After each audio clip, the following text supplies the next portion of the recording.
We're checking. We're going to talk it a little bit more, so we'll get back to you shortly.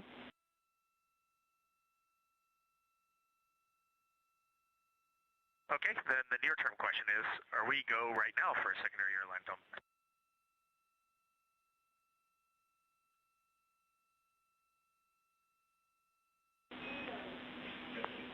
Affirm, you're a go right now for a secondary lime dump.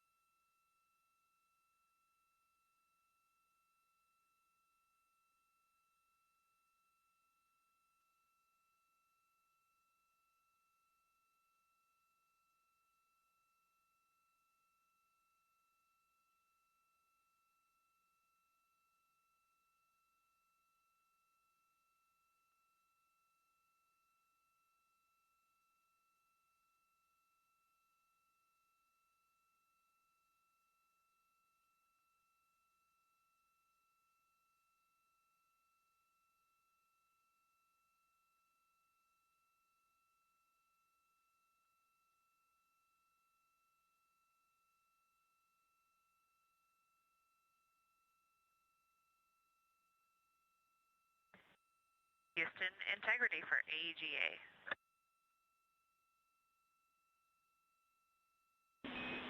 Go ahead.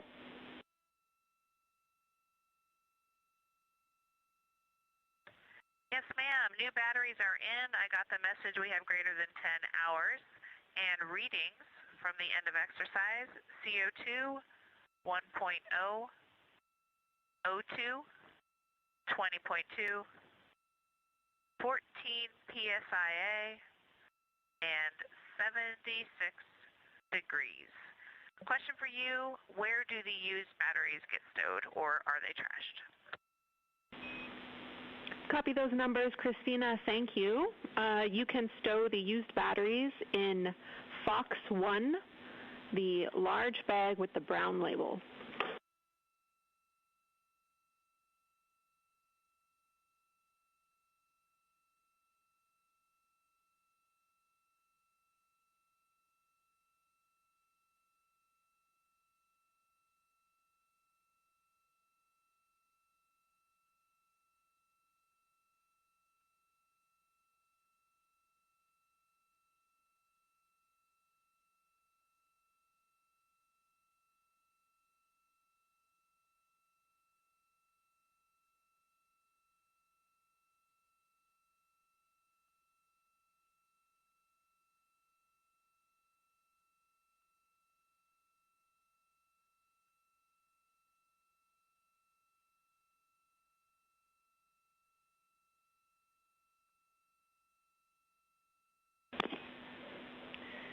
Integrity Houston, we would like to confirm that exercise is finished.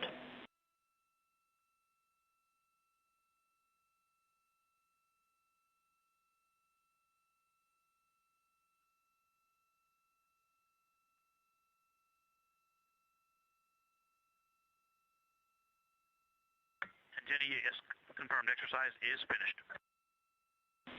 Copy, thank you.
This is Artemis Mission Control. We heard the call to the crew confirming that they are done with exercise for the time being. We need to track when they are exercising so the teams here on the ground can put the solar arrays in a safe position. Any exercise happening inside the cabin does impart some movement onto the rest of Orion. We've been able to see that a few times throughout the mission when we have exterior views. And so confirming that they are done with exercise means that the team can maneuver those solar arrays back into their sun track position.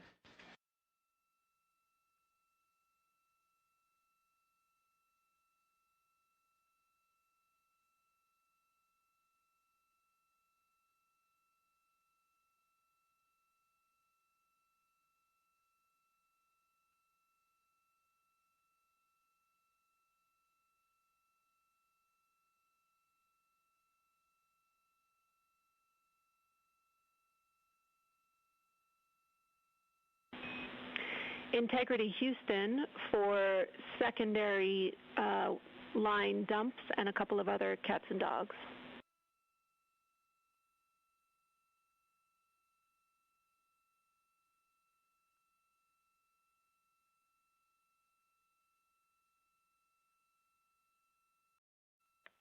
Go ahead, Jenny. All right, Reid, we talked about it down here, and we are going to give you a go for the rest of the day for secondary line dumps and look at what we can do to extending that further. The one exception to this is that we request that you do not perform a dump when we are taking our SAW selfie prior to midday meal, because our SAWs will not be configured correctly.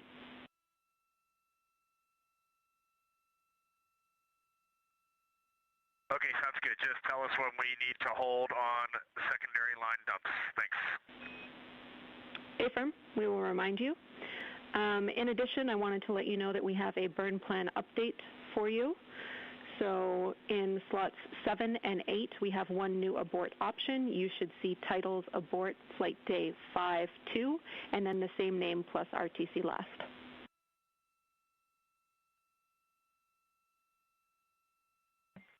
Okay, copy. We'll take a look in a minute.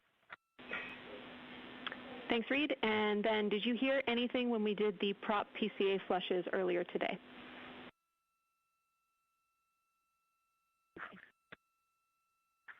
Negative. We did not hear anything in the vehicle.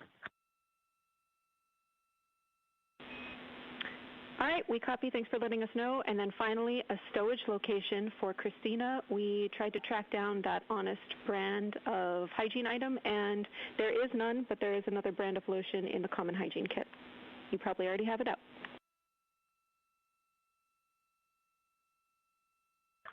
Okay, thank you for that. And confirm you got good HHP streaming?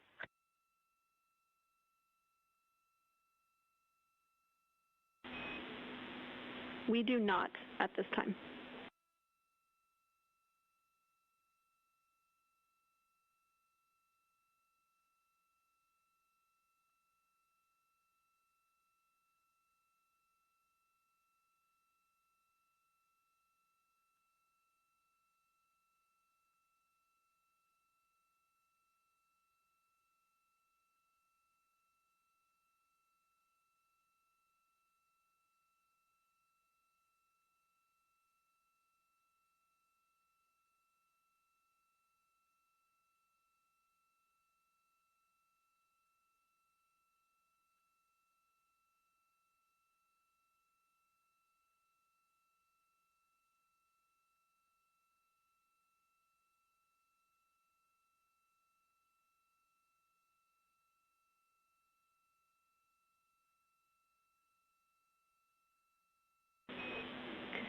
Integrity, we are on board with good streaming. Thank you.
This is Artemis Mission Control, and you're looking at a live view inside the Orion spacecraft.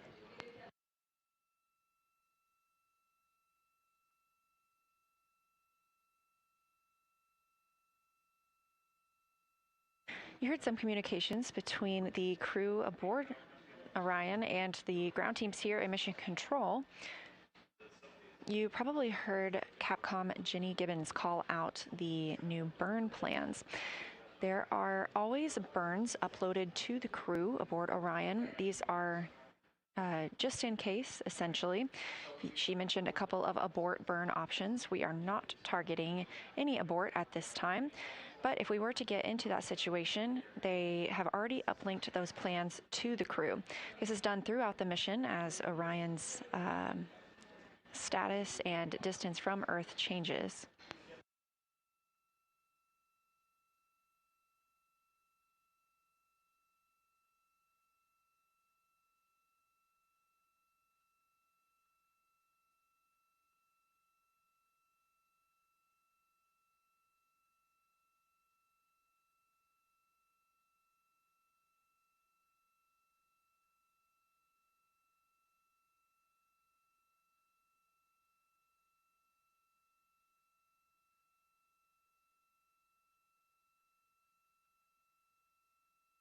You've likely also heard this crew refer to themselves as Integrity, or refer to their spacecraft as Integrity.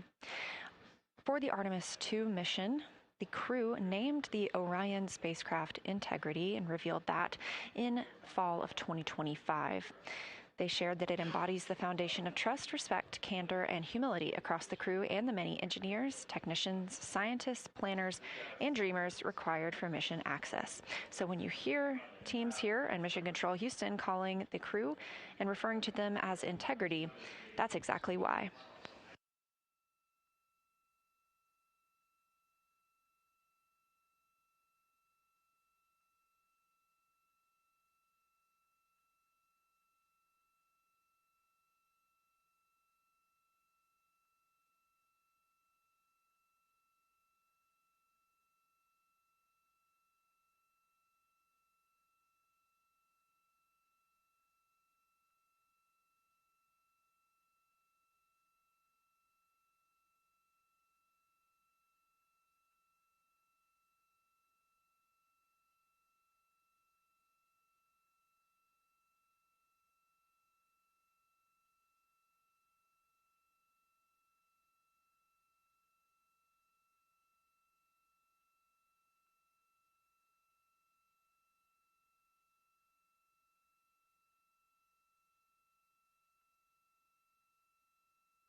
Houston, integrity for stowage.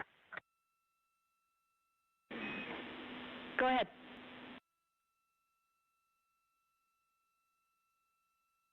Yes, ma'am. Both of the JSVs from lockers D and E are temp stowed in the, or deployed rather, in the egress net.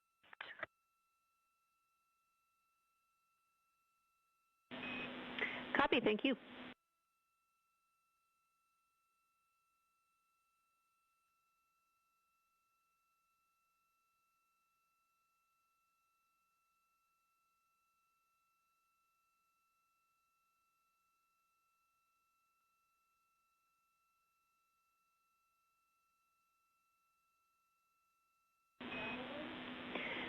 Integrity Houston, we are moving the solar arrays for the SAW picture activity. We'll let you know when they're in position.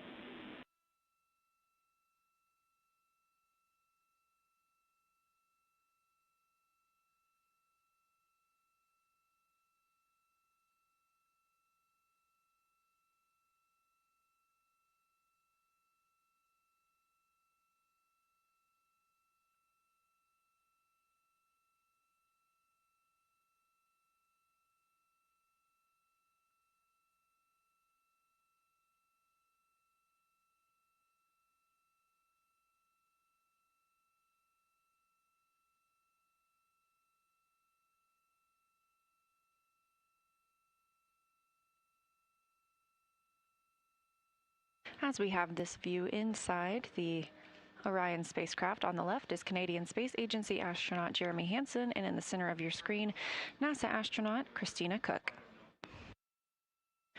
You just heard the call to the crew that the solar arrays are in motion. Ahead of taking a photo, we're looking to get a picture of the crew in the windows of Orion. Photos are the priority of this event, so we'll stand by to see if we still have streaming, but regardless, we will be very excited to share those photos with you as soon as we possibly can. Make sure you follow NASA and NASA Artemis on all social media. That would be at NASA and at NASA Artemis.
Integrity Houston, our saws are in position to take this family portrait. So sometime in the next few minutes, we'd love to invite you to the windows to get it done. Thanks.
Houston Integrity, can you just confirm, do you want us in 4 windows or the 2 middle windows?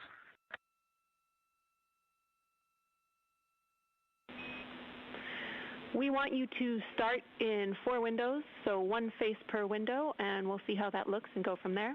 A reminder to set your cabin lighting pretty bright and perhaps illuminate your face so we can see as much as possible.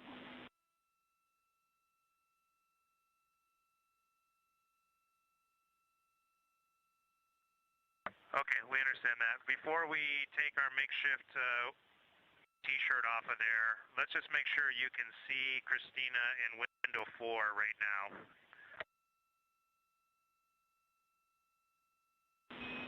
Checking.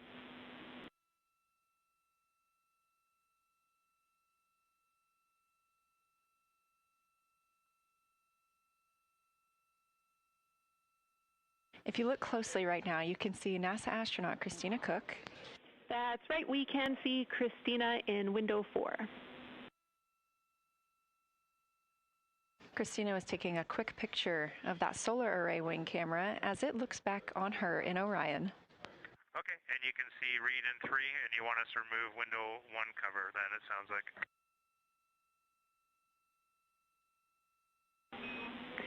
Yes.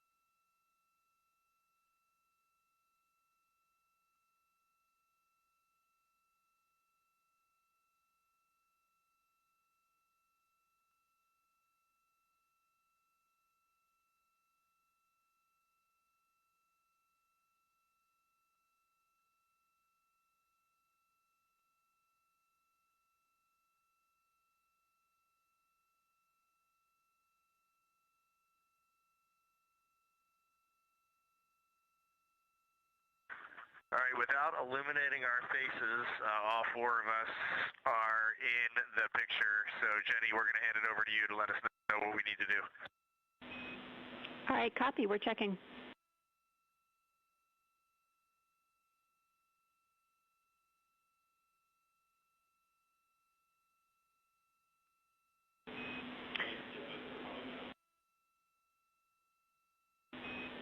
All right, everybody, we're taking the picture, so say cheese and stay still for about 30 seconds while we perform this photography bracket from the saws.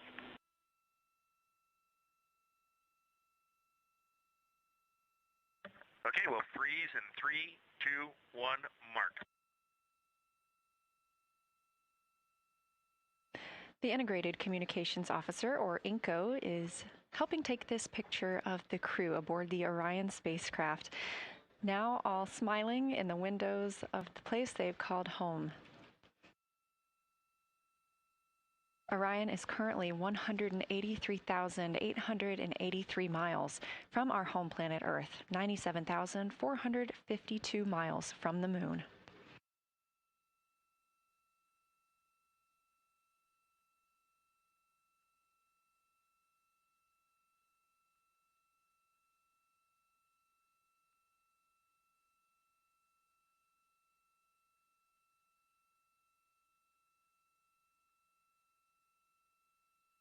We've had some great views both inside the spacecraft as well as outside, but this is the first time that we're getting to see the crew and the spacecraft in the same photo.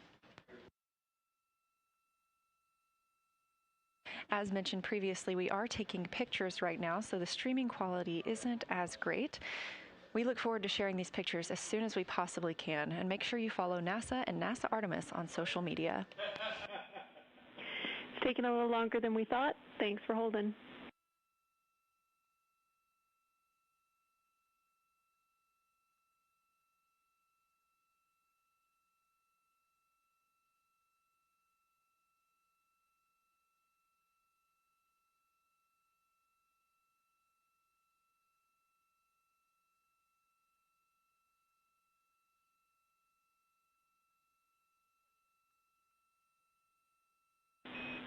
All right, everybody can relax. That was great. Thank you so much. We all look forward to getting your Christmas card come December. Thanks.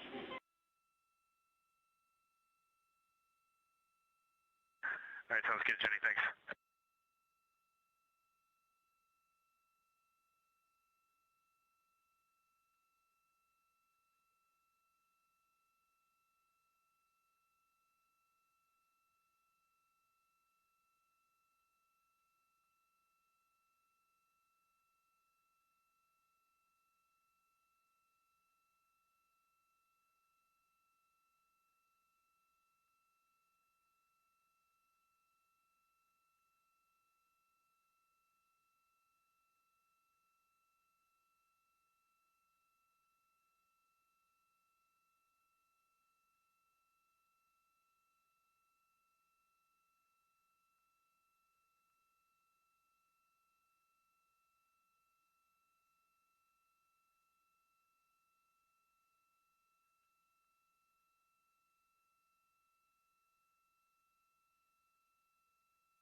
As you heard from Capcom Jenny Gibbons, we got the pictures we're looking for. We are now maneuvering the solar arrays back into their sun track position. Integrity Houston, we are doing a data rate change, so we'd like you to cut the HHP stream when you're ready. Thanks.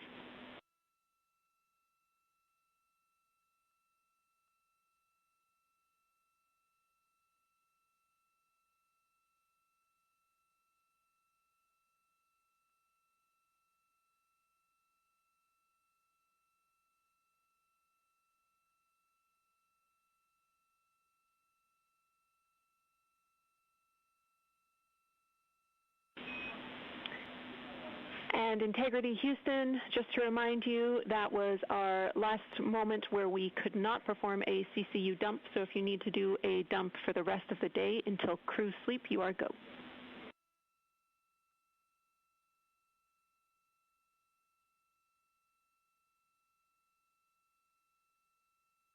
We copy. Thanks, Jenny.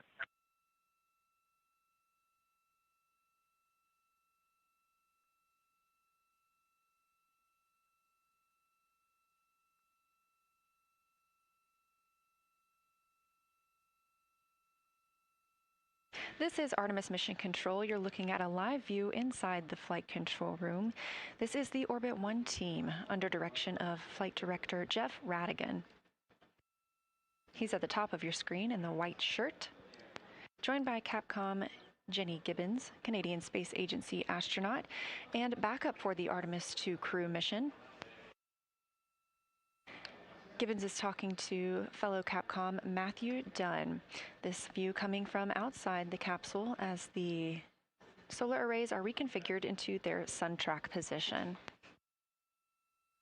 Just before the crew turned off the camera inside the cabin, we could see they were getting ready for their midday meal.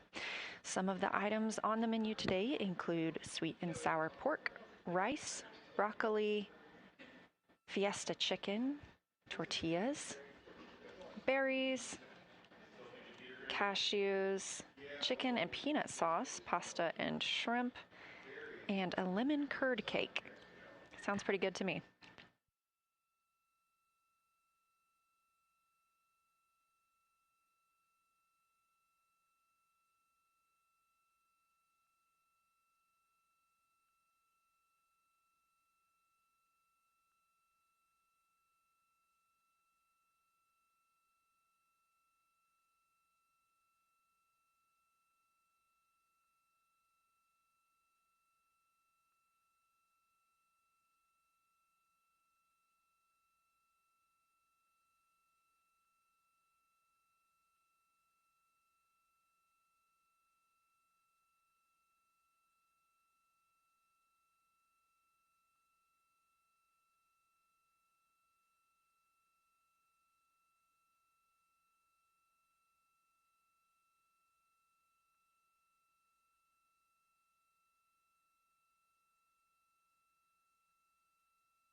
This is Artemis Mission Control here at Johnson Space Center in Houston, Texas. We are coming up on MET 3 days and 1 hour into the flight of Orion.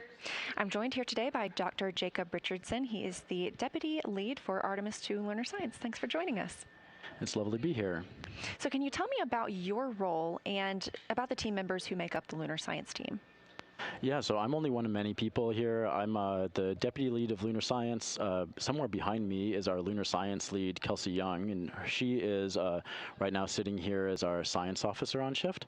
We also have about 40, 50 different people who are a range of different scientists and visualization specialists, engineers, people who love and know about the moon, and are here to support this really wild mission to go and look at the far side of the moon. Fantastic. Well, we're very excited about that as well. So we have two rooms here, the Science Evaluation Room and the Science Mission Operations Room. What work happens in each of those and how are they different? Yeah, that's a good readback. So the Science Evaluation Room, we call it the SIR, and that's where we support our science officer in real time during the mission. Up there right now, we're actually finalizing our plan as we speak to send up to the crew on what they're actually going to be looking at the moon. Now that we've launched, we know exactly what moon they're going to see, and that means that we can plan everything right now. We're doing it just in time, and it's going to be up there soon. So that's the Science Evaluation Room. The Science Mission Operations Room, we call that the SMORE. That's a couple of buildings over, and they're the first people to look at the mission data that comes down that's for science data ever. So it's the crew that sees the pictures first, that takes the audio first, that takes supports the data capture, and then the first people on Earth that really evaluate it are in that SMORE. And they're busy every single day. So far, we've gotten a little bit, a trickle, and we're about to get a flood of amazing lunar data. We're really, really looking forward to seeing that imagery as well. So you talked a little bit about knowing what the crew will be able to see during the mission. And I know that is dependent on lunar illumination and on the date that we launched. So how does that lunar illumination shift the targets that we're going to see? Yeah, so the moon rotates a lot slower than Earth. Every day, the Earth rotates by 360 degrees. Every day on Earth, the moon rotates about 10 or 12 degrees. That means that different craters, different basins, different volcanic units are visible, like you said, depending on when we launch and when we arrive at the moon. This is a really special view, thanks to this amazing April 1st launch. We're not only going to get spectacular illuminated views of the moon, but we're also flying through an eclipse where the moon is between the sun and our friends up in space, and they're going to be able to see things that we've never intentionally viewed before by crew, and I can't wait to see what they see.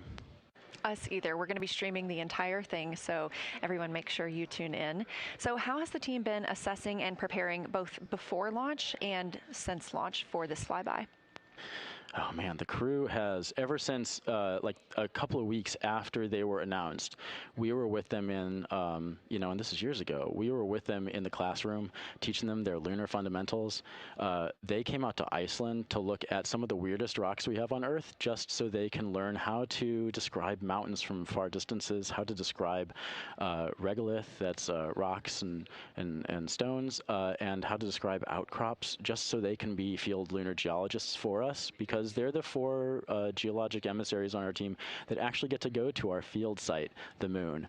After that, they've been practicing here in Orion simulators. They've been looking at an inflatable moon that we've hung up for them. They've been doing every single thing under the sun to study their moon. And just earlier today on a PAO interview, we heard them speak to some really small craters, and they knew their names. We're really excited that they know places like Grimaldi. Obviously, they know Oriental, but they know so many other places on the moon that they are personally excited to observe.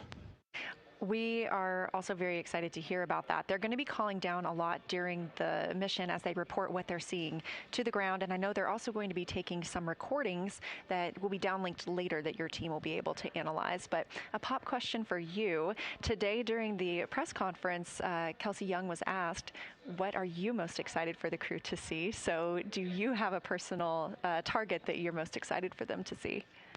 Oh my gosh, what am I excited for? So you'll have to tell me what Kelsey said because we were really busy at that point. We saw her talking, but we're finalizing our science plan and we were really busy up there. That said, I'm personally excited for the near side views. Something that we don't always get with a lot of these planned launch dates, but we got because we launched in early April, is that the near side is completely illuminated when they start their flyby. That means that everything that they see is the same stuff that we're able to see when we look at the moon. We're going to have the shared view, and there's so many volcanic terrains there. There's so many craters. There's so many mountains that we can see from Earth with either our naked eyes or with binoculars that the crew's going to share with us. And I'm excited to share that view with the crew at the beginning of that flyby. That's fantastic. So if you're on Earth and it's nighttime where you are, we can look up and see the same exact view that the crew is seeing at that time. Yeah, really it's for a lot of folks, it'll be evening as well. So if you're in Australia, during the evening, you'll be able to see the moon. If it's nighttime and you're in Asia or anywhere where you're kind of close to the Indian Ocean, you'll be able to see the moon really well. So this will be a treat for our friends in Africa, Asia, Australia, Oceania, and anyone who can't see the moon, you still have to follow our coverage for sure. Absolutely. And for those of you that can, what another cool way to feel connected to the crew. So Dr. Jacob Richardson, thank you so much for joining us today. We cannot wait for Flight Day 6. I can't either. I'm here with you.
Integrity Houston, we are 5 minutes out from a forward link LOS. We'll speak to you in just over 1 hour on Madrid.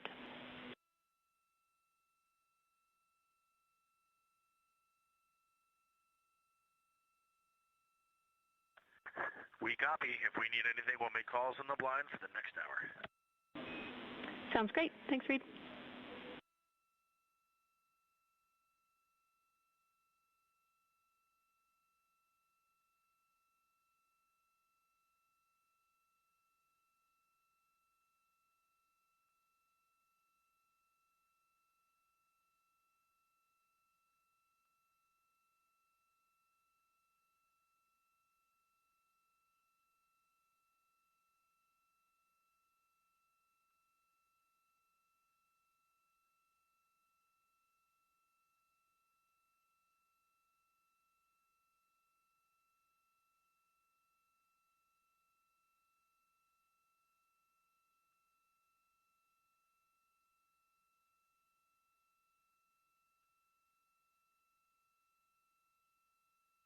This is Artemis Mission Control. It is 3 days, 1 hour, and 15 minutes into the flight of Artemis II. You just heard a call from Capcom Jenny Gibbons up to the crew on Orion. They won't be able to hear from us for about an hour. However, we expect to continue to get calls from them. We are on the Deep Space Network. This is also referred to as DSN, and this mission is the first time in over 50 years that humans have been using this network. On your screen, a live view of the Orion spacecraft looking at the moon, our destination, now 96,575 miles away.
This is Artemis Mission Control, and you're looking at a live view of Orion, looking at the moon. Currently aboard the spacecraft, the crew are enjoying their midday meal. Again, we won't be able to make any calls to the spacecraft for the next hour or so, but they would be able to call down to us if need be. Obviously, we are still receiving video from them.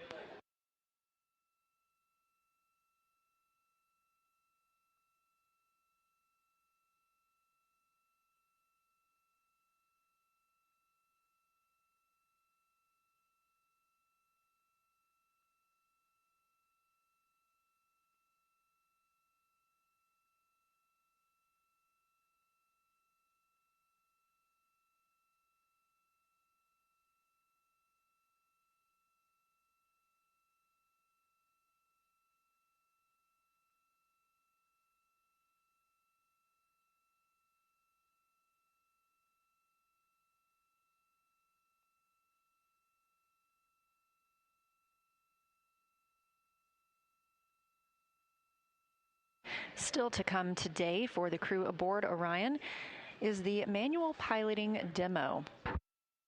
The manual piloting demo consists of performing attitude maneuvers using the rotational and translational hand controllers to compare the 6 degree of freedom and 3 degree of freedom attitude control.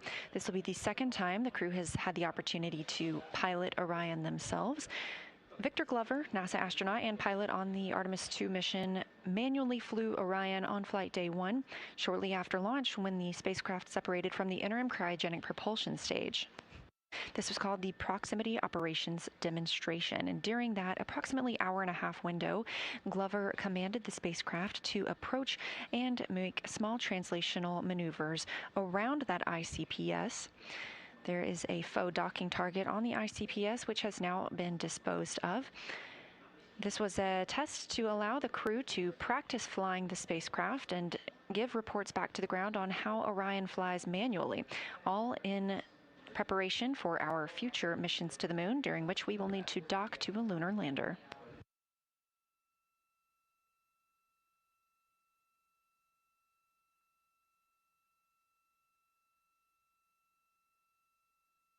And a recap, if you haven't been able to tune in today, the team opted not to execute the OTC burn, also known as outbound trajectory correction burn. There was a scheduled outbound trajectory correction burn yesterday with a second one today. Both of those were waived off as the trajectory achieved by the TLI, or translunar injection burn, has been deemed sufficient.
This is Artemis Mission Control. You are getting a look at a visualization of Orion and its current position in relation to the moon, now 95,707 miles away.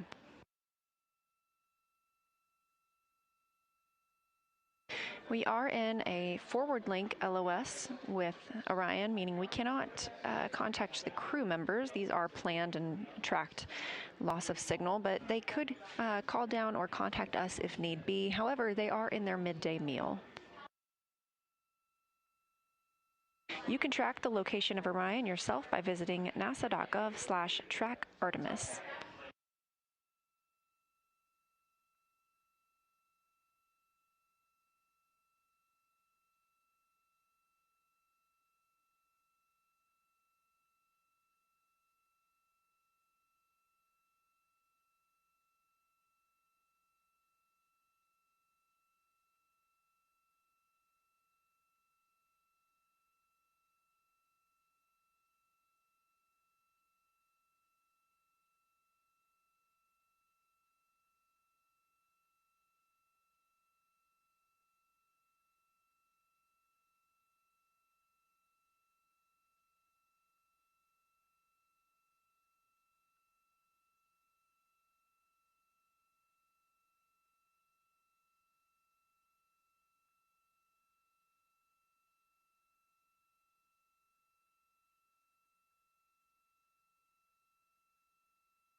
This is Artemis Mission Control, and you are looking at a beautiful view of the moon from Orion.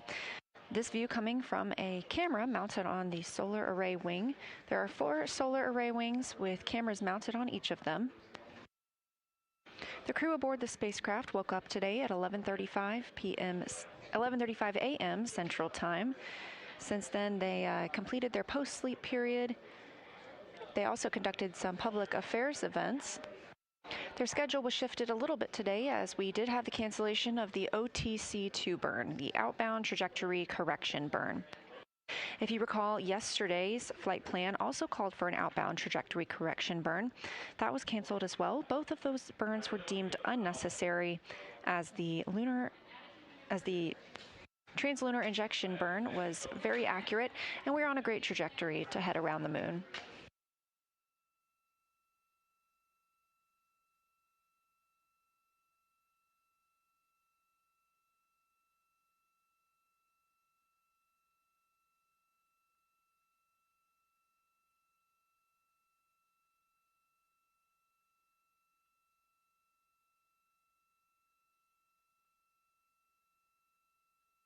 Canceling the OTC-2 burn today also allowed the team some flexibility on the timeline to maneuver Orion into a different attitude, positioning a primary vent valve in the sun, which helped to loosen up some ice around a vent valve that is used for the wastewater dump. Currently aboard the spacecraft, the crew are enjoying their midday meal. They are in a forward link loss of signal, meaning we cannot contact them at this time. However, they could contact us if needed. These loss of signal periods are maintained and tracked here on the ground, and we expect to regain that in about 30 minutes. The Orbit 1 team is currently on console, led by Flight Director Jeff Radigan. You could probably hear some background noise as the Orbit 2 team is starting to filter in the room and transition into their role for the day.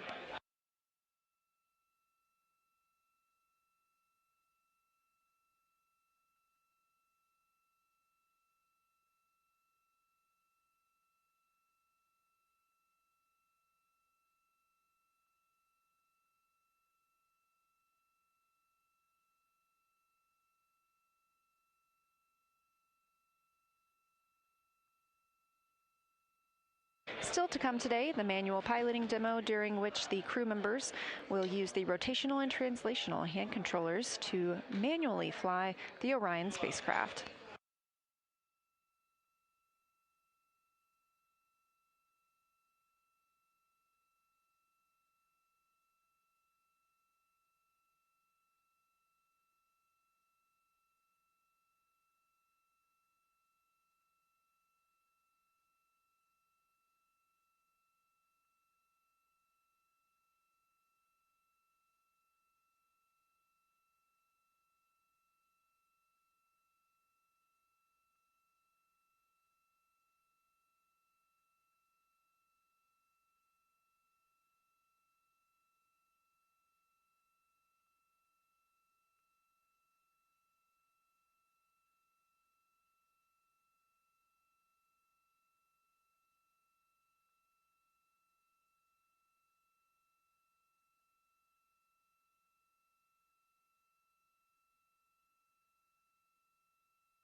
This is Artemis Mission Control at Johnson Space Center in Houston, Texas. View on your screen coming from Orion, looking toward the moon. The destination of the Artemis II mission. Spacecraft now traveling 2,088 miles per hour. We are 94,868 miles away from the moon, inching ever closer. The crew aboard the spacecraft is still in their midday meal period. We are in a forward loss of signal. We do expect to regain that shortly. These loss of signals, or LOS, are tracked here on the ground. We were able to call up to the crew just before we entered this time frame, letting them know that we would be able to hear from them. They just wouldn't hear from us.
Integrity Houston for toilet.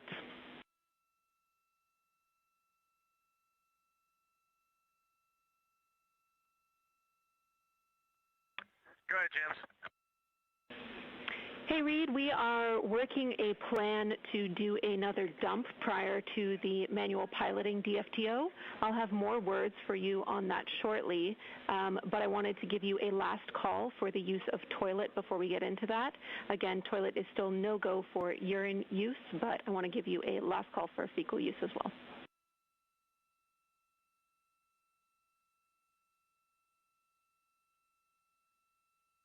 All right, that sounds good, Jenny. And just to confirm, we can still continue to dump the secondary line right now, correct? Affirm.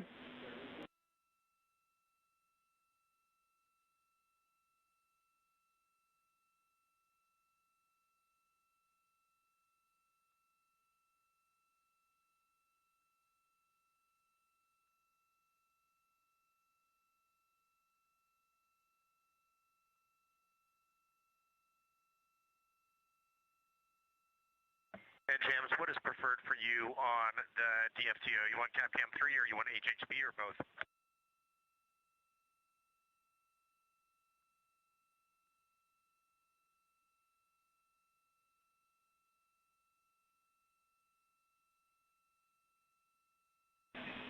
Good question, Reid. We do not have the bandwidth currently for HHP, so we'll be using CAPCAM 3.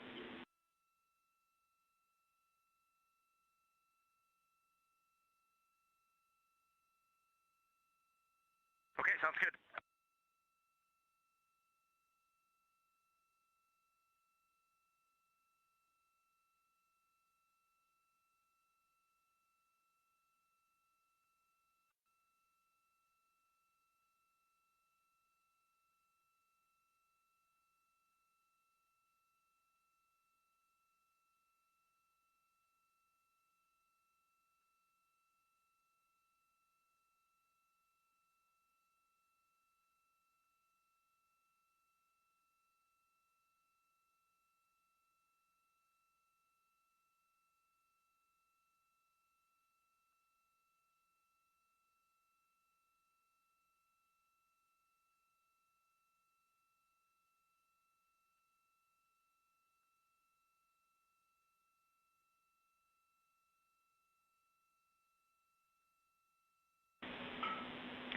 Integrity Houston for big picture forward plan for the wastewater dump.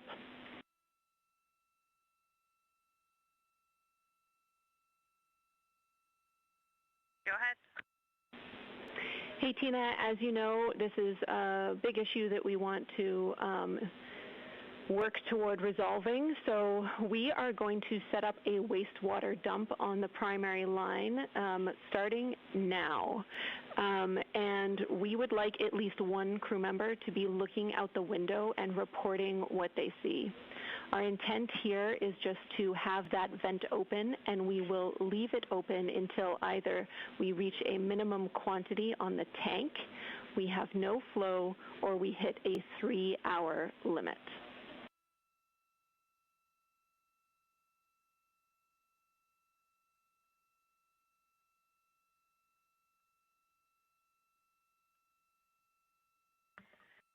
Hey, James, great plan. The one thing we would add is we've got some secondary dumps either in work or just finishing. So in order to assess what's coming out of the primary, we recommend waiting a few minutes for that. We can let you know when it looks pretty clear, if that sounds okay. Yeah, Tina, that sounds reasonable. How long do you expect that to take?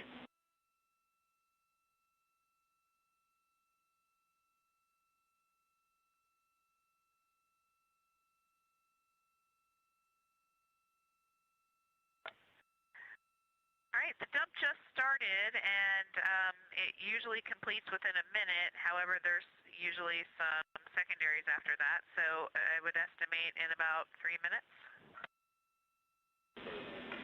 Okay, that sounds great to us. Give us a call in 3 minutes and we will get started. I also wanted to revise my last and let you know that through further discussion on the ground, we can let you know that while we are performing this vent, the toilet is go for fecal use. So good news there.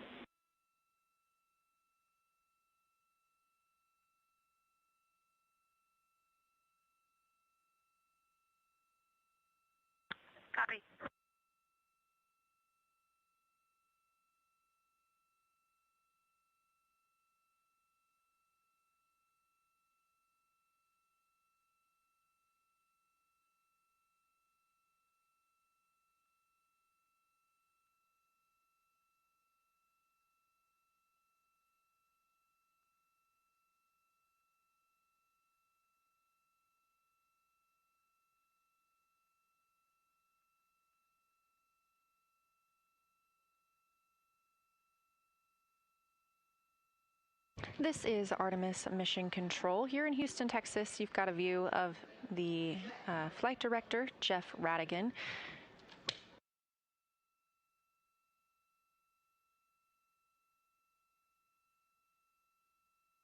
To his left is Flight Director Diane Daly. She will be the Flight Director for the Orbit 2 shift, as the Orbit 1 shift is now transitioning off console.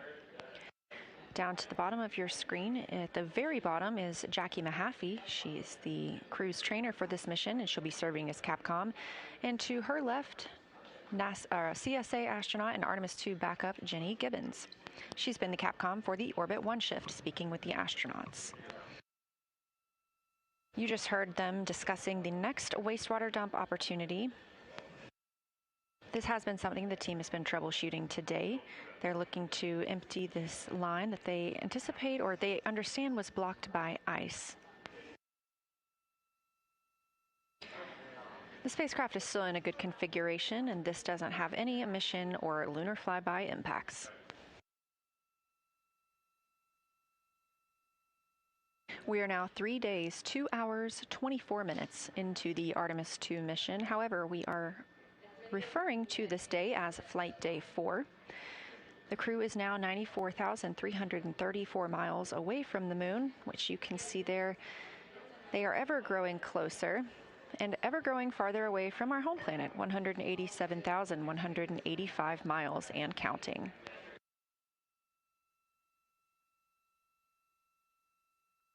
As the Orbit 1 and Orbit 2 teams continue to conduct their handover procedures, I'll also be handing over the Public Affairs console to my friend and colleague, Anna Schneider. Really enjoyed being with you here today. The Orbit 1 shift will be back tomorrow, and of course, our astronauts are still working throughout the day, and our stream is still live 24/7 on NASA's YouTube.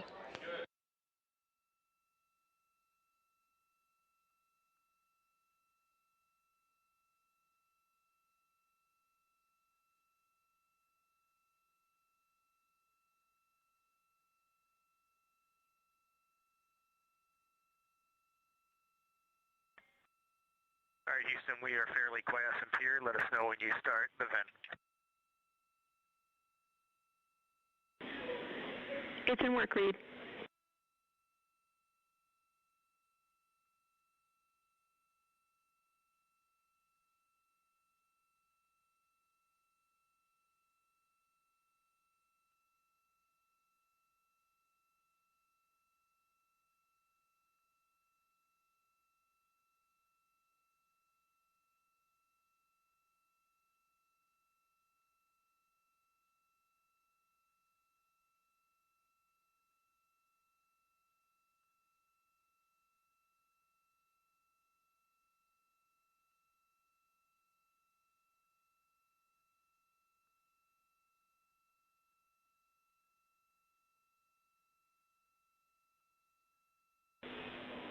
Integrity crew, the vent valve has opened.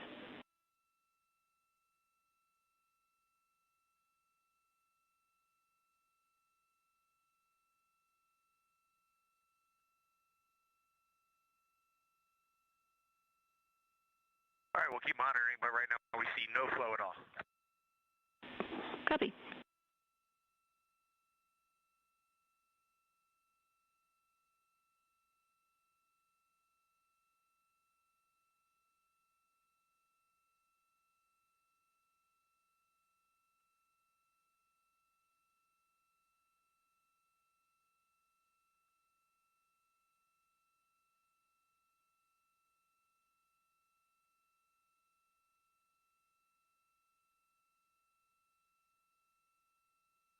We heard one little chug deep down beneath us, and now we are getting some spurts with some increasing force, so let's just keep open here.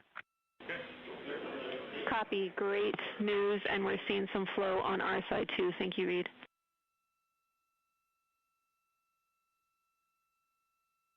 Yeah, you got four crew members rooting for Max Blizzard, and we have a good view out the window. It looks like it looked when we started the mission, so that's a good sign. Great news. I wanted to cue the mic so you could hear a clap there.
Integrity crew, we're maneuvering to the attitude for manual piloting.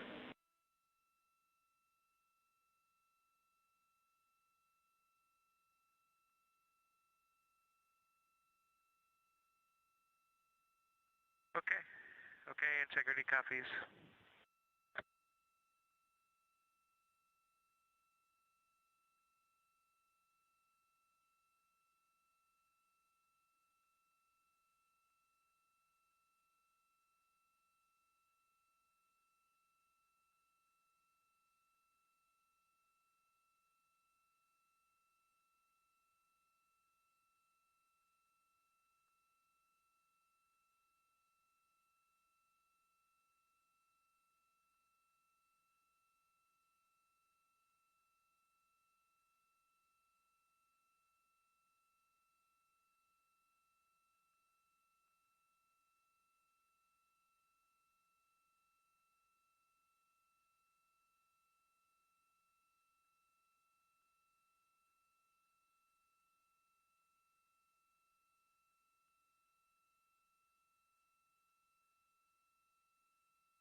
Houston Integrity, just let us know when we're go to start the manual piloting DFTO2, step 1.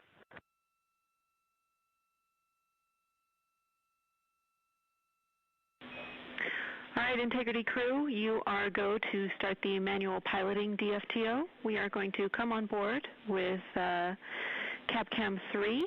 And when you perform this DFTO, we are happy to take 10 degrees rotation in all axes instead of 15 if you like. We will also happily accept all pilots that we have time for.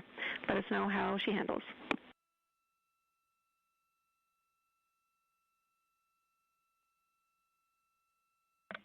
Okay, we like the sound of all that. Copy 10 degrees, so we'll aim for that to speed this up a bit so we can get more inputs. We appreciate it. Thanks, Jeremy.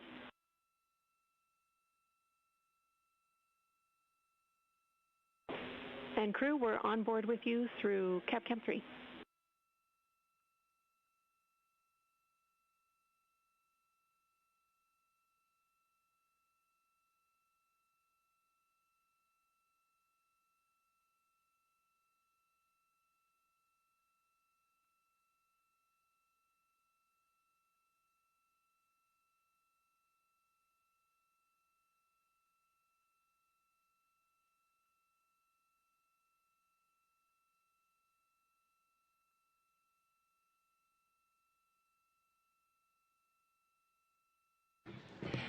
This is Artemis Mission Control. The Orbit 1 and 2 teams are currently in their handover, and the crew aboard Orion has stepped into their manual piloting procedures. This may look like a familiar view. We saw it just after launch when the crew was conducting the proximity operations demonstration. That was NASA astronaut Victor Glover, the pilot of the spacecraft, manually commanding Orion. Ready for a quick waste dump update.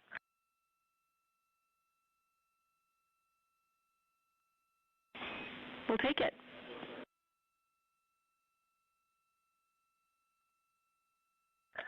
Hey, Jams, now we have about 10% of the time we see a full blizzard, and then it dies down to a flurry, and then it picks up to a full blizzard again. It's going about blizzard about once every maybe 30 seconds, but it is very dynamic. It's not just one continual send, but it's beautiful, and we're watching the tank quantity go down, so hopefully it's looking good. That's super helpful for us to know. Thanks, Reid. We're still watching it.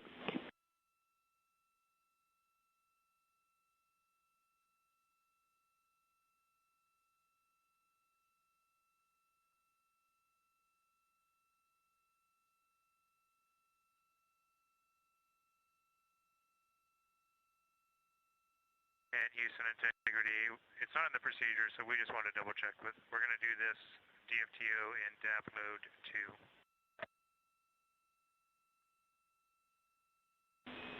2. Affirm, DAP 2.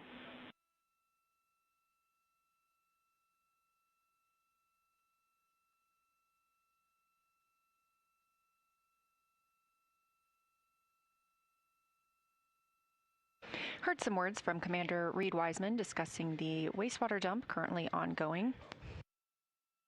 We had a view of that from outside the cabin. We are back inside Orion right now, preparing for the manual piloting demonstration. On the left side of your screen is Canadian Space Agency astronaut Jeremy Hansen, and to his right, NASA astronaut Christina Koch. During this demonstration, the crew will be able to manually pilot Orion once again and test its 6 degree of freedom and 3 degree of freedom. If you look closely in the background, you can see NASA astronaut and pilot Victor Glover filming part of this demonstration.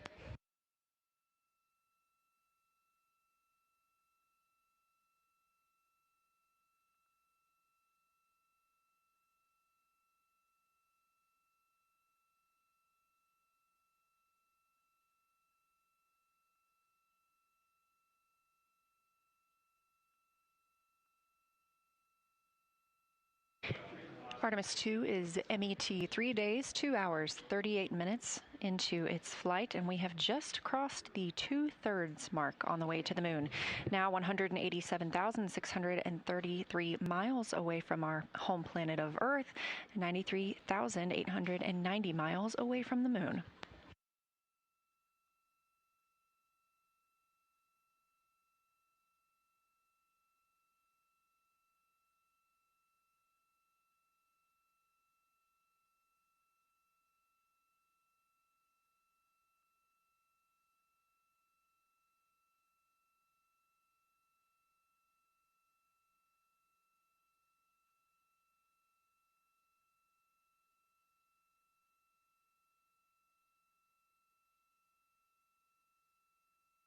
All right, and just giving you some handling qualities here for the yaw.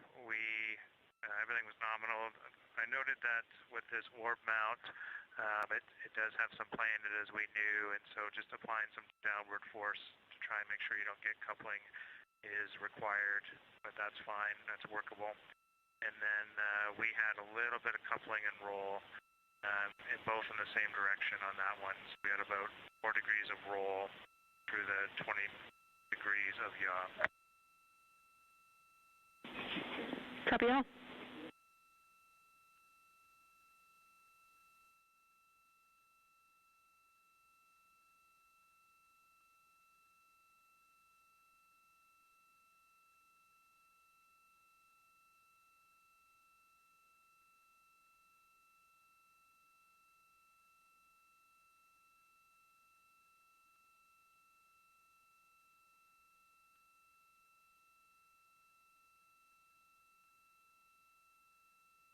Okay, and we're still just completing the pitch maneuvers, but we're not picking up any coupling for the pitch. And the vehicle is very responsive at nulling out the ½ degree per second. It's almost instantaneous. Copy.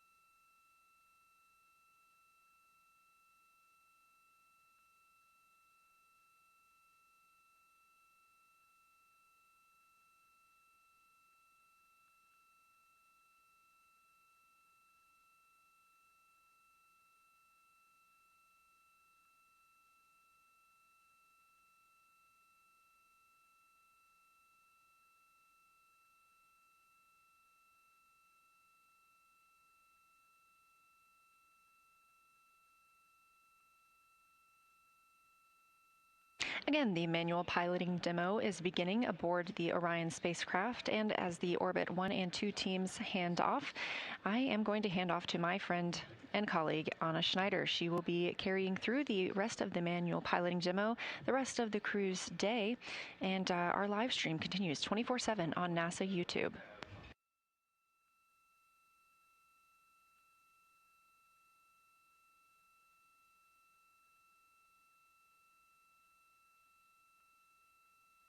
Okay, Houston, for the roll, the only thing I noticed is I had a little coupling in the roll right in yaw, and was able to compensate for that in the roll, or in the roll left. Didn't have any coupling in the yaw. I think we're just getting used to the orb mount too.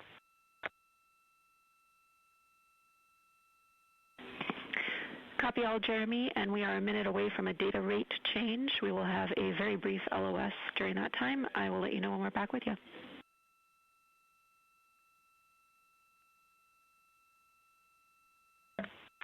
Okay, copy that.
Integrity crew, we're back with you.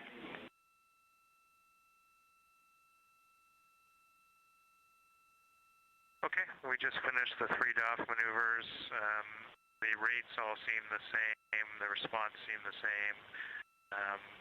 It is difficult to tell whether you might have some cross-coupling from the RHC or if it's from the vehicle, but we were pretty convinced in the last roll one that the coupling that showed up, which was 4 degrees, was coming from the vehicle and not the RHC.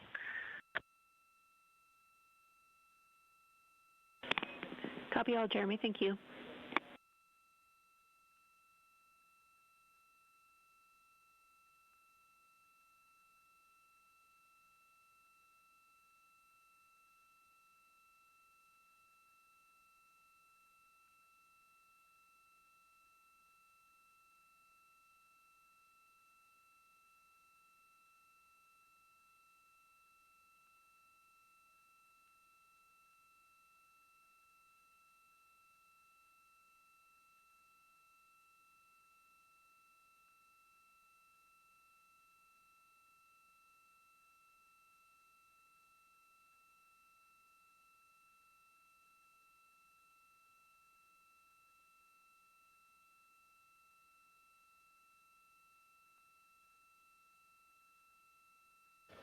Good evening from Mission Control Houston inside the Artemis Flight Control Room. I'm Anna Schneider with NASA Communications, and the Orbit 2 team of flight controllers has recently come on console and has completed their handover with the Orbit 1 team, who are wrapping up their shift. The Orbit 2 team this evening will be led by NASA Flight Director Diane Daly, and the Capcom or capsule communicator will be Jackie Mahaffey.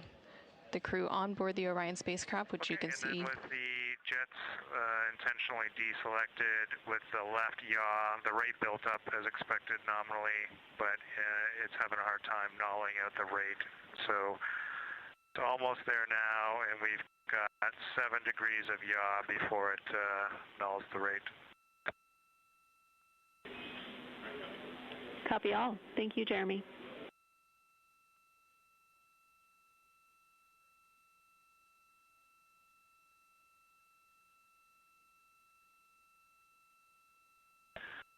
So the vehicle overshot by 7 degrees once it was released from the yaw left, and then it built up very slowly, built up a rate, and it looks like it's trying to take it back to where the RHC was released, but it's overshooting again.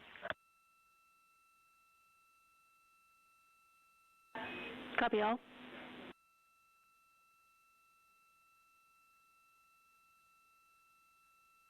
Yeah, and during that maneuver, we haven't maneuvered back to center yet. We developed 5 degrees of roll left and 5 degrees of pitch up. And then when it built up a rate to try and look like it tried to go back to where the RHC was released, it went back to 355 instead of 350. So just to read all that down, we commanded a left yaw until we saw 350 yaw. It went to 343, and then it went back to 355 before it nulled all the rates. And now we'll put one in, and we'll just take it back to 0. Very good. Thanks, Jeremy.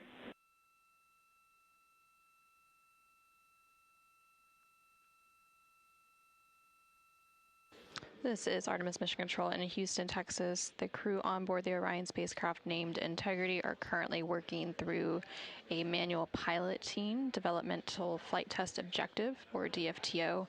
You can see the crew there on your screen. That's a live look inside the cabin of the Orion spacecraft. On the left-hand side, you can see CSA, or Canadian Space Agency astronaut Jeremy Hansen, and next to him is Christina Koch. Okay, and now the yaw rate is complete, and as expected, took quite a bit of time to build up the rate, but was able to null the rate quickly and accurately. Copy all.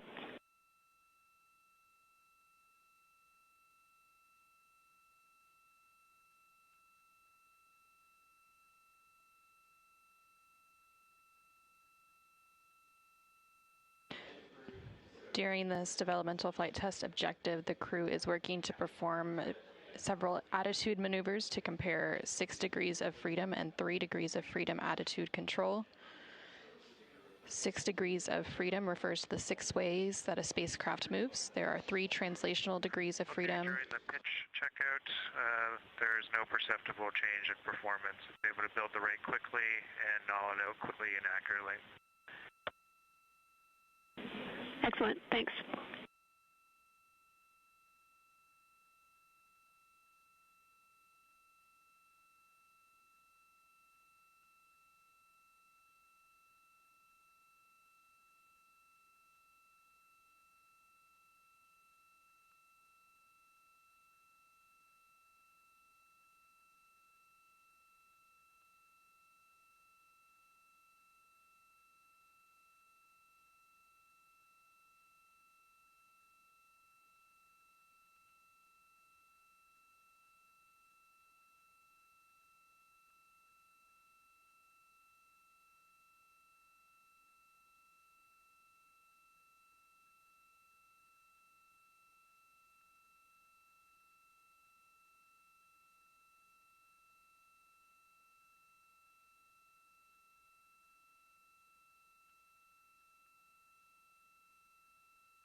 Okay, and then for roll in this configuration, the left roll is a little bit slower to build up. The right roll is responsive as per normal. Copy.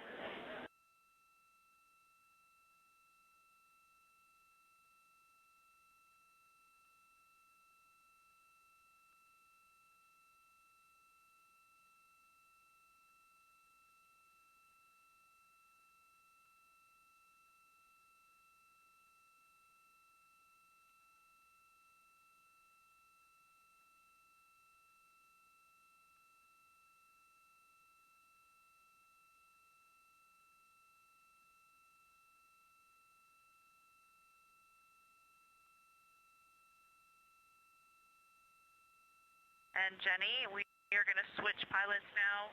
This will be myself in the seat and making comments. Copy. We're following the swap. Thank you. And currently on your screen, you can see CSA astronaut Jeremy Hansen and NASA astronaut Christina Koch swapping places as they continue through the manual piloting developmental flight test objective. Again, they are performing several different attitude maneuvers to compare 6 degrees of freedom and 3 degrees of freedom attitude control on the spacecraft. 6 degrees of freedom refers to the 6 ways that a spacecraft moves. There are 3 translational degrees of freedom: forward, backward, up and down, and left and right, and 3 rotational degrees of freedom, which are roll, pitch, and yaw. So through this developmental flight test objective, the crew is comparing the standard 6 degrees of freedom to Integrity Crew Houston, we want to offer up to our pilot, if you want, you can do 5 degrees instead of 10 to move it along a bit quicker. We're looking forward to getting some info for you as a pilot here.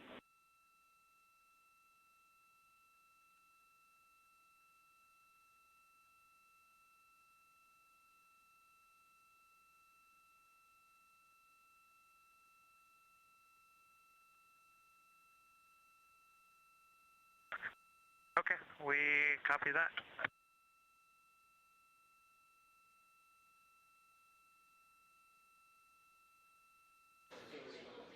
Currently, NASA astronaut Christina Koch is piloting the spacecraft for this manual piloting DFTO. That one already had 10 in, so I went ahead and completed all the way back. Standard 6 off behavior, fast ramp up to the DAP speed. There were 2 degrees of roll added in. I did attempt to stop that cross coupling during the roll, during the yaw back, but I didn't get there. So just a little cross coupling there, getting used to the ord mount and its play. Copy, we follow. Thanks, Christina.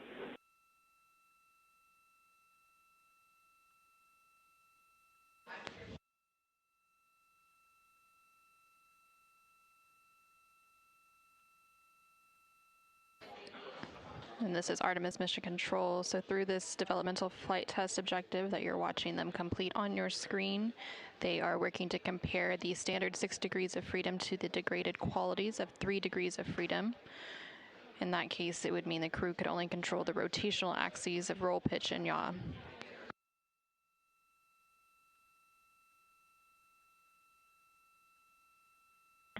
Okay, similar behavior with 5. In this instance, there was just a very small amount of roll in that I did try to take out, and with a quick roll pulse, it did take it out. That was just kind of a manual thing that I did, but it was nice to see you could do that if you had unintended coupling going on. Copy all.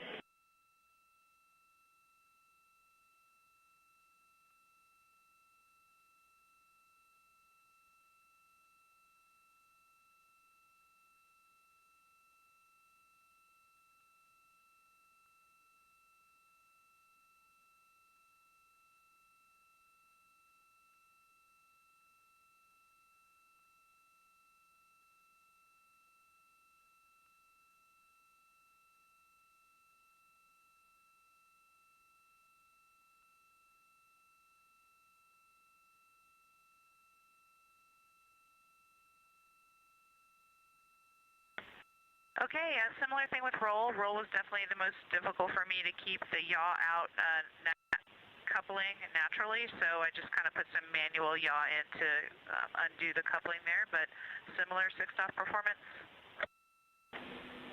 Excellent. Thank you, Christina. And just for your information, we are comfortable going a little over on this activity. Our schedule allows for it today, and we're getting a lot of good info from you. So we'll have you continue to the end of the DFTO.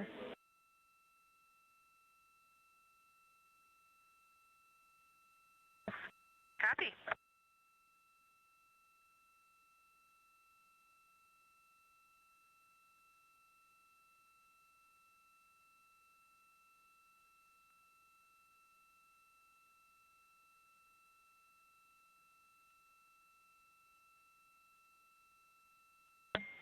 Negligible change in 3 DOF with the yaw.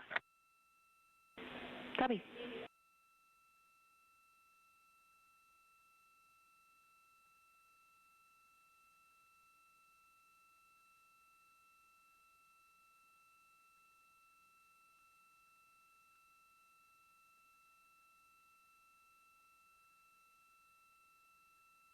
Okay, I'm going to make a comment on the pitch up. There was some roll there. I tried a different technique where I actually kind of held the orb mount at the high end of its play rather than pressing down at the low end since I was pitching up.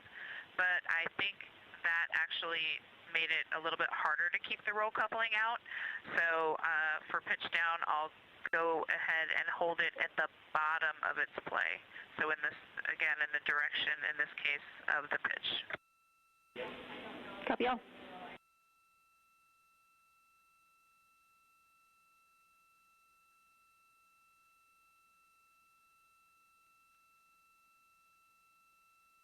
Okay, great performance in pitch, similar to the 6-off. Copy.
Okay, on that one I kind of went the other direction at first, but was able to remove some yaw oscillations. I think the orb mount with roll, I was just playing with some compensation there. like kind of actively using muscles to keep yaw in or from going. Mixed results, but it's good to try some of that actively. We like it. Thank you.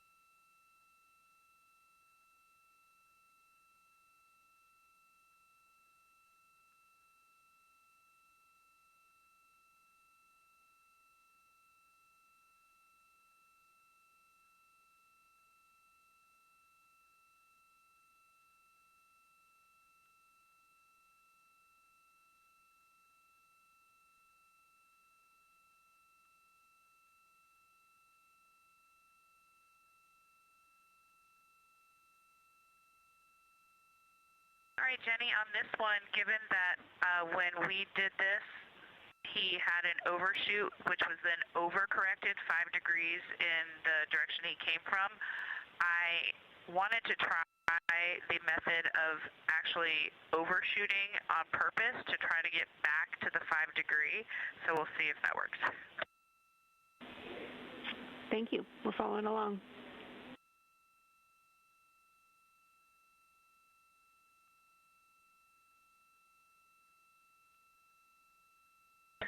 And Houston, we have some Earth and Moon viewers here who are putting in requests for different motions so that they can see things in the window.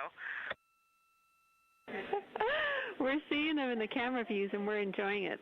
Look at those scientists go.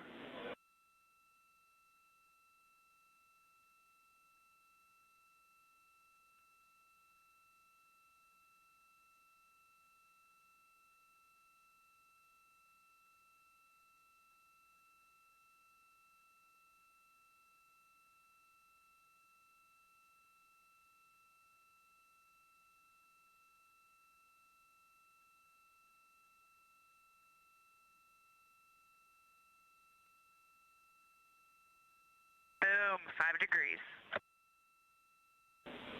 Boom.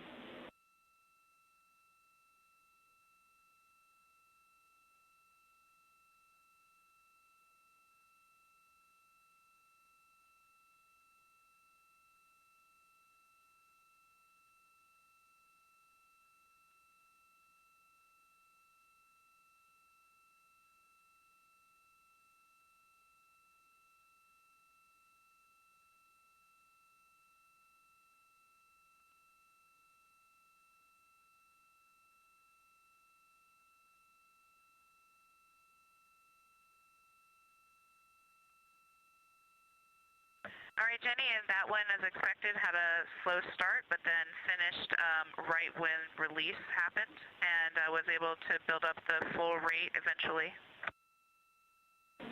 Copy.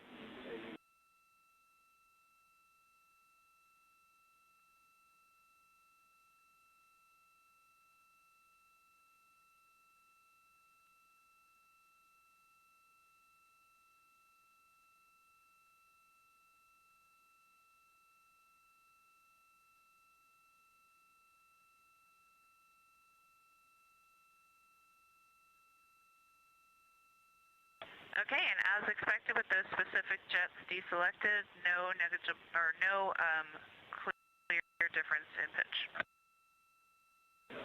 We copy.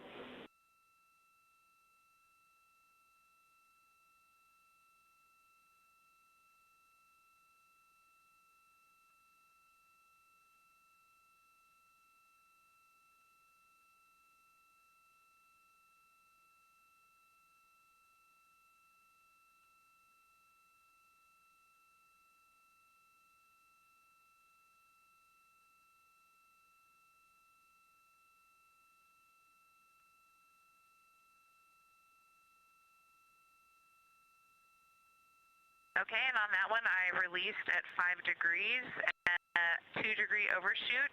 I'm holding the orb. I'm holding against the play of the orb mount that is inward to my body and forward or down while putting in the roll, and so it takes a little bit of kind of like counteracting muscle movement for that, but I think I had pretty decent lack of coupling.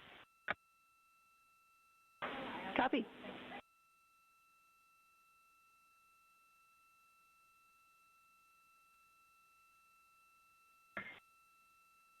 Okay, a little more roll for the peanut gallery. They love it.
All right, Houston, thanks for your patience. We had to see the full moon and the Earth at the same time, which was just accomplished. Now we're going to be rolling back.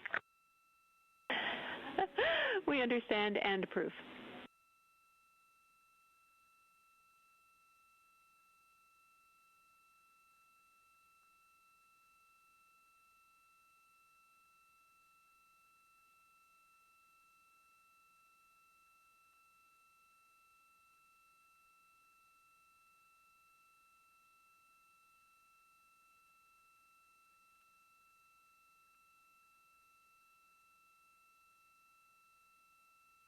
All right, Jenny, I definitely have some stuff to report for that one. Going back, which was the roll left, two things.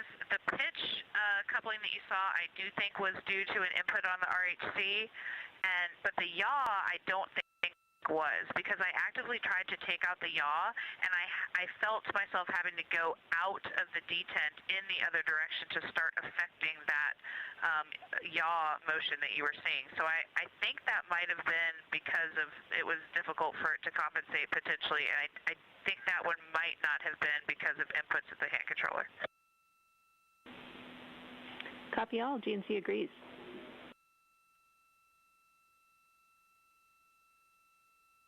Rockin'. We see ourselves complete with the manual piloting, and we'll continue and close out the procedure if you agree. All right, Christina, we totally agree. And while we have you, we just wanted to give you one item for Jeremy's timeline.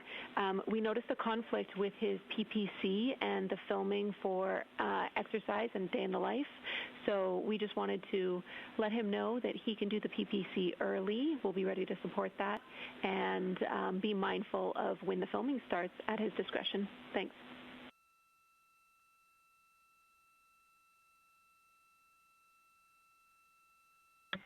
Crew copies all. Thanks. Our pleasure. And with that, I will pass you on to the very capable Jackie Mahaffey.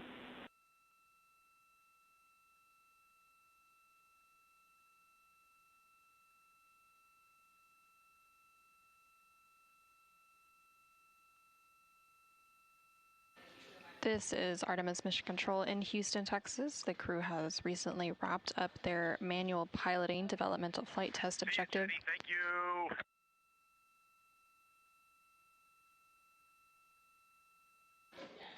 And the Capcom, or capsule communicators here in Mission Control, have also handed over as the Orbit 1 and Orbit 2 teams have completed their handover. So the oncoming Capcom for this shift will be Jackie Mahaffey, and she took over from Ginny Gibbons. Ginny was a backup CSA astronaut for this mission, and then Jackie Mahaffey was the crew training lead for Artemis II. Now that the manual piloting flight test objective is complete, the crew is going to continue on to other scheduled activities for the day. So coming up on the timeline, NASA astronaut Christina Koch and CSA, or Canadian Space Agency astronaut Jeremy Hansen, both have scheduled crew exercise. Each of the crew members has a block of exercise scheduled each day to maintain their health and fitness during their trips to space on the Orion spacecraft. Wastewater dump. Go ahead.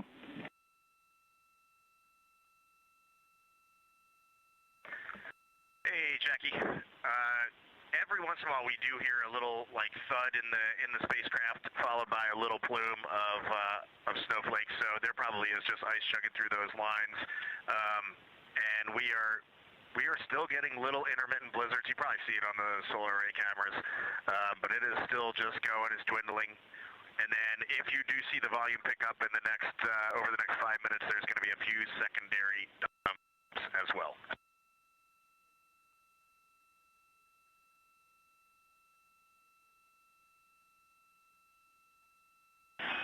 Reid, we copy all. Thank you for the insight.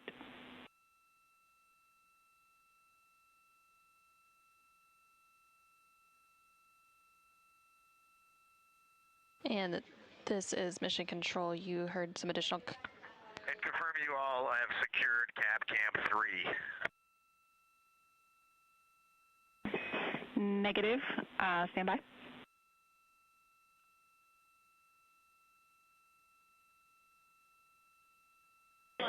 Reid, and to clarify, we are interpreting that as you would like us to turn off cab 3.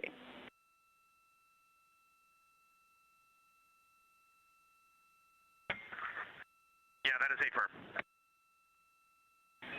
We will let you know when that's in place.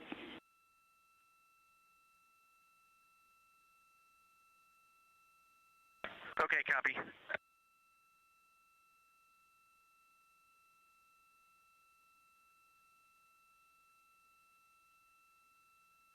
This is Artemis Mission Control. You're now seeing an exterior view of the Orion spacecraft. This view is coming to you from one of the solar array wing cameras. The Orion spacecraft has 4 solar array wings, and each of those has a camera. And the crew is continuing to work through the remainder of their activities for the day. So in addition to the upcoming exercise for NASA astronaut Christina Koch and CSA, or Canadian Space Agency astronaut Jeremy Hansen, both NASA astronaut Victor Glover and Christina Koch also have a lunar flyby plan review coming up. And this plan review had already been completed earlier in the day by NASA astronaut Reid, Wiseman, and CSA astronaut Jeremy Hansen. And during this activity, each crew member is reviewing their lunar targeting package, which is the primary tool guiding crew observations during the lunar flyby on flight day 6. This package consists of 2 key components: the lunar geography review and the lunar targeting plan. Integrity Houston, we have only an external view of Orion.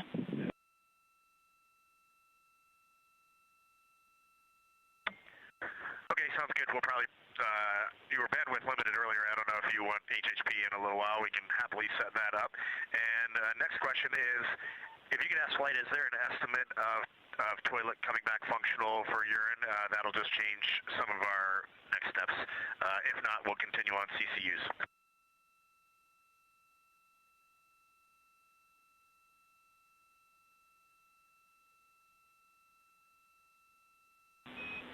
Reid, our goal for the toilet is to vent down to approximately 10%, and then we need to have a couple of discussions here on the ground, so you can expect a couple of hours before we would potentially give you a go for toilet use. That is exactly the information we wanted to hear. Thank you so much.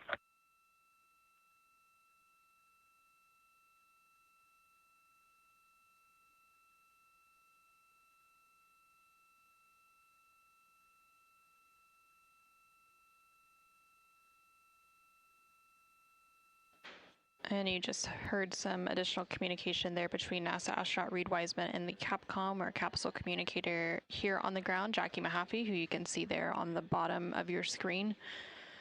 They were discussing the wastewater dump, which has been taking place, as well as the toilet use. At the beginning of crew sleep on flight day 3, the ground had performed a routine and regularly scheduled wastewater dump. And during that dump, it was terminated after only dumping 3%. They have since completed an additional wastewater dump just about 30 minutes ago, and the team on the ground is evaluating the status of the toilet on the Orion spacecraft, but in the meantime, the crew has been instructed to continue using CCUs, which are collapsible contingency urinals.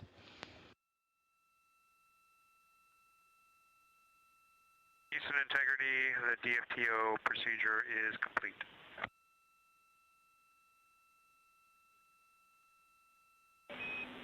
Jeremy, we copy, and we will be taking you back to biased tail to sun.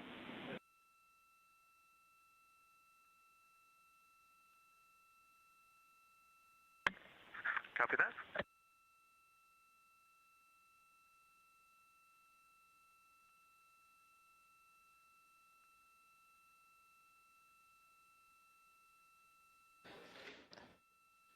This is Artemis Mission Control. We did have that confirmation that the manual piloting developmental flight test objective is officially complete. They were just completing some cleanup actions on that task, and now they're going to start moving into the remainder of the activities for the day. The Orion spacecraft is also being maneuvered to what is known as biased tail to sun attitude. The Orion spacecraft uses a tail-to-sun attitude as its primary passive or passive safe flight orientation during transit to maintain thermal balance and maximize power generation. Now on your screen you can see a view of the Artemis Real-Time Orbit website, or ARO. And this provides updates on the data and telemetry coming from the Orion spacecraft. So currently the Orion spacecraft and its crew are about 188,000 miles away from Earth, and they have about 92,000 miles between them and the moon. Not too long ago, they did surpass the 2/3 mark as they continue to close in on the moon, and they are expected to make that closest approach and their lunar flyby on flight day 6 coming up on April 6th.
Houston Integrity, Jackie, I'm ready for that PPC.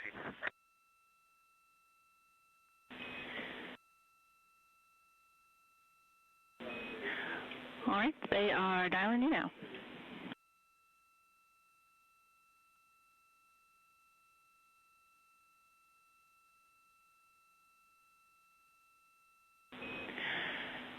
Integrity Houston, per Reid's question a few minutes ago about the HHP cam, we do have the bandwidth, and when Jeremy finishes up his conference, we would be happy to come back on board. Second item, maybe Christina can help answer this. We were wondering, at the DUs, how was the audio volume-wise, clarity-wise from the speaker unit?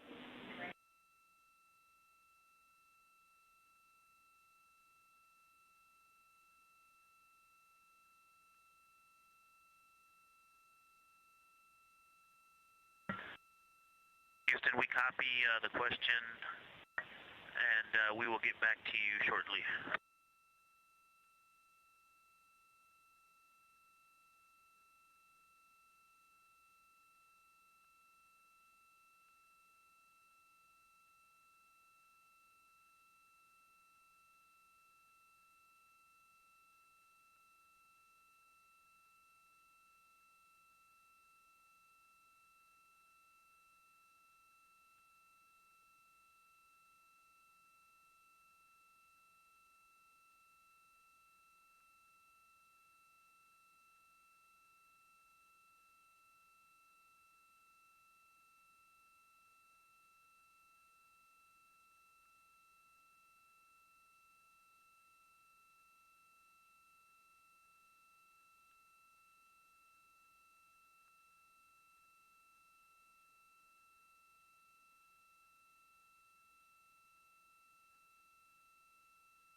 Houston, Orion, we dropped the call, so if you could redial, that'd be great.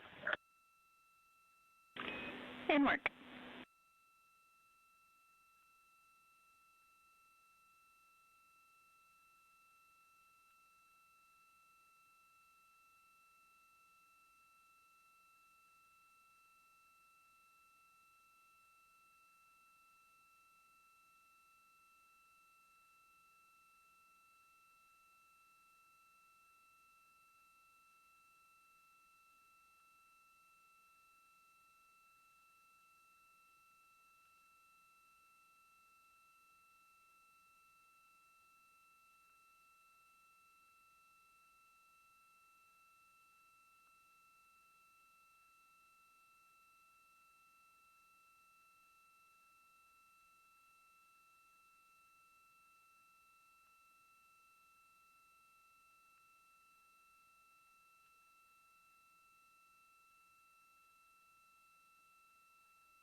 This is Artemis Mission Control in Houston, Texas. You're currently seeing a live view of the Orion spacecraft, which is named Integrity by its crew.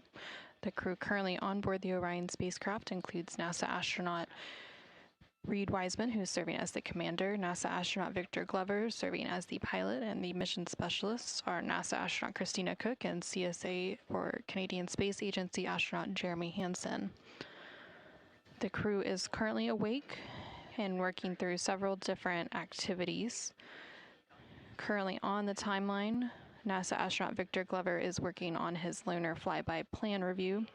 And during this activity, the crew members are reviewing their lunar targeting package, which is the primary tool which will guide crew observations during the lunar flyby on flight day 6. Throughout the day, each of the crew members will have a chance to review that plan and ask any questions that they may have ahead of that lunar flyby.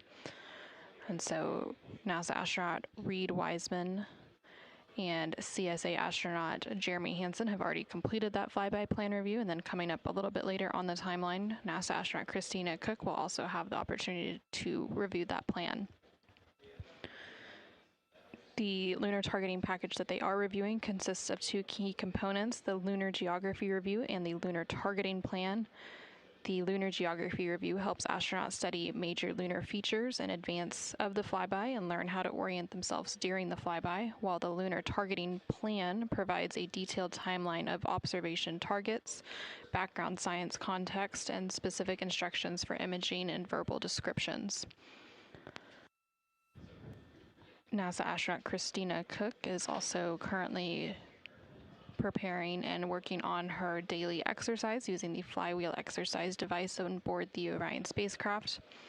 Each of the crew members has a block of time each day to complete that exercise, and the flywheel is about the size of an extra large shoebox, and it can support a variety of different exercises from aerobic to resistive exercise. And so after Christina completes her exercise block, CSA, or Canadian Space Agency astronaut Jeremy Hansen will then complete his exercise as well, and then NASA astronaut Reid Wiseman will complete his exercise. NASA astronaut Victor Glover completed his exercise block earlier in the day prior to their midday meal.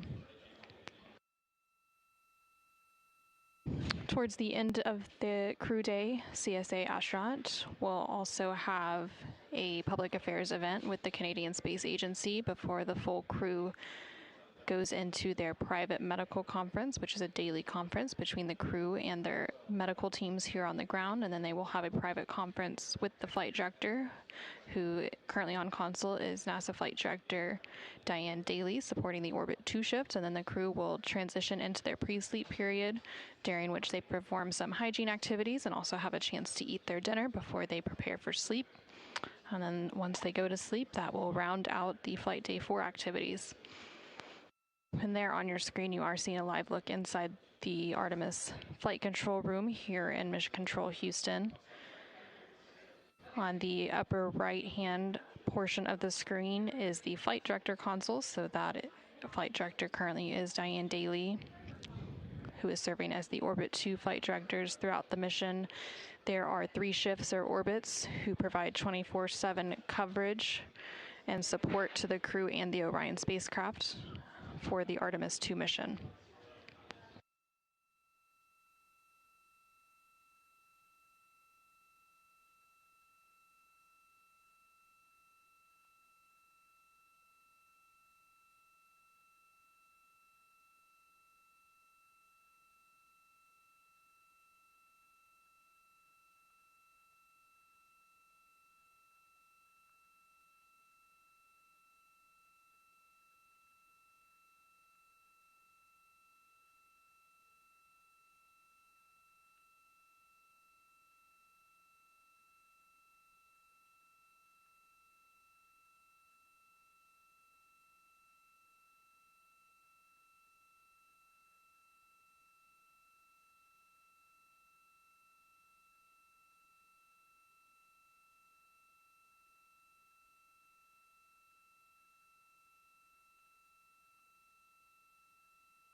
Houston, integrity, AGA readings when you're ready.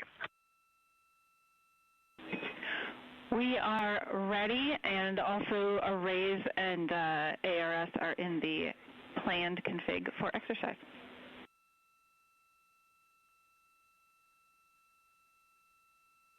We copy, go for exercise, thank you. CO2, 1.6. O2, 19.3. Pressure, 13.8. Temperature, 75.3.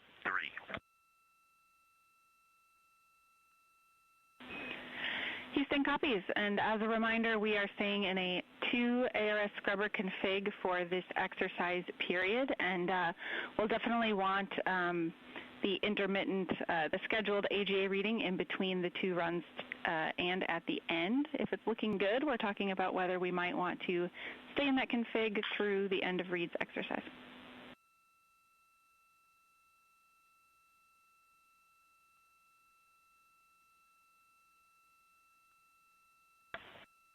We copy, will do.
Integrity Houston, a reminder that we do have the bandwidth to come on board with the HHP camera. Let us know if that's something you'd like to do.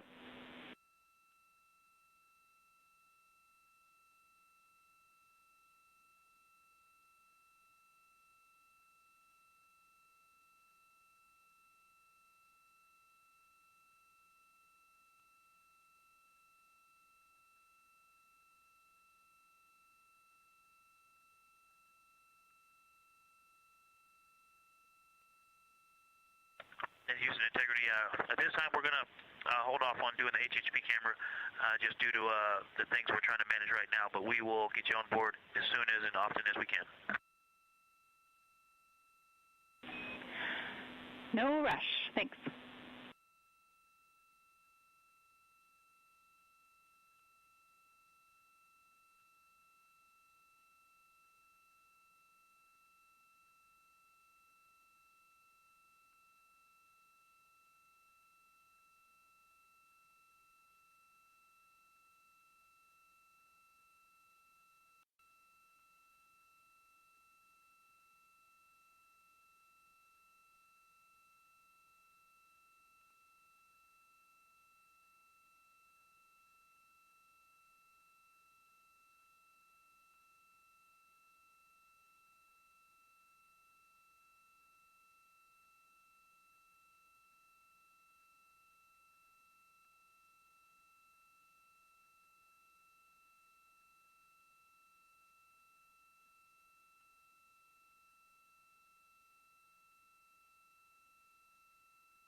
This is Artemis Mission Control in Houston, Texas. We are currently 3 hours and 48 minutes into the Artemis II mission. We are on the 4th flight day, following a liftoff on Wednesday, April 1st at 5:35 p.m. Central, 6:35 p.m. Eastern from NASA's Kennedy Space Center in Florida. You're currently seeing a view of the Artemis Real-Time Orbit website, or ARROW, which you can follow along with at nasa.gov/trackartemis. This visualization provides updates on the data and telemetry coming from the Orion spacecraft. Currently, Orion is about 189,000 miles away from Earth and about 91,000 miles separating the spacecraft and the moon. It's continuing to close in on the moon, and it is scheduled to have its closest approach and lunar flyby on flight day 6, which will be Monday, April 6th. Yesterday, during flight day 3, the Orion spacecraft did pass the halfway mark, where it became closer to the moon than the Earth. And then tomorrow on flight day 5, which will be April 5th, the Orion spacecraft will cross into the lunar sphere of influence, which is when the gravitational forces from the moon will be stronger than those of Earth. Currently, the crew on board the Orion spacecraft is awake, and they're continuing to work through the remainder of their activities for the day, which includes some blocks of exercise, as well as a lunar flyby plan review. Earlier in the day, the crew did complete a public affairs downlink event, and then 2 of the crew members have already completed their flyby plan review. There was originally a scheduled outbound trajectory correction burn. This was the second planned correction burn that ended up being canceled, as it was determined that it was no longer needed. Tomorrow on flight day 5, there is another opportunity for an outbound trajectory correction burn should it be needed. And then coming up later in this shift, there will also be a Canadian Space Agency public affairs event before the crew begins to wind down for the day and go into their pre-sleep period, where they will complete hygiene activities as well as eat their dinner before they go into their sleep period. Once they enter flight day 5, following their sleep period, there are several activities planned for tomorrow, including an aux suit developmental flight test objective. The aux suit is the Orion Crew Survival System suit, those orange suits that you see them wearing. So that will take up about the entire morning portion of their day before they move into their midday meal. And again, there's also a planned outbound trajectory correction burn scheduled for flight day 5 as well. And then shortly after that burn is when they will enter that lunar sphere of influence. It'll take place during their pre-sleep period on flight day 5.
Integrity Houston for wastewater dump in sight.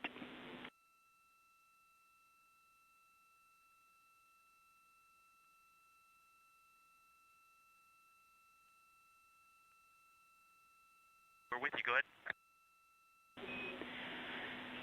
Hey, Victor, we are looking for the latest observations you might have on what the wastewater dump is sounding like and looking like.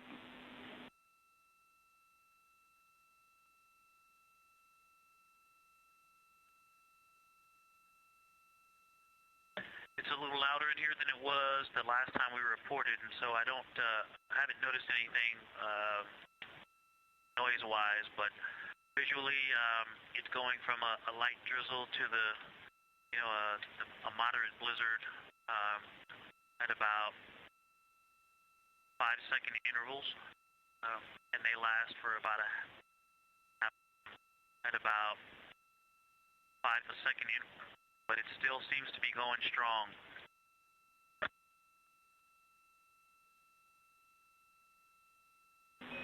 We copy all. Thank you.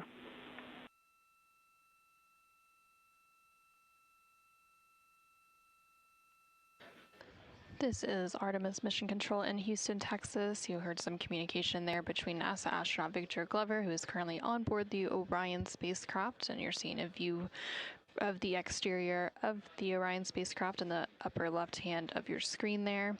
Those views coming to you from the solar array wing cameras, which are attached to the 4 different solar arrays on the spacecraft. And then in the bottom right hand of your screen, you can see a look inside the Artemis Mission Control here in Houston, specifically the Capcom and flight director consoles. So the Capcom or capsule communicator there in the center portion of that screen is Jackie Mahaffey, and she serves as the single voice link between the ground and the crew on board the Orion spacecraft. They were having some additional conversations about the Universal Waste Management System, which is basically the space toilet on board the Orion spacecraft. Typically, they do a wastewater dump every day.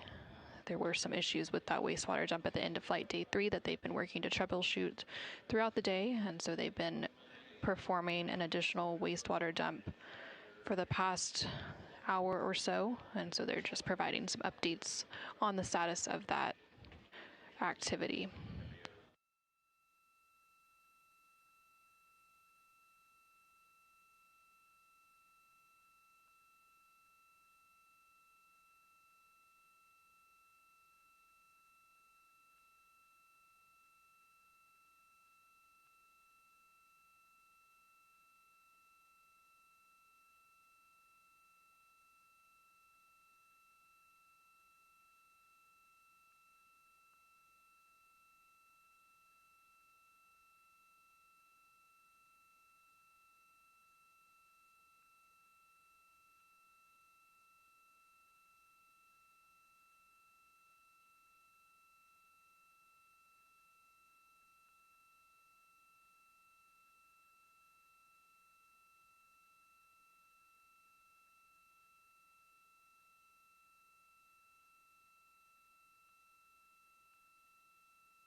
Houston, integrity, AGA readings when ready.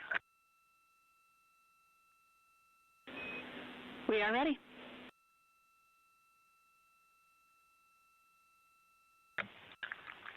CO2 1.8, O2 20.1, 13.95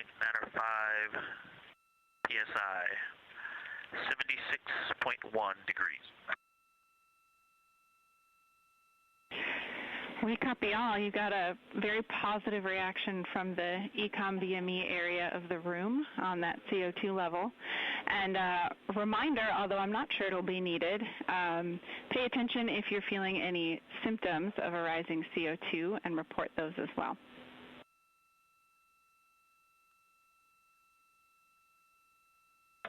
Absolutely.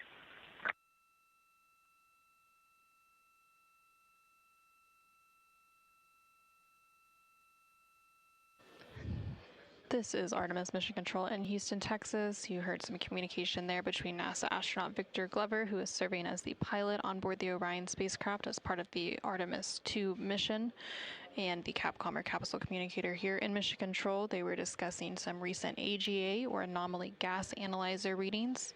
The crew takes and reports these readings periodically throughout the day, and this is a portable laser-based instrument that can detect trace contaminants and also measures gases inside the Orion spacecraft, such as carbon dioxide. And the Capcom or capsule communicator here in the room mentioned some reactions from a couple of consoles here in the room, and that was the EECOM and BME consoles. So EECOM is the Emergency Environmental and Consumables Manager, and they are responsible for the internal thermal control systems, air and water supply, and purification systems on board the Orion spacecraft. And then BME is the biomedical engineer here in Mission Control, and they ensure crew health and safety by planning, facilitating, and monitoring all activities involving crew health, medical operations, and relevant hardware.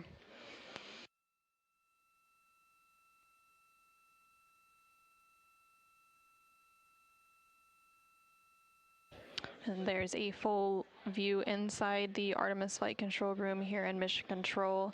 That EECOM console that I was referencing is in the left-hand side of your screen towards the back of the room.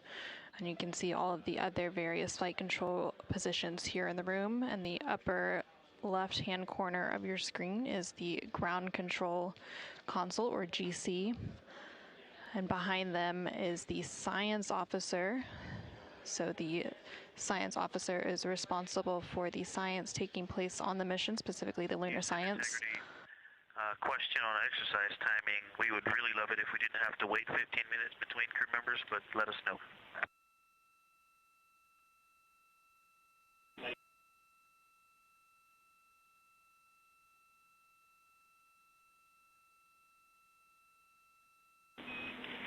And Houston is happy to eliminate that wait and go for the next person.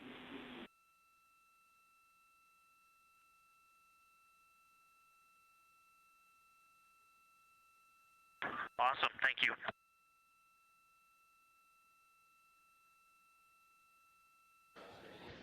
This is Artemis Mission Control again. Some additional conversations there between the crew and the team here in Mission Control discussing the exercise taking place on board the Orion spacecraft. So NASA astronaut Christina Koch recently wrapped up her daily exercise block, and then CSA, or Canadian Space Agency, astronaut Jeremy Hansen is scheduled to do his exercise next, followed by NASA astronaut Reid Wiseman. And so each of the crew members on board the spacecraft have a daily block of exercise, and they all use a device known as the flywheel, which is a exercise device that uses a flywheel or a series of pulleys and a torque limiter encased in a frame the size of an extra large shoebox, which functions similar to a rowing machine, and they can complete various different types of exercises using that machine, such as aerobic and resistive exercise.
Houston, integrity question for photo TV.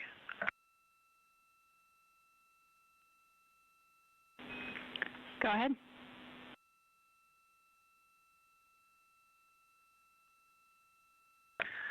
Actually, it's two questions.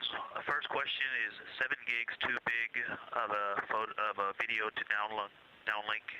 And second question is, did you all get the window DFTO videos?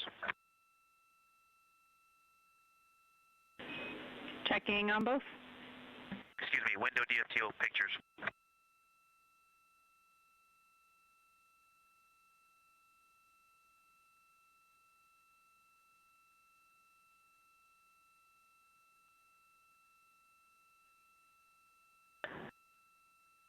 And then, Jackie, if you could pass along a message to the team analyzing those videos about the window DFTO, let me know when you're ready to copy.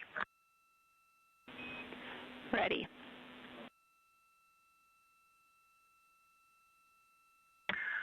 When I first started taking the photos, I realized that small changes in how far the lens was from the window made a difference in the image quality. And so the first few shots are not useful, and they start on window. The first shots were on window 3, I believe, and then, I'm sorry, window 2, and on window 2, I retook the photo starting on the left side, and the voice recording will say window 2 left, 80, 135, 200 and 400, but it will say lens touching. So those are the images to use. So hopefully you'll notice there's 2 sets of the window 2 left, and then the rest of the images are all correct. The docking hatch, window 2, and then the center and right images for window 2.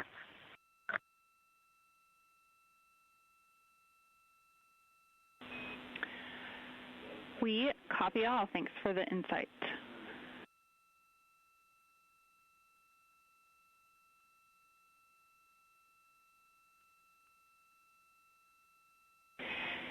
And Victor, just to circle back, the team did get the window DFTO photos. They are taking a look at those today, and so your additional information will be very useful. Thanks.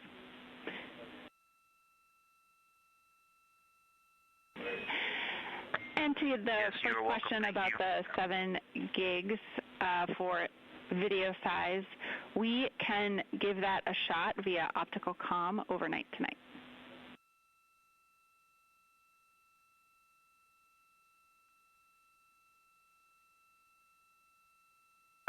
Okay, it's a PAO video, and we'll get that onto PCD1, and hopefully you get it overnight. Thanks.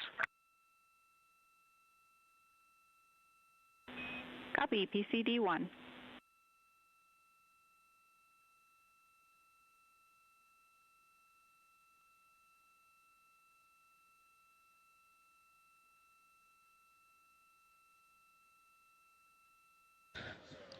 This is Artemis Mission Control. Some additional communication there from the crew, namely NASA astronaut Victor Glover, who was discussing a couple of different things. The first one related to some images that were captured as part of a window optical quality developmental flight test objective. Hey Jackie, that video is nothing special. It's just some routine cabin shots. All the other cameras were used, so I used an iPhone at lowest res, and it just made a large file. Sorry about that. We'll fix it tomorrow.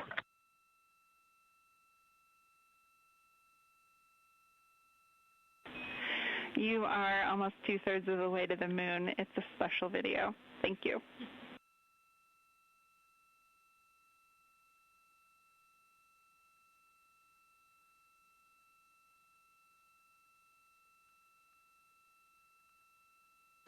The window optical quality DFTO was completed during flight day 3, and it involved the crew taking images at varying focal lengths of subjects such as the Earth or the Moon in order to evaluate window optical effects on imagery. There are a variety of developmental flight test objectives, or DFTOs, throughout the mission, and they are all designed to evaluate objectives proposed to improve Orion hardware, flight systems, flight operations, processes, and procedures. They were also discussing the transfer of a video file using the optical communication system. The OPCOM system is a laser communication that uses infrared light rather than traditional radio waves to send data to and from space, and this infrared light's higher frequency allows more data to be sent in a single transmission to Earth.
Integrity Houston for some timeline planning.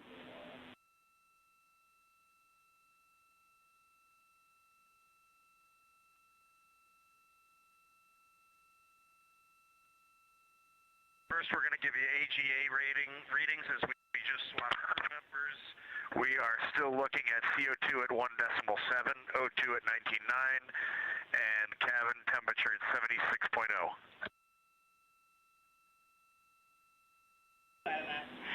That sounds great.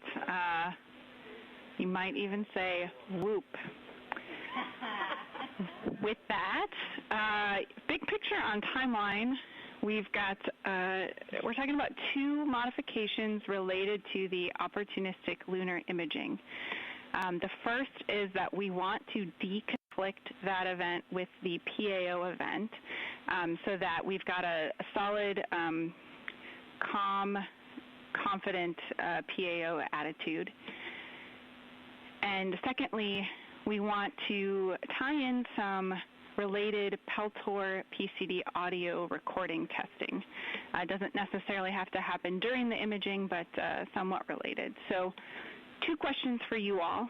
One, we're looking for an estimate on when Reid will have finished exercise.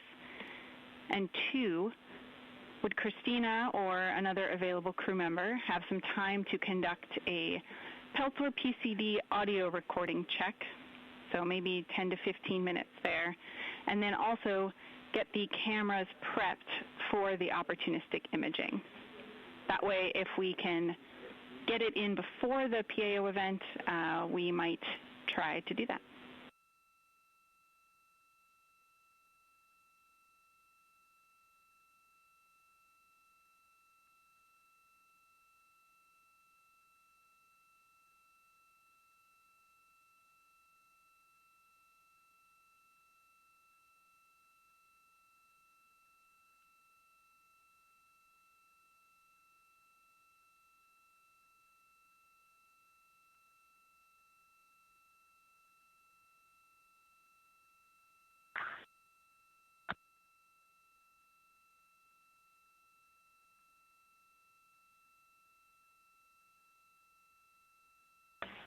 Christina is happy to do those things, and for exercise, I'm just going to do it as efficiently as I possibly can when Jeremy is complete here.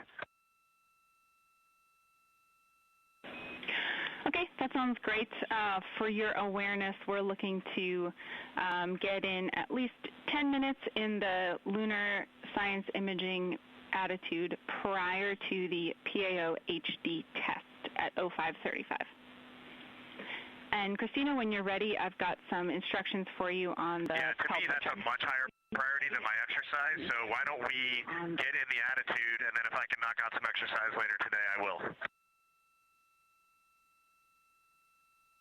Yeah, Reid, there's some setup to get ready for it anyways, so you're completely good to start exercising now, and if we have to cut you off a little early, it sounds like you won't mind.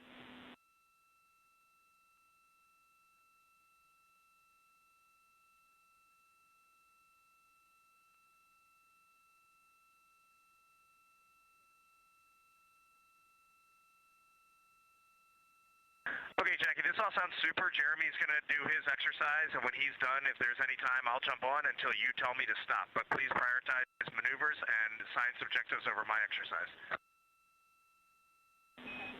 Okay, we copy all.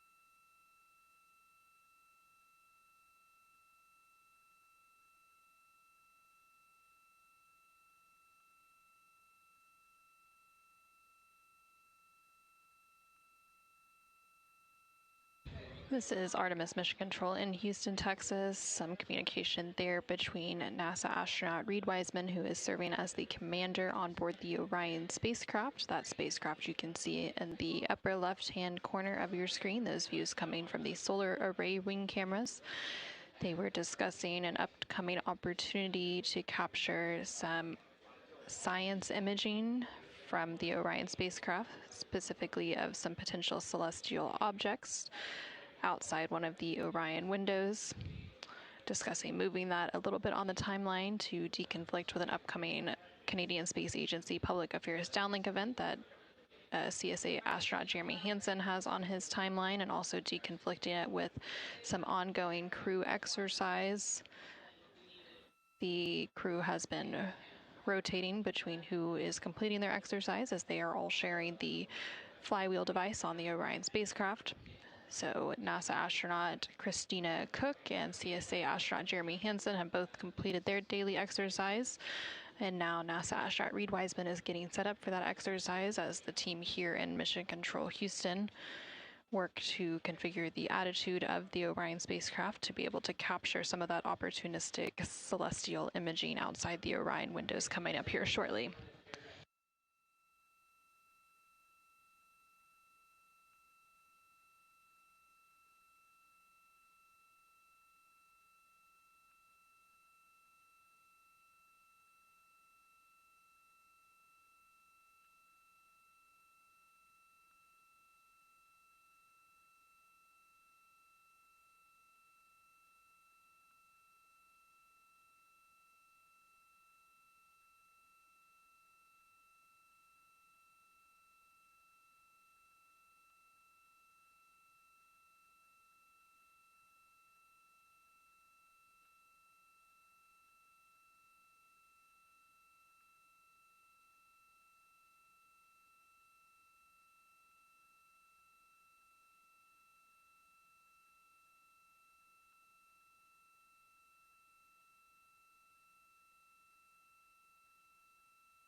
Houston, integrity for exercise.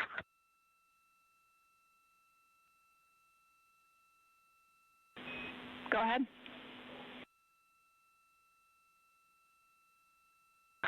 Hey, Jackie, the CO2 is 2.4, temp is 76.1, and Jeremy is wrapping up now, and then I'll, if it's okay with you guys, I'll just jump right on until you call me off for maneuvers.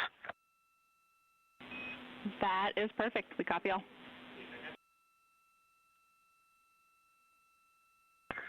Kick 'em.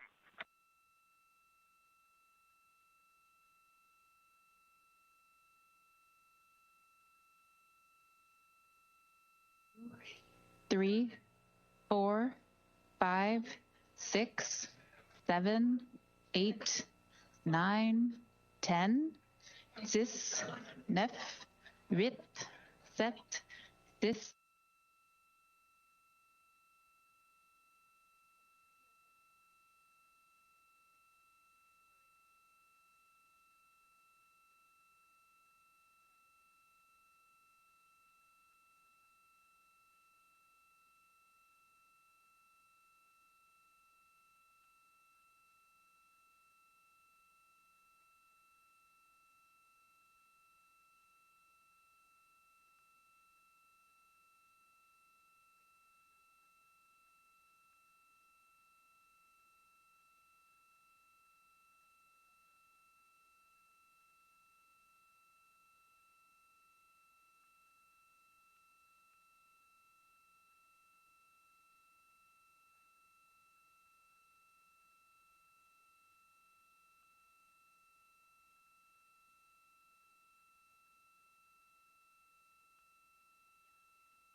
Integrity Houston, a couple of items related to a dump visual check and then the forward plan for exercise stop and science setup.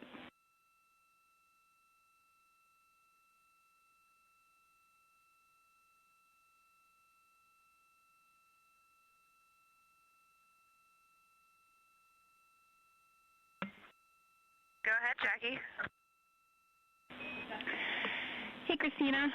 First of all, we need Reid to stop exercise at or before 05:15 and give us a call to confirm he has stopped. We'll kick off the maneuver right at 05:15 to the lunar imaging attitude.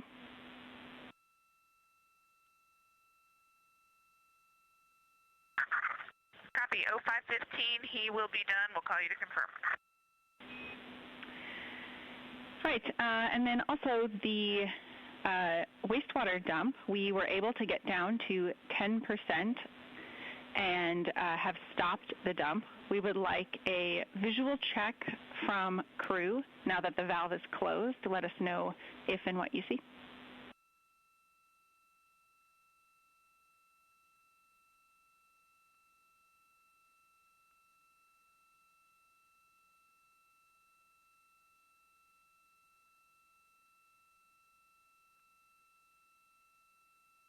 Yeah, it does appear to have stopped. Oh, we just had a little chug, but for the most part, there's another chug. It is, well, actually it's chugging pretty regularly, but when I first looked it had stopped. Now I'm getting a big puff and then lack of particles about every 3 seconds.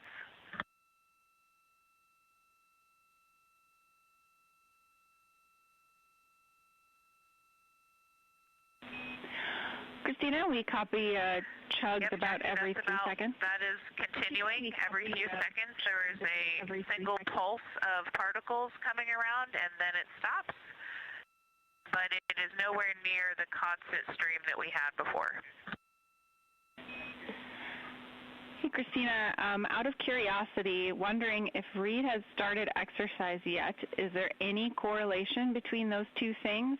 And are you able to hear any of the thud or chug noises like earlier?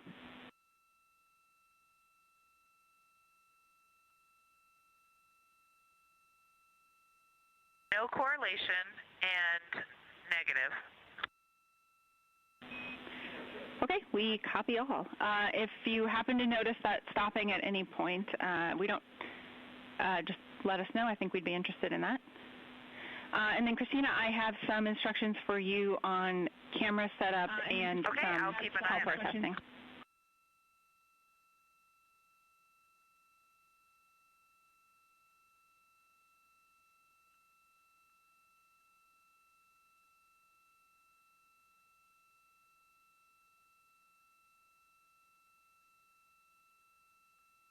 All right, Jackie, I'm ready to copy. All right. All of this you will be able to utilize steps from your the opportunistic imaging activity on Victor's band a little bit later. You can use that procedure, 36.2.1, opportunistic imaging. For the Peltor recording test, step 3 of that procedure has an if OE comms crowded conditional, and we'd like you to head into that conditional, and it'll have some Peltor headset operations steps. So you can follow those steps and the subsequent PCD voice recorder reference. But really, we just want to get a couple of minutes of you using the voice recorder with the Peltor and the PCD. And if you can get a volunteer to do some talking in the background, some different, common cabin audio in the background of that. What we're interested in is when you play that back, are you able to hear those background noises? And for context, partly this is checking against our pre-flight testing, and it will also help us understand what kind of activities we can schedule concurrently with future opportunistic science observations.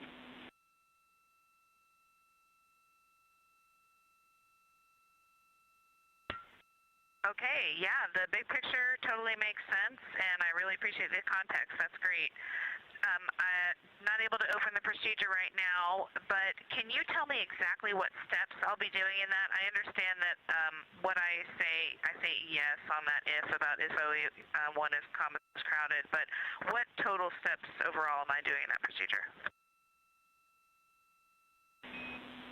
Everything for the Peltor recording is encompassed in step 3 of the opportunistic imaging, and we're checking on if there's any specific steps embedded in there that you do not need to perform.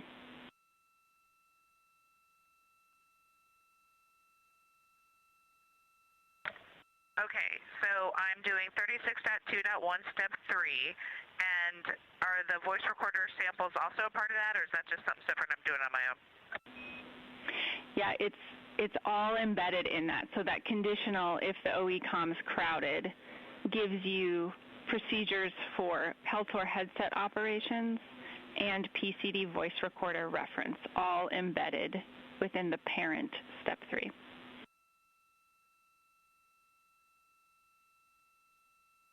Got it. Okay, thanks. I'll take a look, and I'll start executing and let you know. Okay, great. I had one more piece for you. In order to be ready for the 10 minutes we're going to have for the opportunistic imaging, we also suggest that you or a second crew member volunteer go ahead and set up the D5 with long lens and Z9 with 35 millimeter lens in the lunar observation config. And step 1 of the opportunistic imaging gives you the procedure references for the lunar well, let me tell you this. Lunar observation setup is 26.4.1114 for the D5 camera.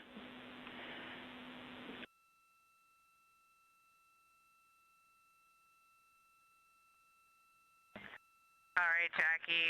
We were having a little bit of a conversation in the cabin for the first part of that, but I think you just would like me to set up those two cameras for lunar imaging, reference 36.4.1114. Yeah, 26.4.1114 is the D5 version of the lunar observation setup.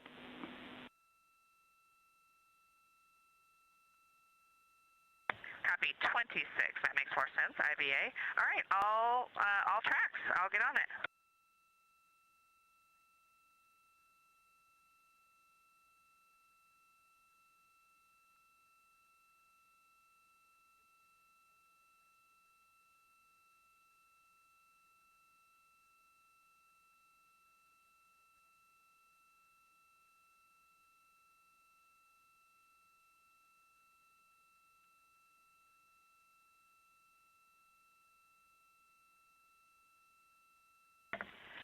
Jackie, one question back to you about when do you expect we might be able to use toilet again?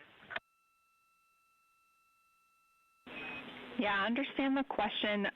The teams are talking about the signature, and they are actively meeting to get you a forward plan as soon as possible.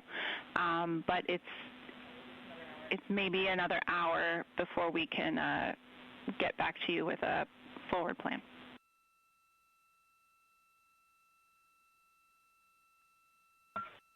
Copy. Would you authorize one use of the toilet? Checking.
And Integrity Houston, breaking news. We have results on the discussions down here for the tank venting, and at this time, you are go for all types of uses of the toilet.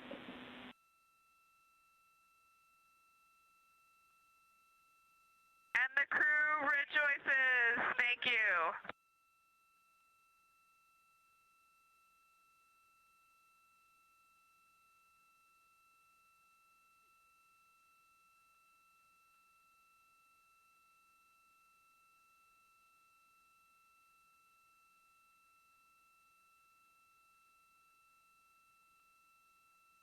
This is Artemis Mission Control in Houston, Texas. We just heard quite a bit of communication about a few different topics there between the crew currently on board the Orion spacecraft as it makes its way to the moon and the team here in Mission Control Houston.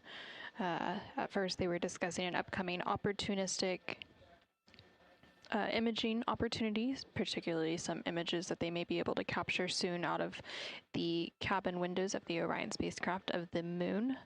So they were moving that around in the timeline to be able to accommodate it. So they're going to begin getting set up and deploying some cameras to be able to capture the moon in its current state, as they are about 89,000 miles away from the moon and continuing to close in on the moon. About 192,000 miles now separating Orion and its crew from the Earth. And then they were also discussing a recent wastewater dump. So the Universal Waste Management System on board the Orion spacecraft, which is basically the space toilet, recently completed a wastewater dump, which is when they vent the urine overboard. And so they were able to complete that wastewater dump. They did have some issues previously with the wastewater dump. Houston integrity, timeline, final think. I don't know if we can use the final word for the whole day, but yeah, let's talk one more time now.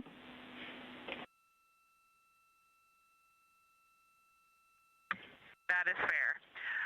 We understand that at 15:15, Reid will stop exercising, and you will start to maneuver the vehicle for the opportunistic science visuals. And then at that point, are we subbing in the PAO event and then doing the opportunistic science blue box activity after, or are we doing the opportunistic science before?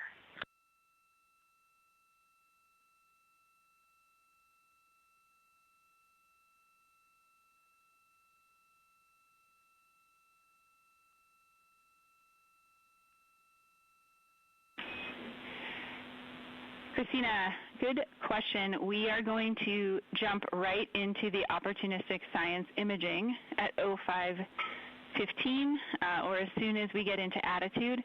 And then at 05:30, we need to start maneuvering back to the attitude that will support the PAO event.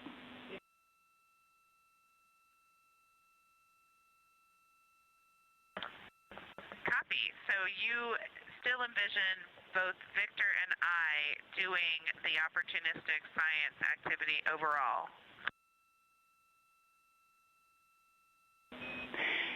Yeah, we will take your judgment, but we would like it done during this time. This is the opportunity that we have today.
integrity, Houston, for imaging and Peltor priorities.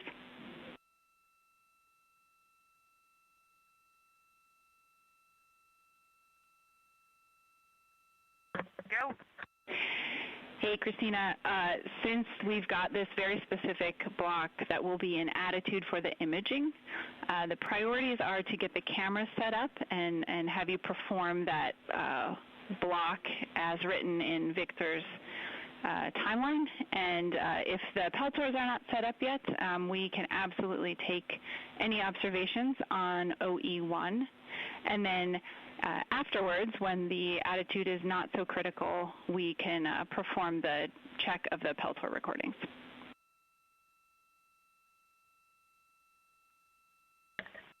Perfect. We were thinking the same.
Houston, we are clear on exercise. We copy.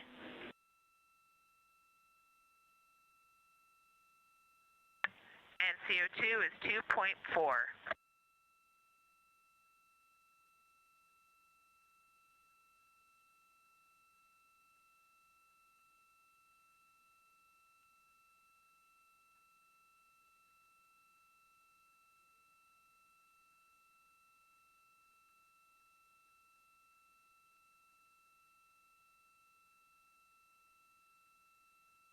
This is Artemis Mission Control. We just heard that the crew has completed their daily exercise blocks.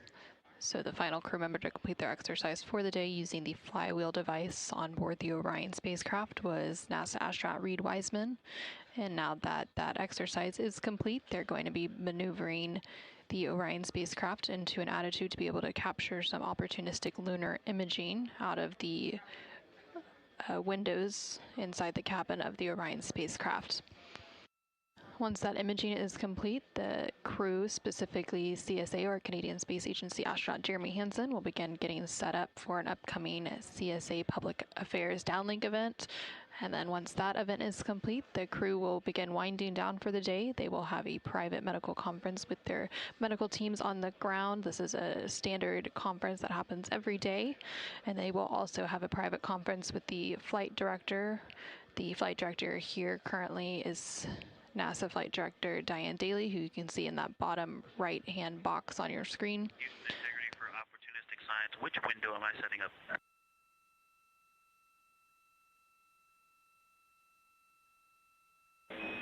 Window 2.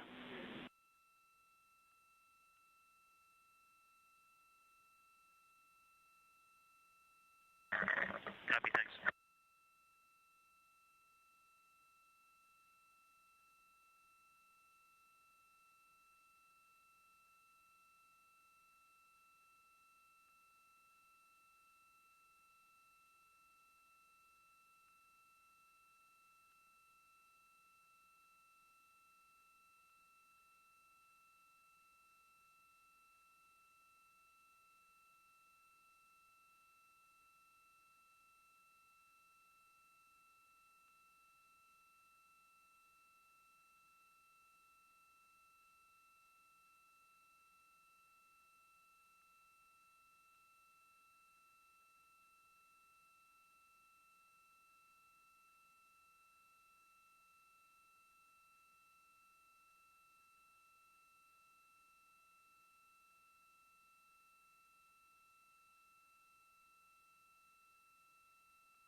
This is Artemis Mission Control. The Orion spacecraft was performing a bit of an attitude maneuver. Integrity Houston, we are in attitude, as you can probably see. And one clarification on the cameras, after using the long lens on the D5, we would suggest switching that lens to the Z9 to capture a few more photos.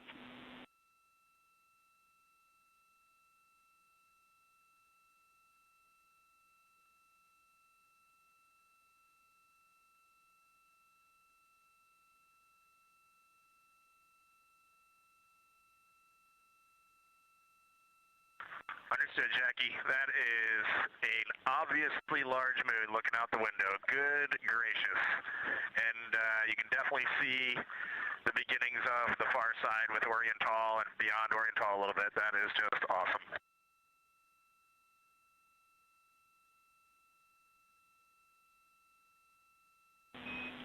All right, some smiling folks here, and we wouldn't mind any other observations you want to share directly with us.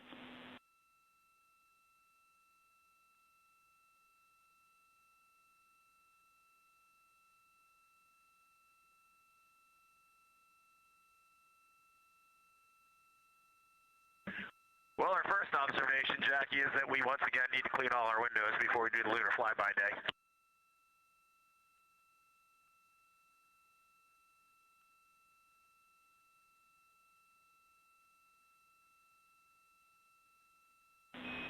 We copy.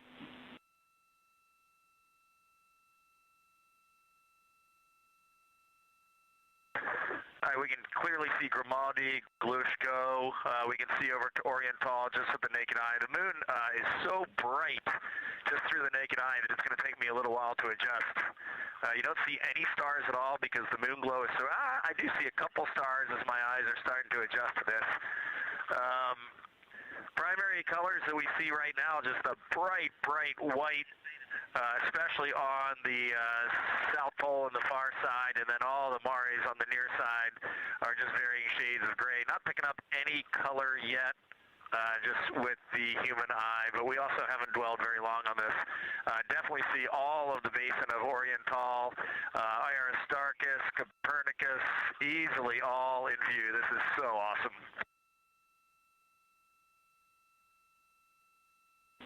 We copy.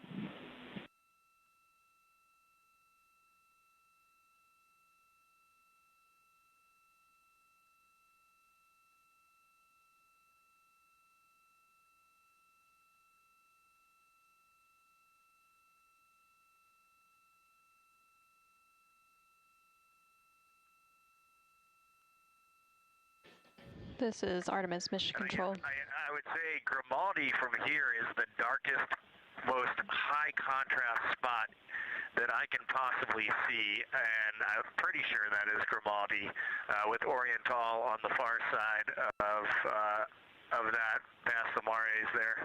But Grimaldi is just so crystal clear and dark.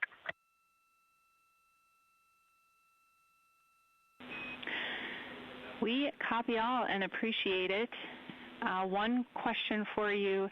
If someone might have a free hand and you'd be willing to share some video of you all taking a look out those windows, I know that we would enjoy it.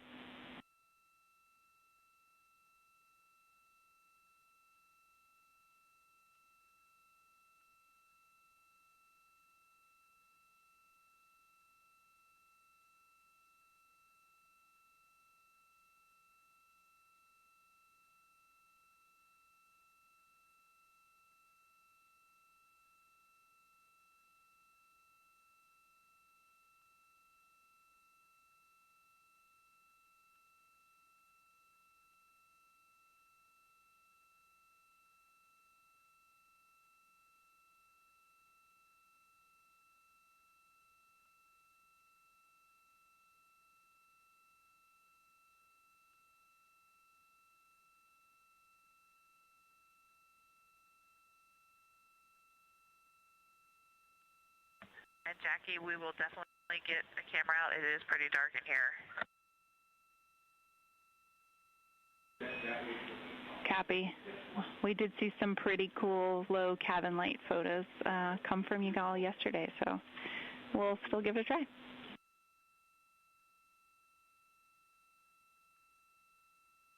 Absolutely. One of the neat things that I'm seeing right now is in the sort of largest mare field, the one that sort of makes up most of the very western side of what you can see on the near side. There is a giant, it's much more obvious now that one of those mares is a huge basin, because it's just right now it's kind of at the 1 o'clock position, and I don't know the name of that big one.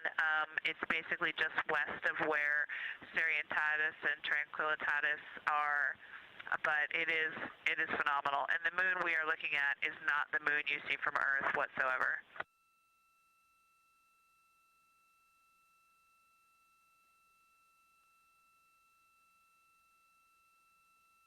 Christina, we copy all.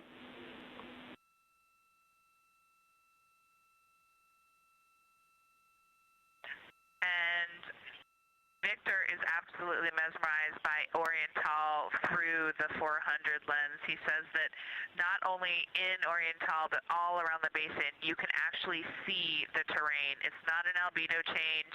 It's not shadows. You can actually just tell that they're terrain features of the multi-ringed crater there.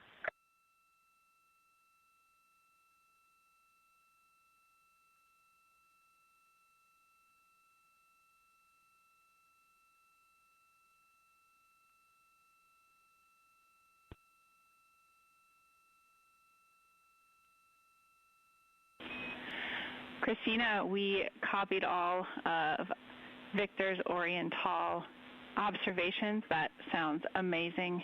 And we think, based on your description of the basin that you saw, that is Imbrium.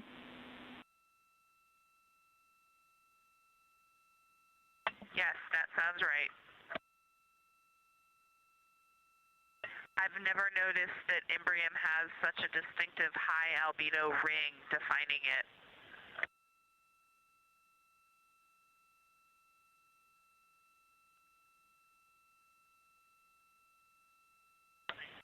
Also worth mentioning, we do apparently have a full moon. We can't detect any terminator at all. It looks like full limb all the way around. We copy, and thanks for sharing some cabin video. And unfortunately, in this opportunistic imaging pass, we've got just about 2 minutes before we'll maneuver back to get set up for the event.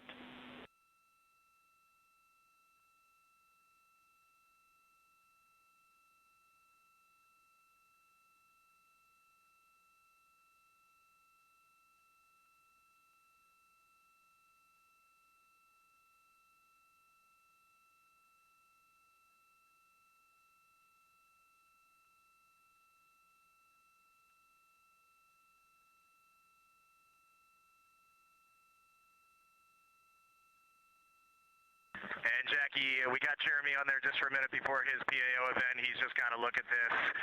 As soon as I put my hands on the 400, it's just, you know, I'm not one for hyperbole, but it's the only thing I could come up with.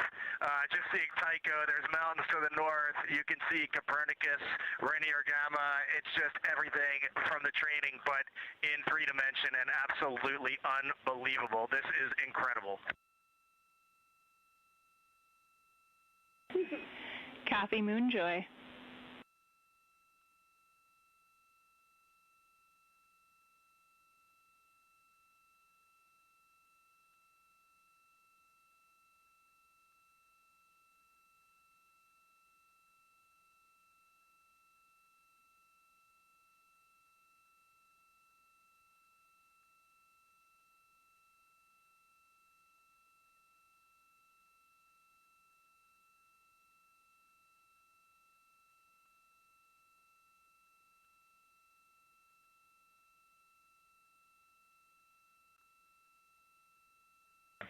In Houston, I can tell you that Christina now has the 400 millimeter, and she also is the queen of hyperbole. It's incredible. Wow. Copy, Christina doing her best Reid impression at the window.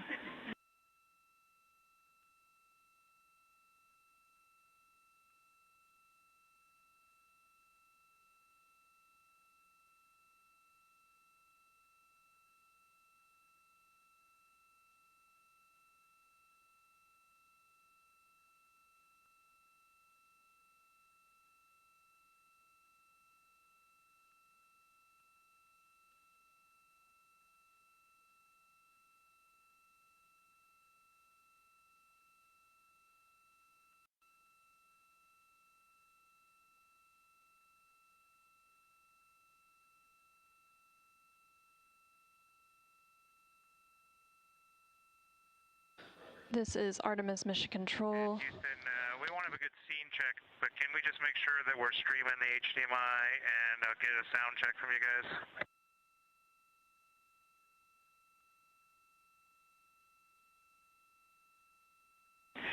Yeah, it looks like a Halloween movie right now, kind of greenish, but I think it's a pretty good view. Maybe top is a little higher up the docking tunnel than we've seen in the past.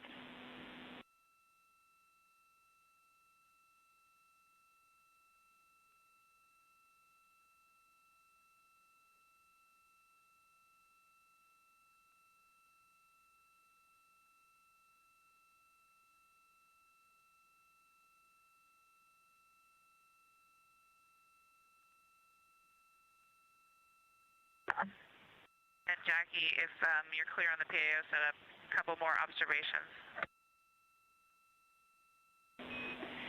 Yep, we are maneuvering. There's a little bit of in and out comm, but we'll take your observations.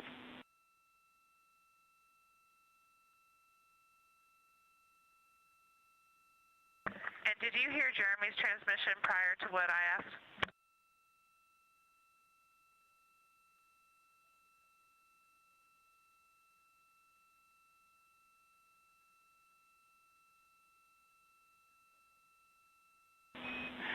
Integrity Houston, we had some in and out comm as we maneuvered. We did hear the last microphone check from Jeremy. And Christina, we would take some observations when you have a minute.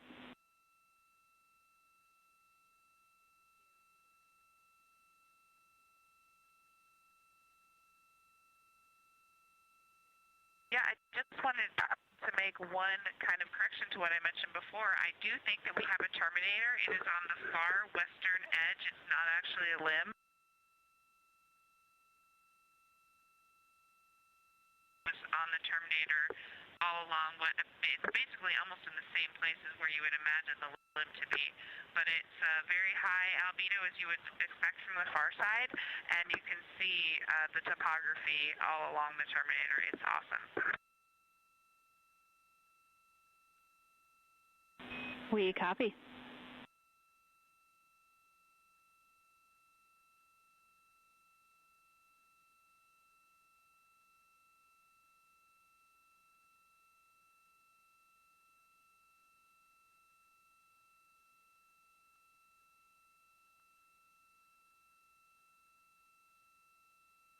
This is Artemis Mission Control in Houston, Texas. The Orion spacecraft was maneuvered to an attitude a few minutes ago to be able to capture some opportunistic imaging of the moon. So we heard some of those conversations from the crew as they were making some observations of what they were seeing of the moon out of the windows of the Orion spacecraft. You heard them referencing several craters and basins that they were seeing on the moon. One of those was Grimaldi, which is a crater, and it's a large basin located near the western limb of the moon. They also discussed the Orion Tall Basin, which is one of the youngest of the large lunar basins. And one of the last things they discussed was the Imbrium Basin, which is the largest impact basin on the moon's near side. They're now maneuvering out of that attitude, but they were able to capture some imagery that will be downlinked to the ground and then hopefully shared out once it's reviewed. And now the crew is getting set up for an upcoming public affairs event, specifically CSA or Canadian Space Agency. Jeremy Hansen will be participating in that event.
Houston Integrity for one more observation and a question.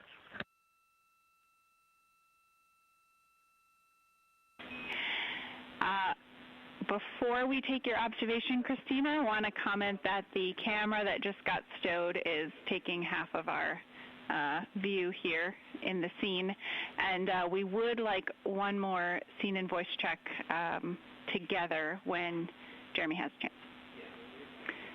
And we'll take your observations. I missed your very last, but other than that, copied all. Sorry, just saying that we would take those observations when it's a good moment.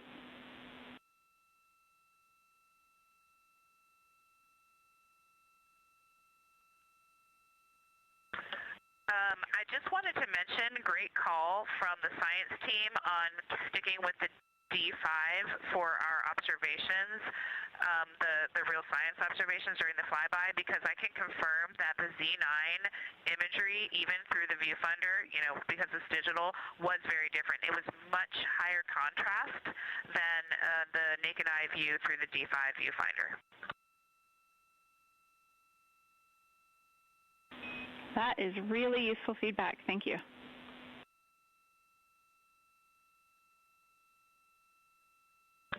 Sure thing, and I'll also mention that the Z9 could be a tool for locating targets because of its higher contrast. It's actually a little easier to see some things, but then obviously going back to the D5 for observations could be a good technique.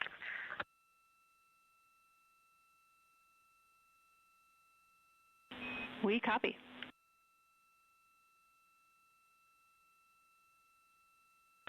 Over to Jeremy.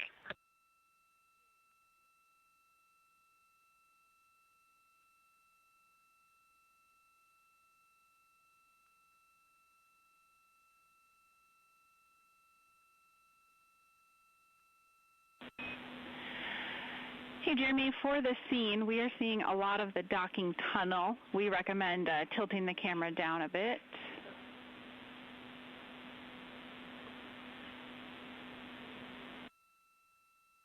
Copy. Christina just floated back there to frame it for us, so go ahead and be directive. She's pointing it right now.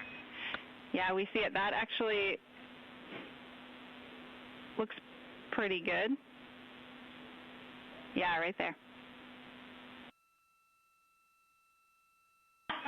I don't know that I can do the play-by-play with the delay, but we trust Christina.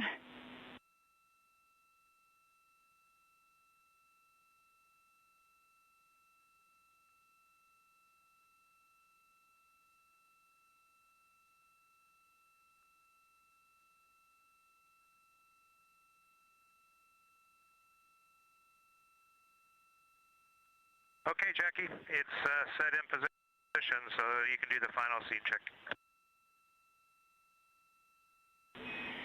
Scene looks great, and we would take another 10 count on the mic if you have it handy.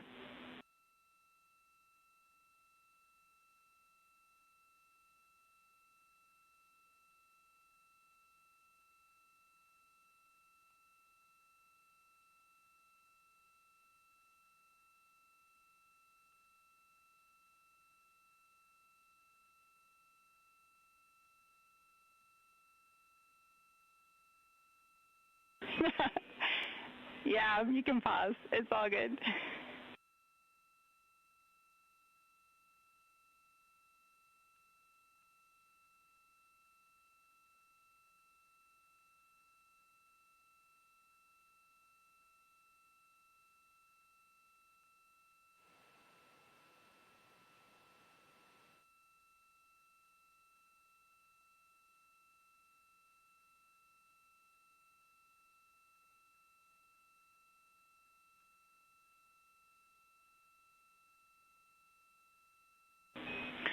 All right, Integrity, we'll be ready for an on-time start in about 8.5 minutes.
Houston integrity for altitude reference change moment. Go ahead.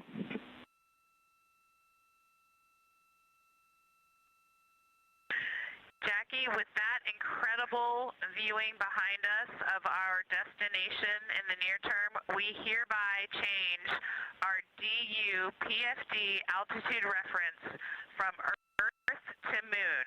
We are currently 76,362 nautical miles from the Moon. And from Earth, we had been 168,000 nautical miles. Houston copies.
Integrity Houston, your AIU is trying to steal the show here.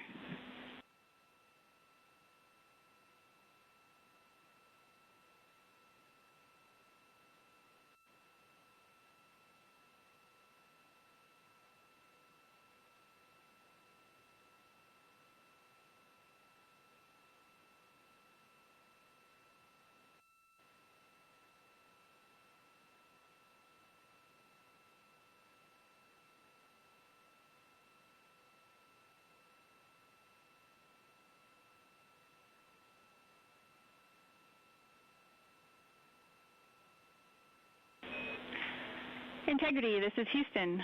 Are you ready for the event?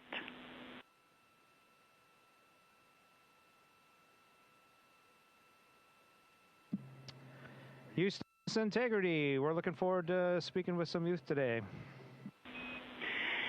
Canadian Space Agency, this is Mission Control Houston. Please call Integrity for a voice check. Integrity, this is the Canadian Space Agency. How do you hear me?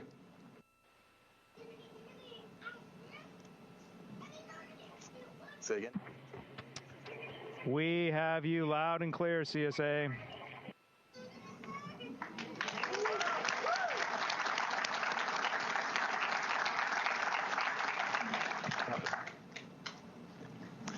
Good. It's you. Thank you, Jeremy. We have many Canadians who are eager to ask you some questions. We're going to start right ahead with those. The first question is from Dia in Mississauga, Ontario. Do astronauts get special training to do CPR in space? How do you actually do that when there's low gravity?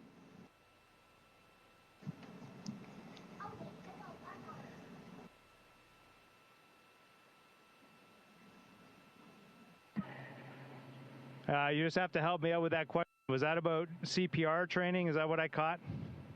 Got it. That's right, Jeremy. You're asked do you have special training to do CPR in space, and how do you actually do that in zero gravity?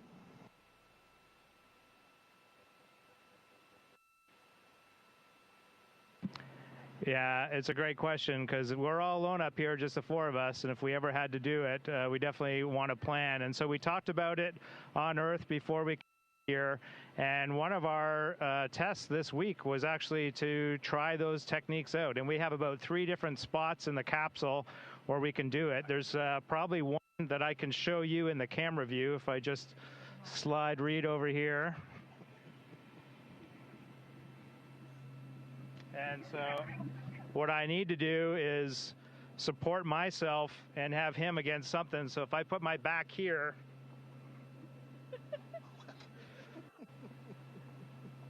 we rearranged the wall. and Reid here, I can push on him. So this is one of our CPR objectives in space. This is actually not the best one, but it's the only one you can see in camera. Thanks, Jeremy. The next question is from Liam in Elsipogtog, New Brunswick. And I wonder, do you still see stars in outer space?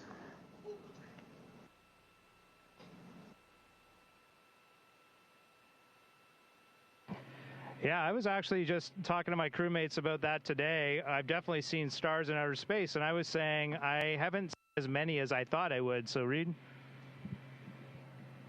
We have so much illumination from the sun on the moon and the earth right now. It is hard at times to see stars. Just like when you walk out in the daytime, you see a blue sky but no stars. We look outside and we see the black space and no stars. But tonight we're going to be pointed into deep space, and we're going to turn out all the lights in the spacecraft for the first time on the mission. And if you give yourself about 20 or 30 minutes, we do this all the time on the International Space Station. Christina and I just have great fond memories of this. You'll start to see the stars, and if you give it enough time, you will see so many stars. It's hard to see the constellations because there are so many stars out there. And the coolest part of those stars is they do not twinkle at all. They are just perfect. They almost look fake. They're just perfect pinpricks of light. So that is our homework for tonight, Jeremy. We are doing that. We'll take a picture. Great. We now have a question from students in Sanikiluaq, Nunavut. What types of food do you eat in space, and how do you cook it?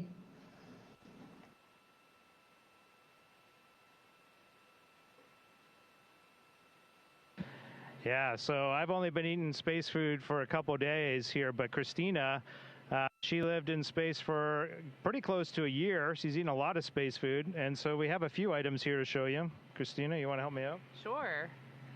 Let's see what we're going to pull out. So my dinner. This is Jeremy's dinner, and in space you really just eat all of your food out of bags of some kind, plastic bags or little metallic bags, because we have to rehydrate a lot of our food. This is actually shrimp cocktail. And this has been rehydrated already, so we added water to it, and the shrimp soaked back up the water, and it's actually pretty tasty. This is an example of a food that has not been rehydrated yet. It got all dried out for flying up here in space, and those are green beans. So we do have to eat our vegetables even in space, but don't worry, they do give us mac and cheese.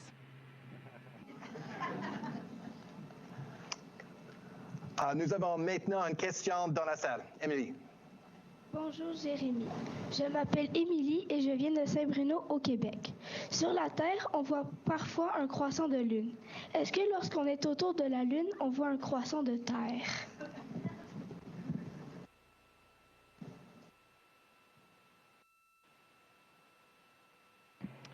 And before I answer that question, I got to go back one. Here's the maple syrup that we opened up and had at lunchtime today. So we had a little bit of Canada on board today, and I shared it with my crewmates, and I think they enjoyed that. So it was great. Pour la question, en fait, oui, on voit des croissants de la Terre, et c'est quelque chose d'incroyable pour moi. Par exemple, la journée avant le TLE, le Translunar Injection, quand nous sommes réveillés, on a vu une demi-terre. Et ça, c'était la première fois que j'ai vu quelque chose de magnifique comme ça. Et pendant cette journée-là, on a vu la Terre au complet et on a vu la Terre noire. Alors, ça, c'était une perspective vraiment unique. And the question was, do we see a crescent Earth just like we see a crescent moon when we're in space? And the reality is we do, and we've seen it all. We've seen a half Earth, partial crescent Earth.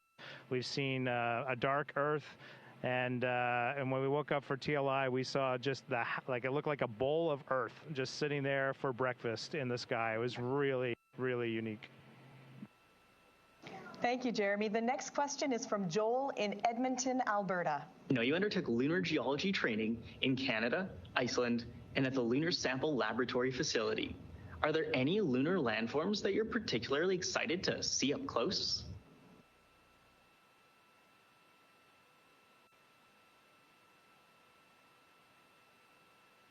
Sure. Oh, that's cool. Absolutely. We have done some incredible geology training on Earth, and one of them, as you mentioned, was in Canada at Kamastaston Crater. And I got the honor of training there with Jeremy and Jenny Gibbons and a great team of geologists, scientists from NASA and many institutions. We did learn a lot about how, craters form and a lot about the mineral that makes up the moon. What we are probably most excited as a crew about seeing on the moon would be an amazing feature called Orion.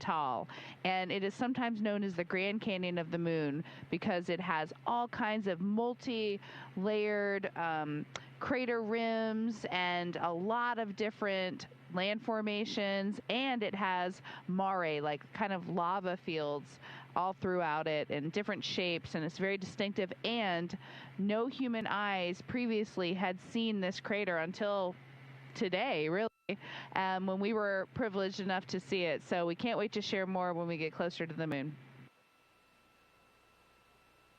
Thanks so much. Masab in Vancouver, BC has a question for you as well. Which movie do you believe is the most accurate representation of space?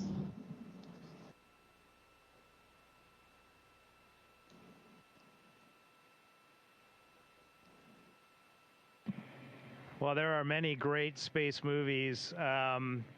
For our specific example here, one that really captures it, I think, is Apollo 13. Now, we haven't had any major malfunctions like Apollo 13 did, but they ended up on a very similar trajectory to us. And that movie really shows you a lot what it's like with just 3 humans, trapped in a tiny capsule and surviving in space together. So that's just one of many, but it's one of my favorite space movies. You have a space movie? That's one of my favorites. Yeah. I love that movie. All right, we have another question, Jeremy, from here in the room. I'm Adelaide from Ottawa, Ontario. How has your family helped you prepare to go to space? And do your kids get time off school?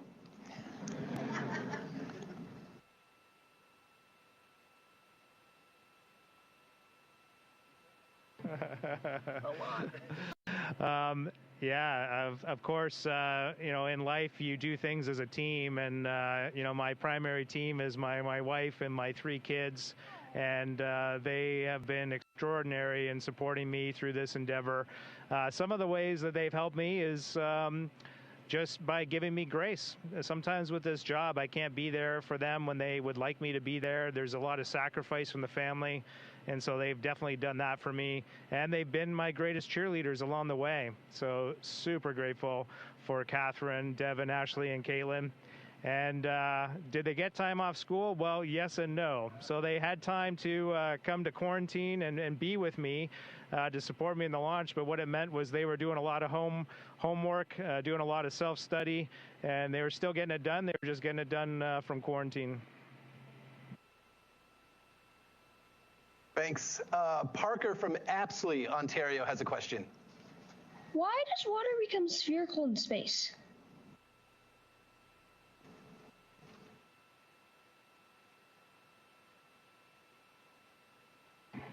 Well, my 3 crewmates lived on board the International Space Station for a significant amount of time, and so they've done a lot of playing with water, and so they were giving me a tutorial today at lunch. Maybe I'll just get Reid to give you the tutorial that he gave me right now.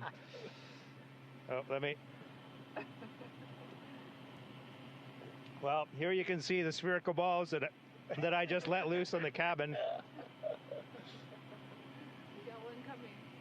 All right, Reid.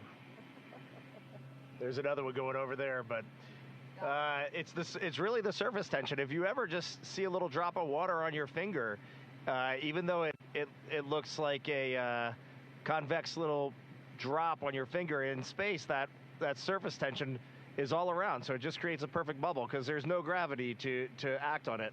And so it just stays in this perfect sphere, and it actually becomes a lens. And earlier today, we were laughing because we could make Jeremy's face go upside down or right side up, and it's pretty amazing. It's fun to play with water in space. Victor's sending us a towel to clean up the mess. Thanks for that demonstration. We now turn to Jackson from Calgary, Alberta. How did you get to be on the Artemis II mission?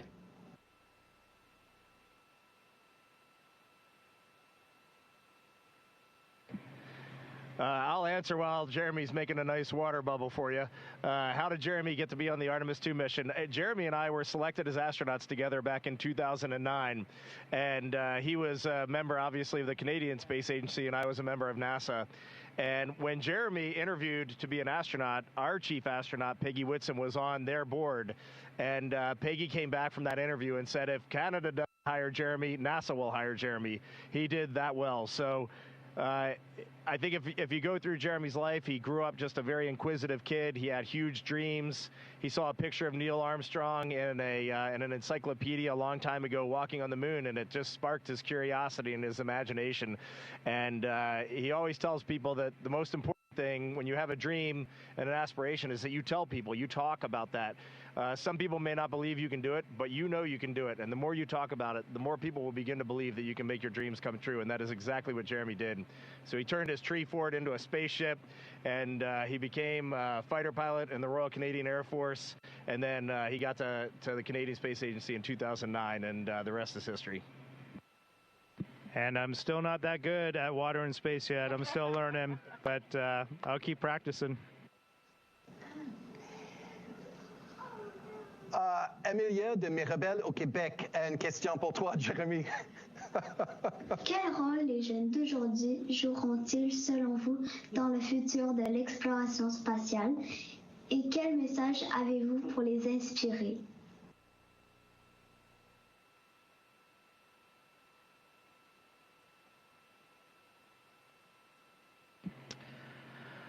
Alors, les jeunes peuvent jouer un rôle vraiment important. En fait, c'est nécessaire que la prochaine génération contribue à notre avenir, à notre avenir.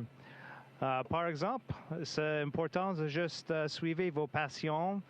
Quand il y a quelque chose qui vous intéresse, apprendre tout ce que c'est possible. Et aussi, partager cet rêve, cet objectif pour vous avec des autres et former une équipe. Et vous pouvez faire des choses importantes pour les humains. Aussi, avec l'espace, maintenant, il y a plein des moyens de contribuer à notre civilisation. Par exemple, on peut utiliser l'espace. Quand on trouve une solution qui utilise l'espace, souvent, ce n'est pas une solution locale, c'est une solution globale. Alors, quand on utilise l'espace, on peut aider le Canada, bien sûr, mais aussi les autres pays, n'importe où au monde. The question was, how can young people contribute to Canada's or the world's space future? And the reality is there's just so many ways that you can use space. And often in space, when you find a solution, it isn't a regional solution, it is a global solution that can be shared around the world.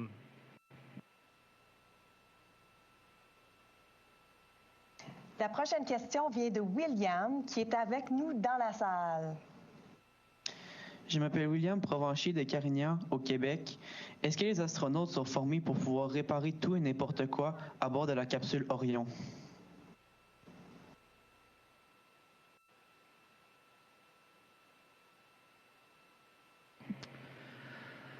En fait, pour nous, on a la formation pour les astronautes et de réparer plein des choses dans les capsules, bien sûr, mais la plupart du temps, la formation, c'est piloter et opérer le vaisseau.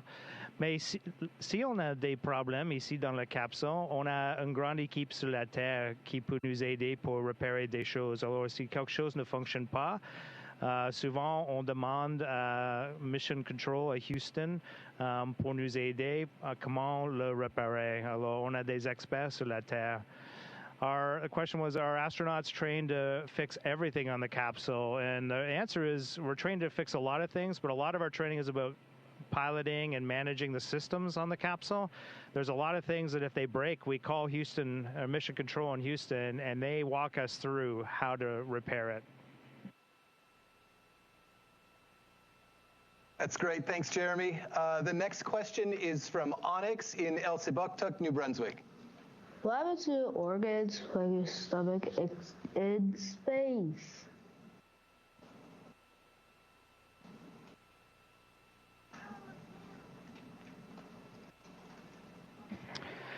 So as far as I can tell, the question was, what happens to our organs in space? As far as I can tell, nothing. It feels very much like my body is operating pretty much exactly it did on Earth. The one thing that I noticed is, there is a blood shift. And if you knew me before I got to space, I'm sure my face is a lot puffier now. It's because there's a lot more blood up in my upper regions of my body because gravity is not constantly pulling it down.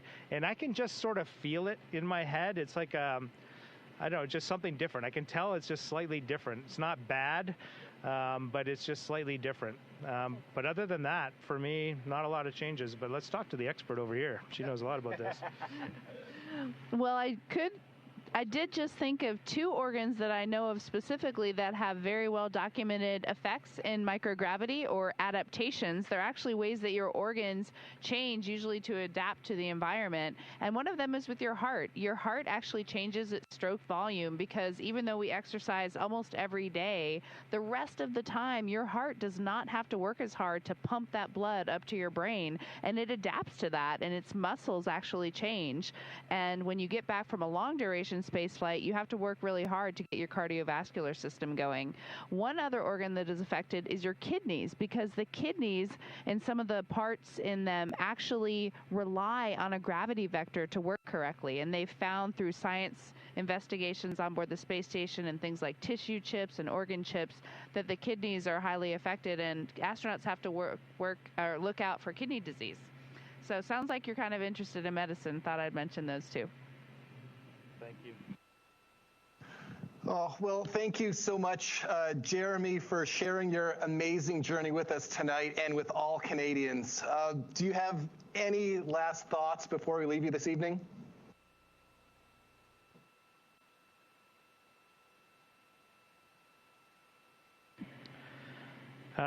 Just really great to spend some time with my fellow Canadians from way out here. We're, if I do some quick math in my head, we're around 300,000 kilometers from home right now.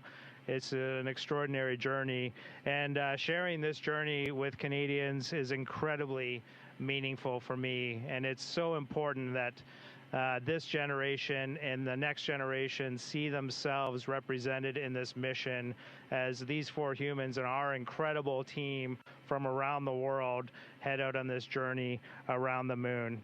And just remember, Canada's future in space is bright because of all of you. Wishing you all the best. Thanks for joining us here on Integrity. Have a great one. Merci beaucoup, Jérémy. Thank you.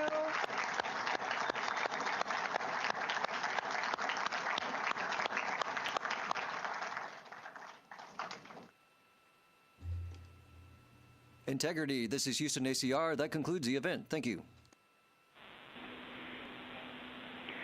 Thank you to all participants. Integrity, we are now resuming operational audio comm.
Integrity Houston, a few items to sync up on before you get into PMC and evening activities. Let us know when you're ready.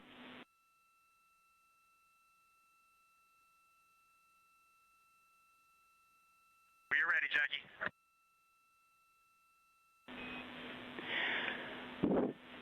All right, a couple of questions about today's timeline, and then some forward plans for the toilet and wastewater dumps. I guess we'll bookend with toilets. So first of all, we thought perhaps you had not prioritized toilet maintenance due to your earlier constraints, and so if you had not gotten to the toilet maintenance block, we do need it before you go to sleep tonight due to oxone constraints. How copy? That is complete. Excellent. Also, we wanted to, we knew that maybe we stepped on some of the flexible HRP activities today, and wanted to let you know that at least the HRP standard measures we're looking for today, since it's asking about your first 3 days in flight.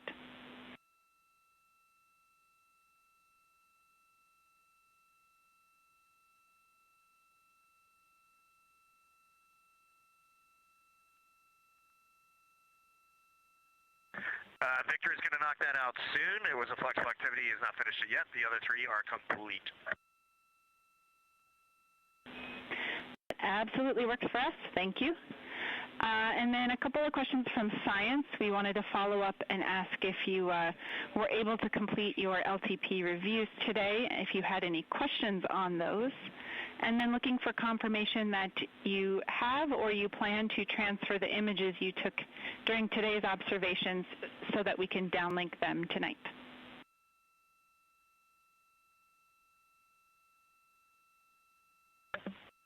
And Victor has that in work right now. I believe we all were able to complete our studying. One question I had was just understanding the different uploads and whatnot. Do I understand correctly that overnight tonight, the actual final plan that we will be executing will be uploaded into our LTP? Is that right? Christina, yes, that is correct.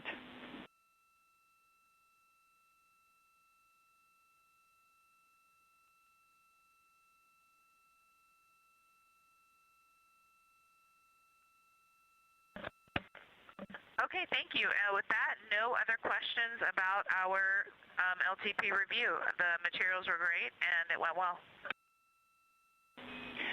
All right, one final topic for you, and we're looking for some feedback.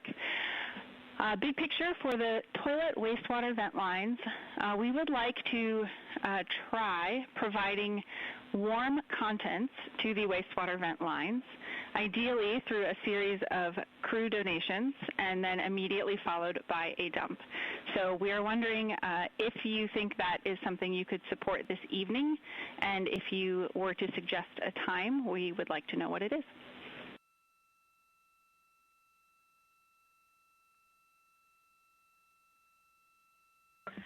Jackie, are you looking for how the max number of donations or a minimum number? What would the minimum number be?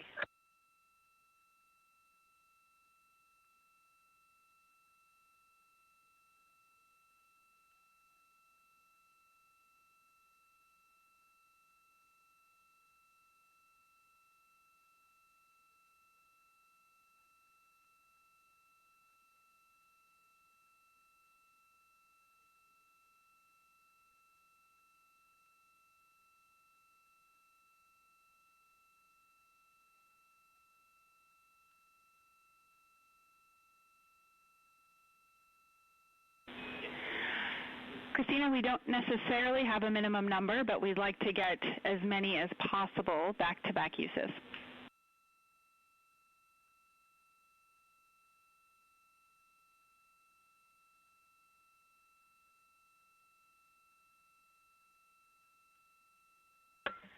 We're looking for a good time, but yeah, I think we should all be able to cycle through there for you.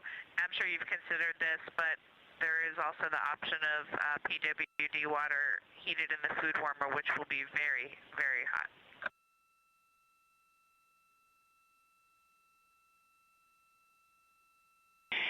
Yeah, Christina, teams down here had similar thoughts, but that system is designed for a particular type of fluid, and we want to stick with that chemistry.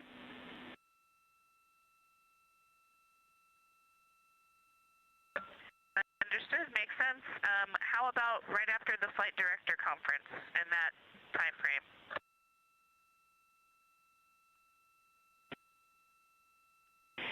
That is perfect, and we will just take a call when you are all complete and ready for the event.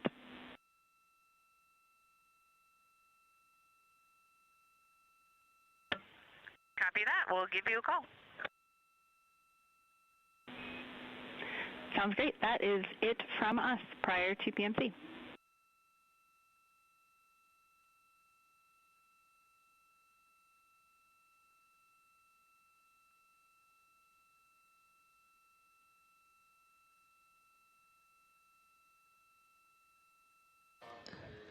This is Artemis Mission Control in Houston, Texas. Canadian Space Agency astronaut Jeremy Hansen recently wrapped up a public affairs event. Status item, docking camera activity on Reid's timeline is complete.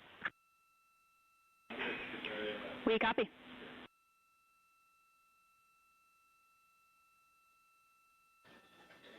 And then following that public affairs event, the crew has been chatting with the Capcom or capsule communicator here in Mission Control Houston, who you can see in the bottom right-hand corner of your screen. The Orbit 2 Capcom is Jackie Mahaffey for this shift. They are talking through the remainder of the timeline for the day, as well as some wastewater dump activities that have been taking place. One of the activities that they were discussing was an HRP, or Human Research Program study, related to spaceflight standard measures. This experiment is conducted in a variety of spaceflight environments, including the International Space Station, and now also as part of the Artemis missions on board the Orion Spacecraft. Through this experiment, it collects a standardized set of measurements spanning multiple physiological systems to provide a comprehensive snapshot of how spaceflight affects the human body. Coming up in just a few minutes, the crew will also move into their daily private medical conference. This is a private conversation with the medical teams on the ground that they have every day, typically at the end of their day. And then following that private conference, they will have a brief private conference with the flight director currently on console, which is Diane Daly, who you can also see in the bottom corner of your screen. Following both of those private conferences, they will enter their pre-sleep period, and during this period, they will complete some hygiene activities, and they will also have the chance to eat their dinner and begin winding down for the day before they head into their sleep period.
Houston Integrity, we are going to Orion Earth 2 for the conference, if that works for you. It does work for us.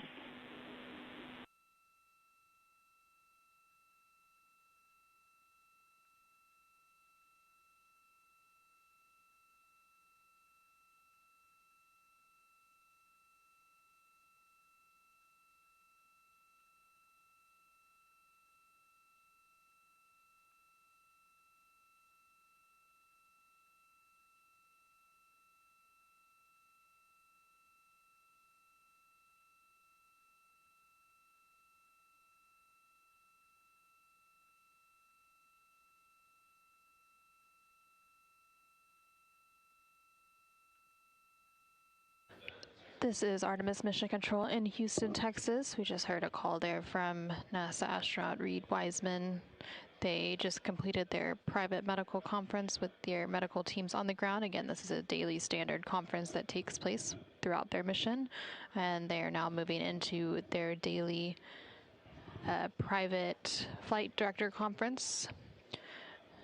And then after that is complete, they will move into their pre-sleep period.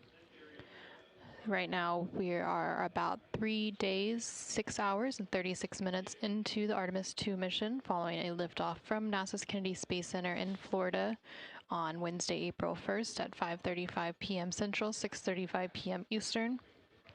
Currently on your screen, you're seeing a look at the Artemis Real-Time Orbit website, or ARO, which provides updates on the data and telemetry from the Orion spacecraft as it makes its way to the moon. The spacecraft is about 195,000 miles away from Earth and about 86,000 miles away from the moon. Earlier today, the Orion spacecraft and its crew passed the 2/3 of the way mark, so they are over 2/3 of the way to the moon. And again, they are expected to make their lunar flyby and the lunar close approach on flight day 6, which will be on Monday, April 6th.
Houston integrity on one for 2 quick topics.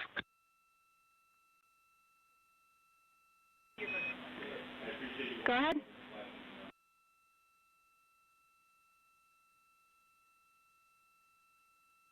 I know we're into pre-sleep, but if they get email sorted out, we would like a call all the way up until MET 8:45 tonight if email gets sorted. That's topic 1. Will go.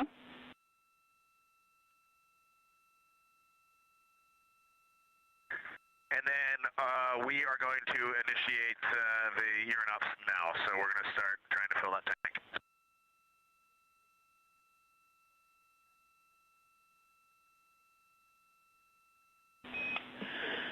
Okay, we copy. Let us know when you are complete. We are expecting to do a short trial dump, and regardless of the results, we'll call back up and give you a go for the rest of the night. Back to your email comment, we have a forward link LOS around 8:10, 8:15, so that will be the latest time that we would call.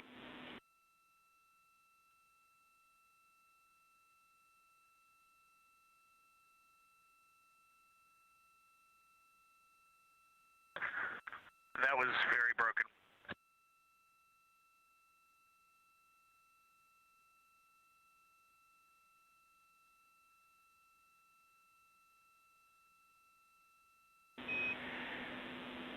Okay, Reid, is this coming through any clearer?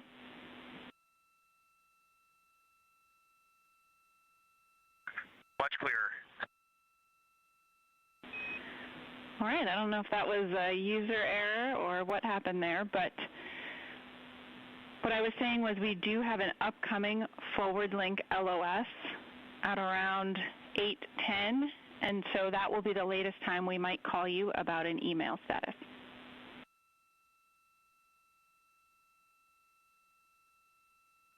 Okay, if you all cannot uplink email tonight, can you please unlock it so we can at least get into it, even if it's old email, and compose new responses? We are woefully behind on communicating with our families.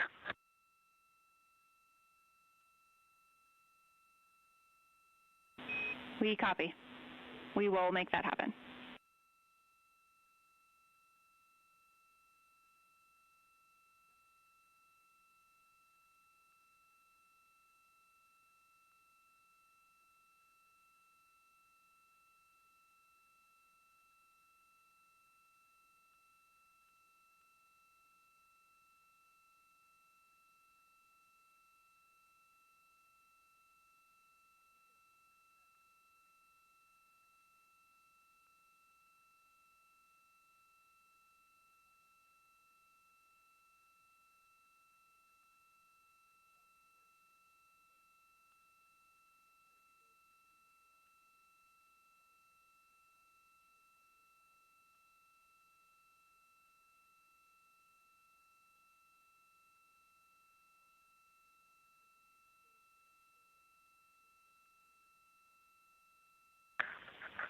Hey, Jackie, one last comment for you while we're just closing out our day here. Go for it.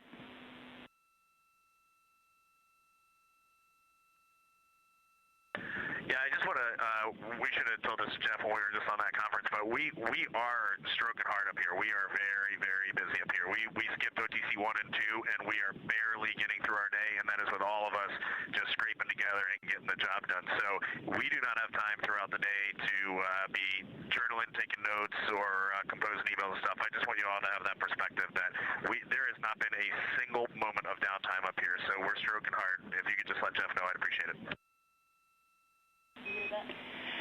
Yep, Reid, thank you for that insight. That matches our observations, but it's good to hear from you as well.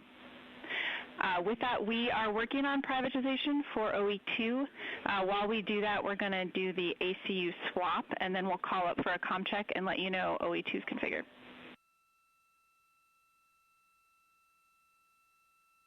Okay, Jackie, that's perfect. Thank you.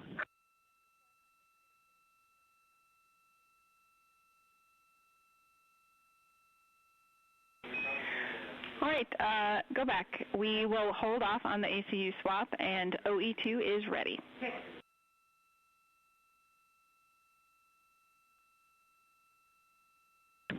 Okay, Jackie, that was very broken, but thank you.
This is Artemis Mission Control in Houston, Texas. The crew is currently in their pre-sleep period, and while they're doing that and preparing to go to bed by eating their dinner and performing some hygiene activities, I have Sarah Schmidt joining me on console for a few short minutes. She is the Artemis II Crew Lunar Observation Lead. Hey, Sarah, thanks for joining us. Hi, happy to be here.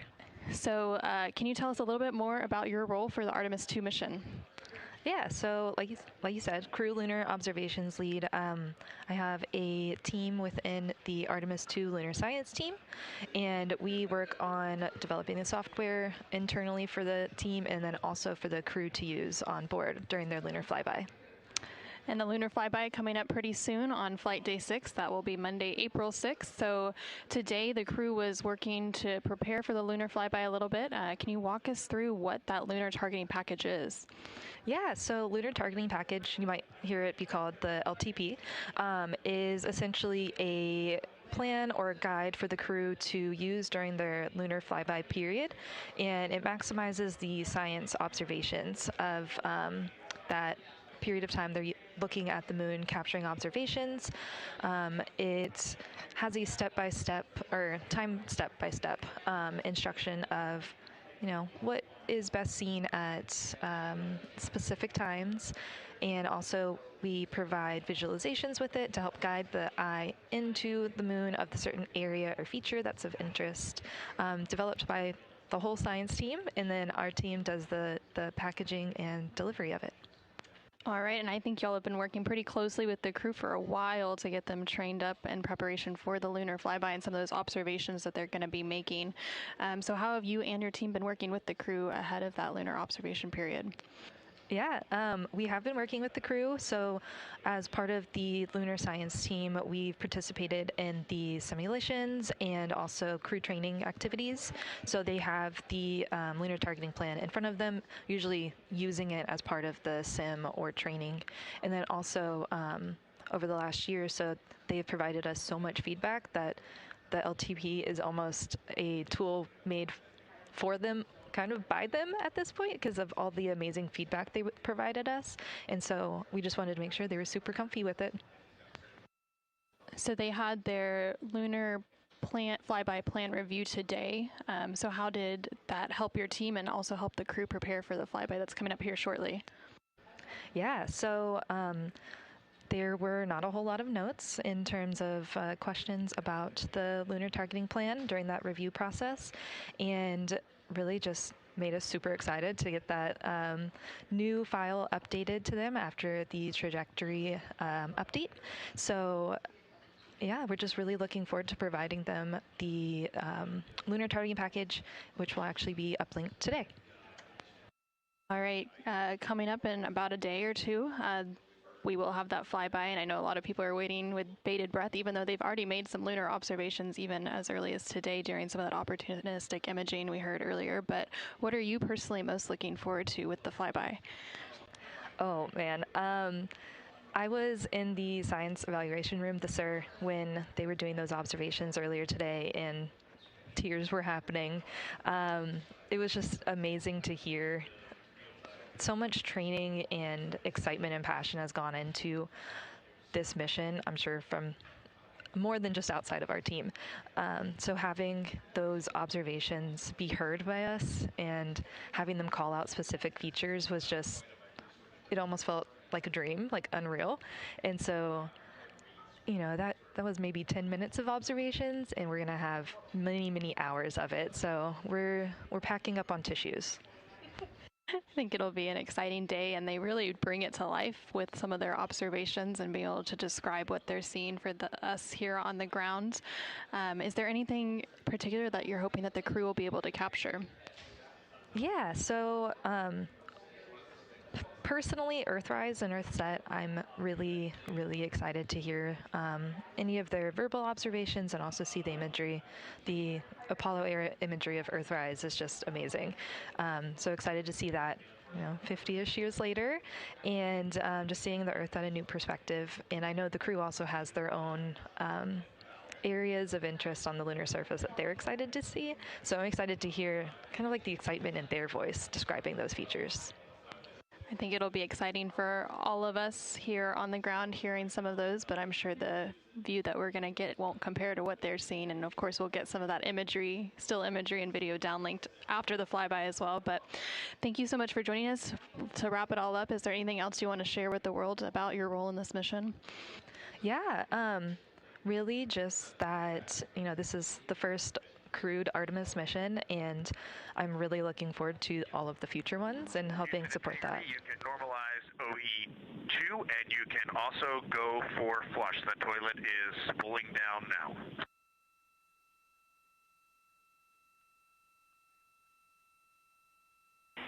Houston copies both. We will put the vent in work and let you know when you're go for toilet.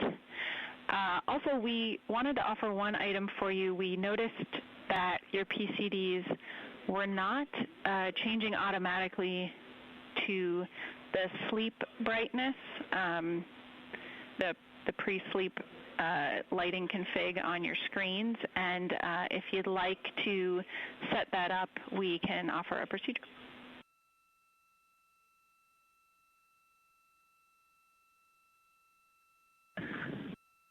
If you want to just put it in the mission summary, that'd be great, but I think we know how to use Flux. If you're talking about Flux, we know how to use it, and we'll just monitor that on our own.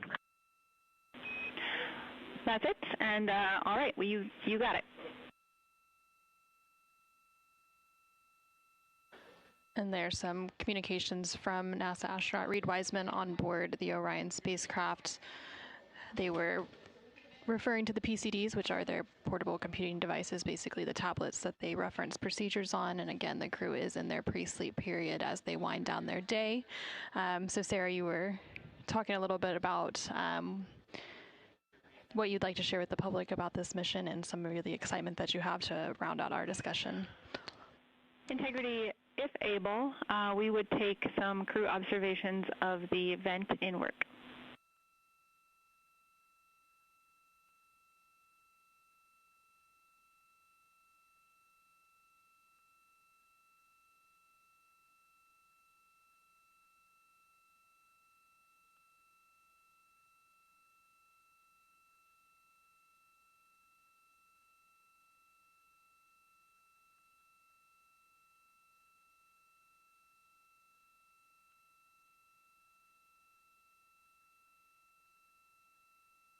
All right, before we get stepped on again by some of that communications with the crew, let's go ahead and wrap it up. Is there anything else you wanted to share?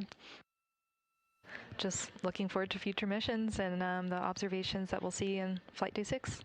Well, thank you so much, Sarah. It was a pleasure to have you joining us, and we look forward to that lunar flyby and some of the amazing work you've put into that lunar targeting package. Thank you so much. Thank you.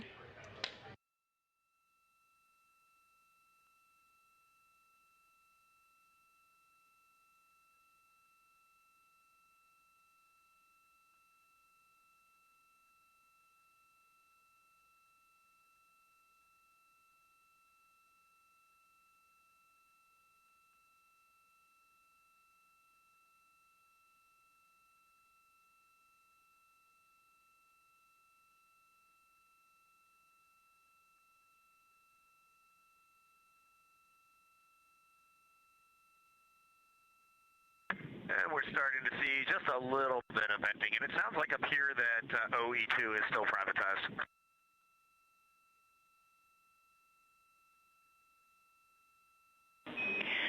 Okay, we copy both, and sorry about that. We'll work on OE2.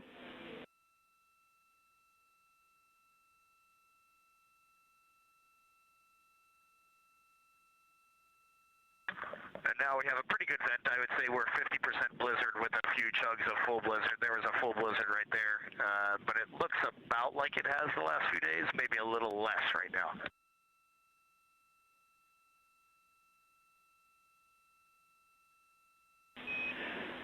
We copy all. We're going to watch it for a few more minutes, and then we expect to terminate.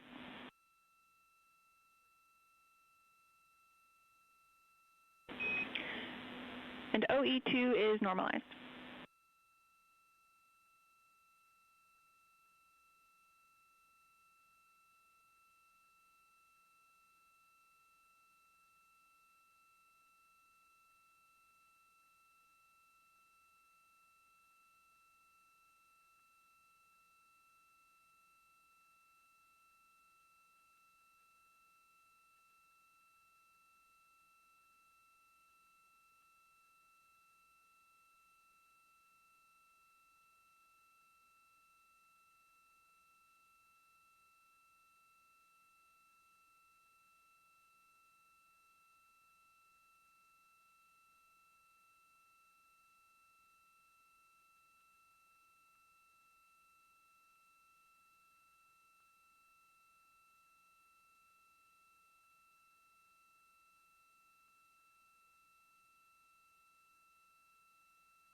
Houston integrity for venting and opportunistic imaging.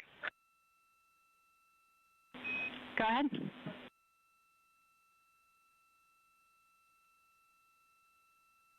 Hey Jackie, some observations about the venting. We're still having the chugging. Basically every couple of seconds the volume coming out dramatically changes. There's sometimes just a very quick burst. Sometimes there's sustained sprays, and sometimes there's longer flowing activity.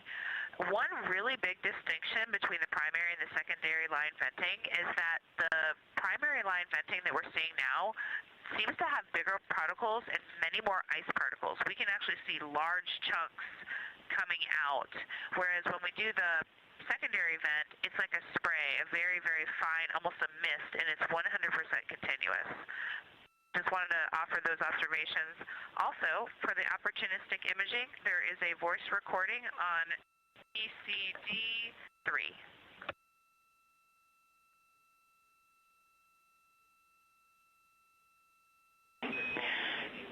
Christina, we copied PCD3. Stand by for a question on the dot.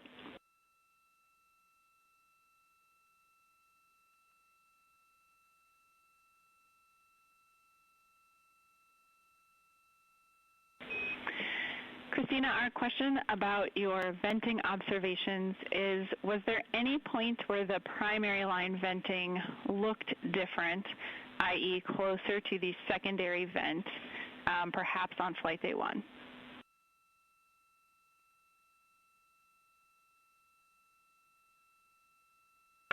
Great question. It did. On flight day 1, it was a lot finer particles as well. I think the secondary still looks finer and more continuous spray than the primary was even in the beginning, but they were definitely a lot closer or the same.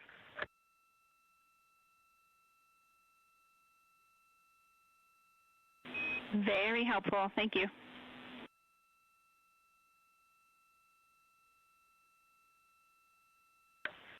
Absolutely, and it is still going in its strong chugging way.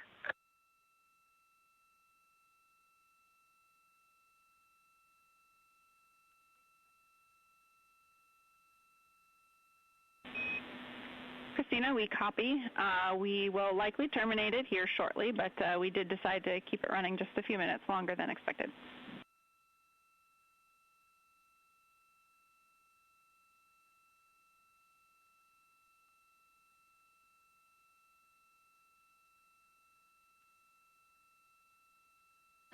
This is Artemis Mission Control. The team here on the ground and the crew on board the Orion spacecraft, specifically NASA astronaut Christina Koch, have been discussing a recent wastewater dump. The toilet, or the Universal Waste Management System on board the Orion spacecraft, typically vents wastewater overboard each day. And so the Orion spacecraft recently maneuvered into an attitude to support that wastewater dump. And so they've been discussing some of the observations being made following that activity.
This is Artemis Mission Control in Houston, Texas.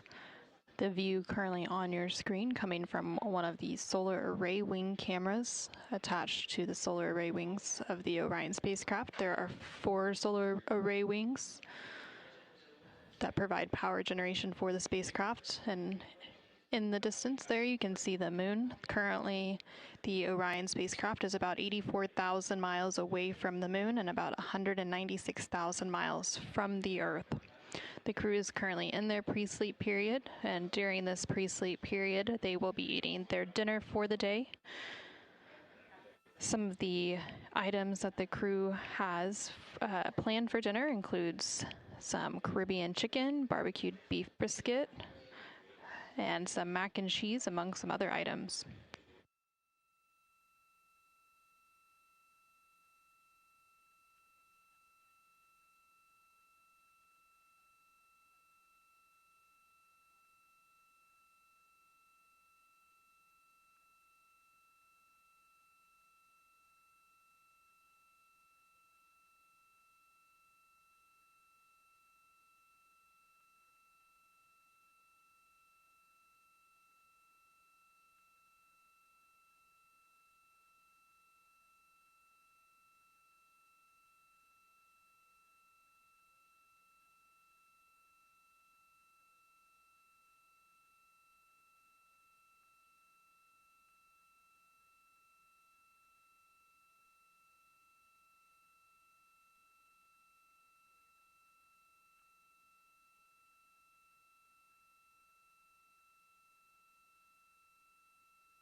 Integrity Houston, post-ACU swap, 2 items for you.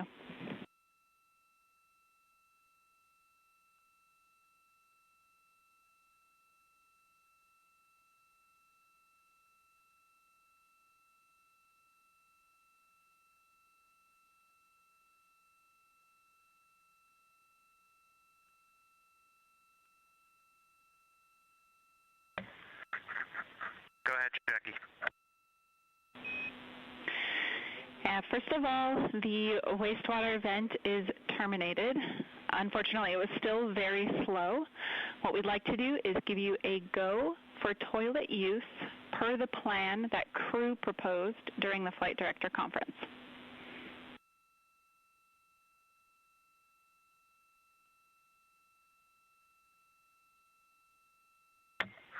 Okay, we copy that. We will do that. And second item is all crew email is unlocked for Reid. Still no joy. We can do some more troubleshooting overnight if you give us a good time to go back on board.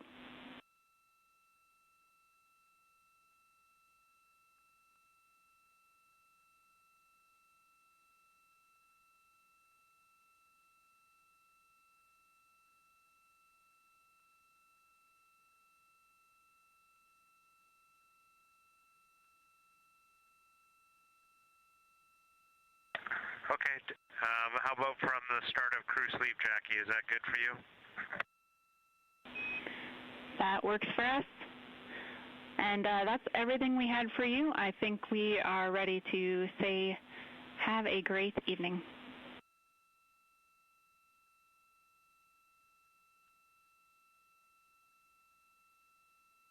Okay, thanks, Jackie. And are there any periods in the night where the toilet for that plan is no-go, or it's go all night?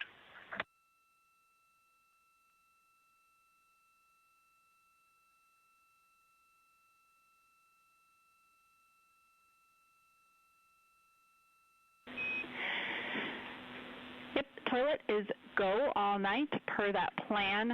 The next potential time we would dump is per the timeline in the morning after post-sleep.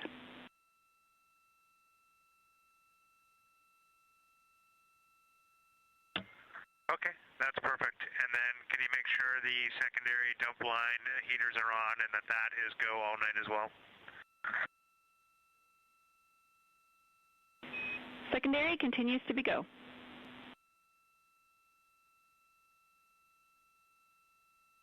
Okay, we got a great plan. Appreciate you all today. Have a good night. You as well.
This is Artemis Mission Control in Houston, Texas. We are currently 3 days, 7 hours, and 34 minutes into the Artemis II mission.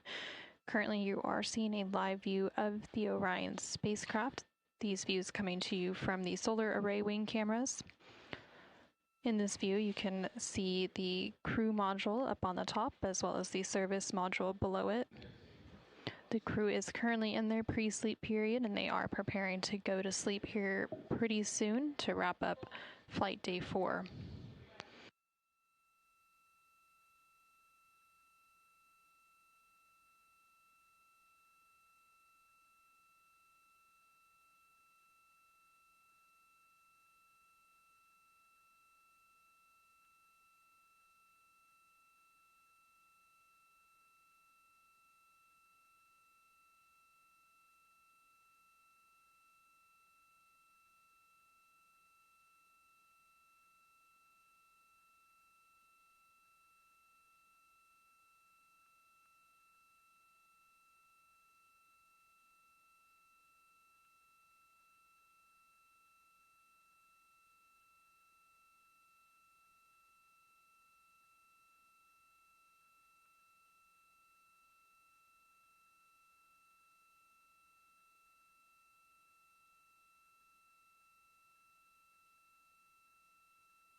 This is Artemis Mission Control in Houston, Texas.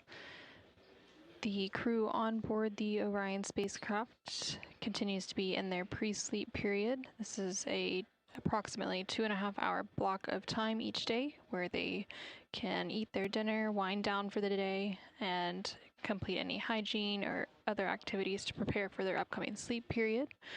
They have about 30 minutes remaining in that pre-sleep period, and then they will enter into their 8.5-hour block for crew sleep, and that will round out the 4th flight day of the mission.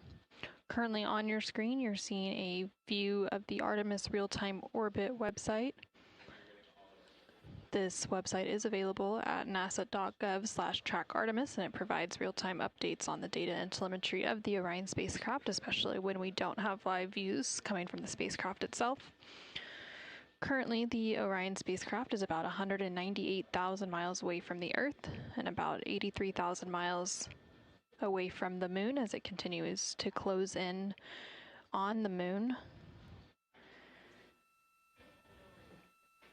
Tomorrow, during flight day 5, the Orion spacecraft and its crew will reach another important milestone when they enter the lunar sphere of influence, and that is when the gravitational forces of the Moon become stronger than that of Earth. Throughout the day today, the crew completed several different activities. One of those activities was a manual piloting developmental flight test objective, or DFTO. And during this activity, the crew performed several different attitude maneuvers to compare 6 degrees of freedom and 3 degrees of freedom attitude control.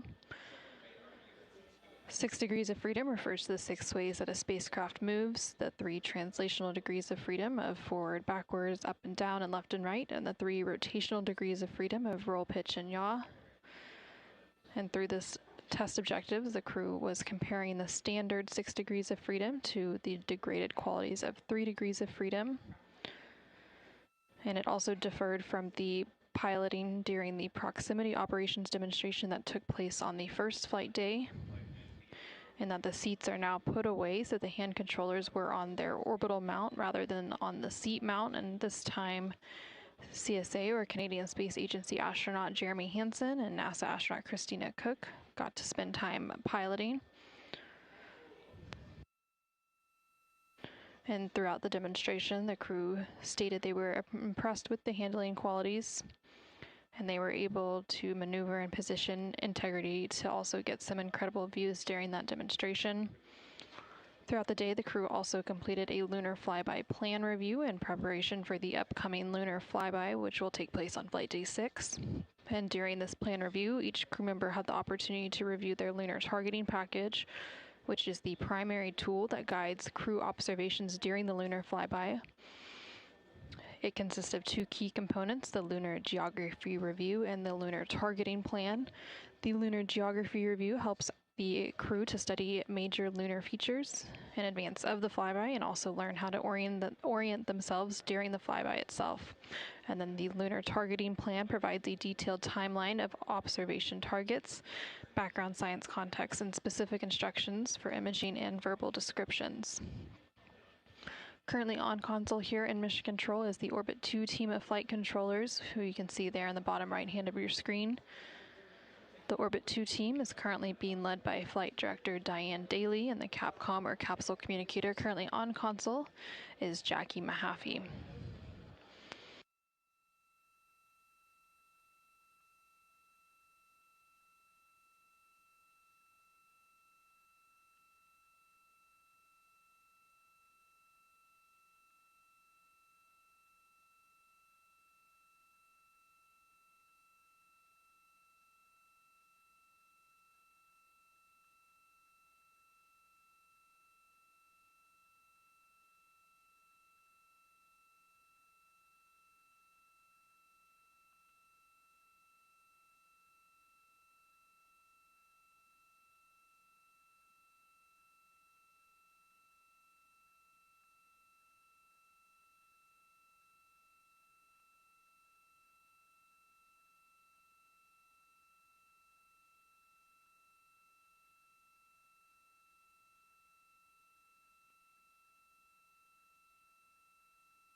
This is Artemis Mission Control in Houston, Texas, as the crew continues to wind down for their day to conclude Flight Day 4.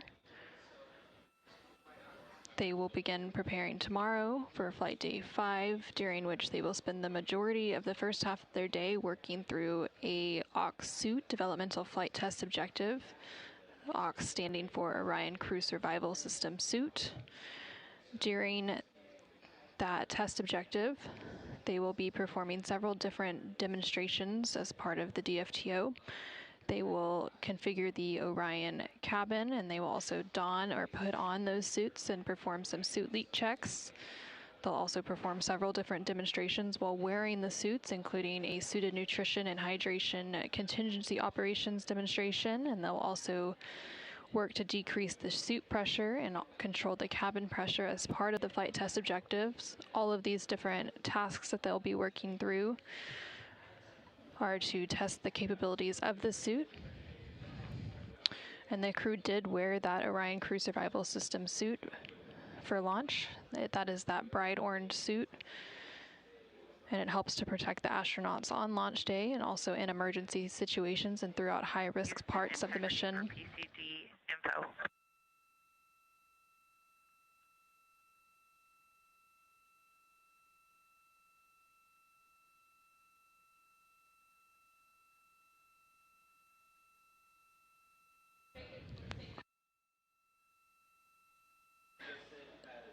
And that call down from NASA astronaut Christina Koch to the team here in Mission Control Houston. The ground does have a loss of forward link right now, which means the crew can communicate down, but Mission Control Houston is unable to communicate up, but this is a planned loss of signal. So again, tomorrow during Flight Day 5, the crew will be performing several different demonstrations for the Orion Crew Survival System suits. So these suits help protect the astronauts on launch day in emergency situations and throughout high parts of the missions near the moon and during the high-speed return to Earth. The suits are managed by a team in the AUX lab here at NASA's Johnson Space Center in Houston, and each suit is tailored to the crew member's anatomy and includes systems for air, food, water, and waste management. And in the event of an emergency, the AUX suits are engineered to sustain life for up to 6 days.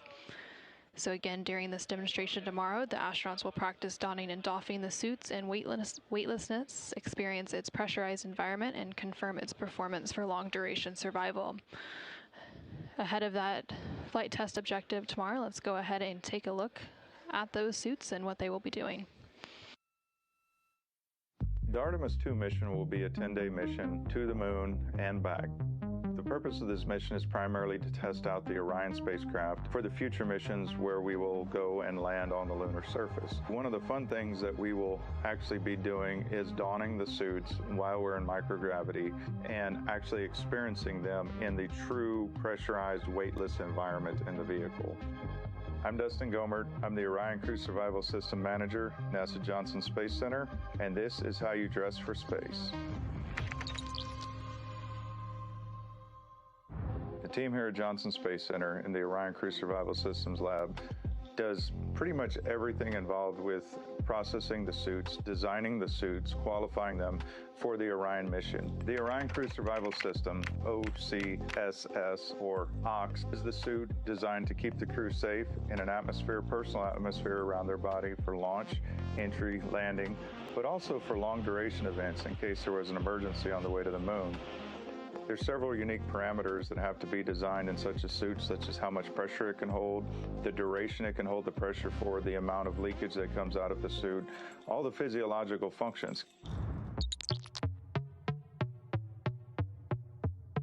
Each suit that the crew wears is custom built for their unique anatomy.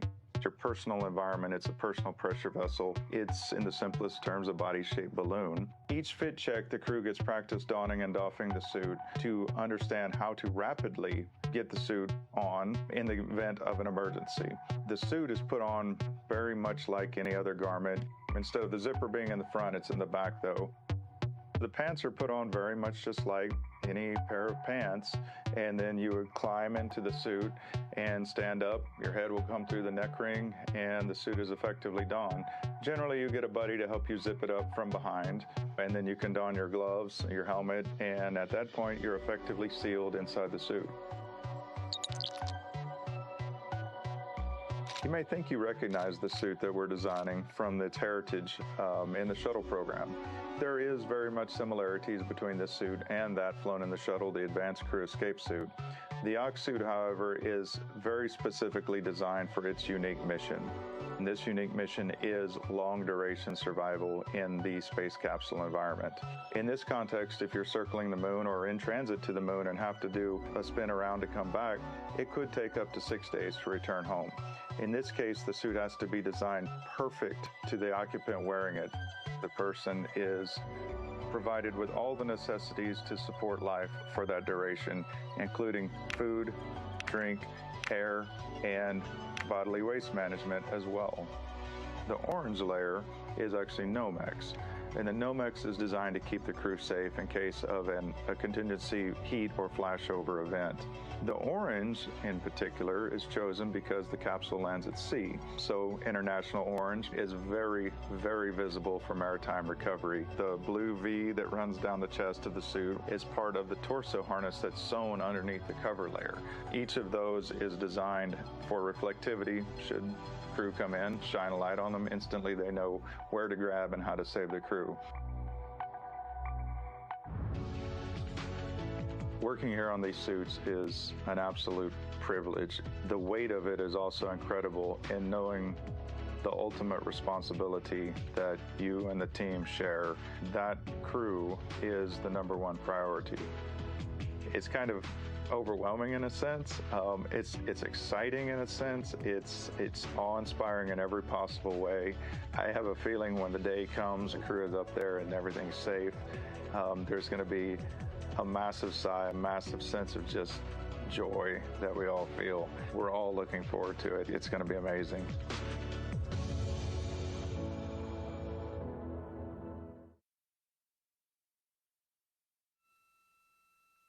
And this is Mission Control Houston. So again, the crew will be performing a developmental flight test objective tomorrow on flight day 5 as part of that, or using those Orion Crew Survival System suits.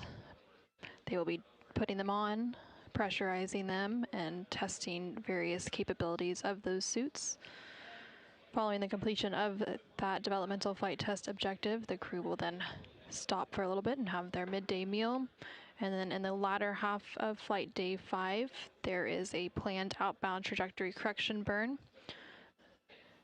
There so far have been 2 other outbound trajectory correction burns. Both of those have been canceled as they were determined they were no longer needed due to the accuracy of the TLI, or translunar injection burn, which took place on flight day 2. But should it be needed, there is a planned outbound trajectory correction burn available during flight day 5.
This is Artemis Mission Control in Houston, Texas. The crew recently entered their sleep period to round out flight day 4. We are 3 days, 8 hours, and 48 minutes into the Artemis II mission following a liftoff from NASA's Kennedy Space Center in Florida on Wednesday, April 1st at 5:35 p.m. Central, 6:35 p.m. Eastern Time. The Orbit 2 team of flight controllers is currently on console being led by Flight Director Diane Daly. The Orbit 3 team of flight controllers will begin making their way on console in about an hour from now and begin their handover with the Orbit 2 team. We are currently in an expected loss of signal between the ground and the Orion spacecraft. During these loss of signal, we do have the ARROW, or Artemis Real-Time Orbit website, which you can see there on the left-hand side of your screen, which continues to provide updates on the data and telemetry from the Orion spacecraft.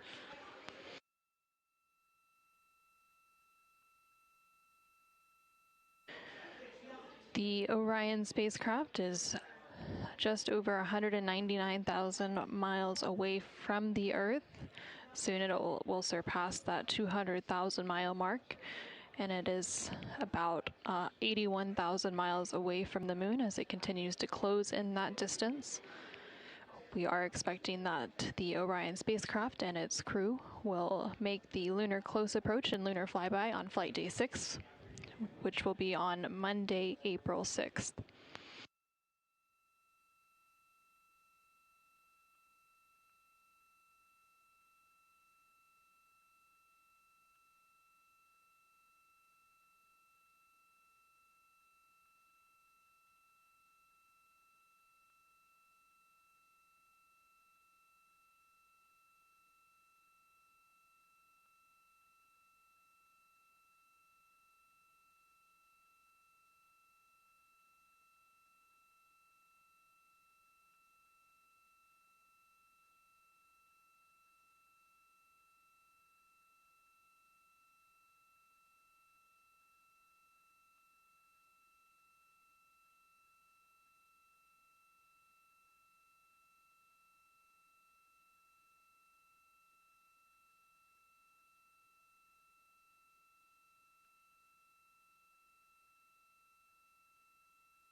And this is Artemis Mission Control. There on your screen, you can see an image of NASA astronaut Reid Wiseman, who is the commander for the Artemis II mission. This photo was captured on board the Orion spacecraft as he was looking out of one of the spacecraft's main cabin windows, looking back at Earth and all of us here on Earth as they were traveling towards the moon. This image was captured on flight day 3. And then this image, a similar one, was captured of NASA astronaut Christina Koch, again looking back towards the Earth as they began to increase that distance between them and the Earth and travel closer to the moon. The crew has been capturing some incredible photos throughout their journey to the moon, and we will continue sharing those photos as we receive them. Again, the crew is almost 200,000 miles away from the Earth now. They are expected to make their closest approach to the moon on April 6th, and then they are expected to return and splash down back on Earth on April 10th.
This is Artemis Mission Control in Houston, Texas. We are currently 3 days, 9 hours, and 22 minutes into the Artemis II mission.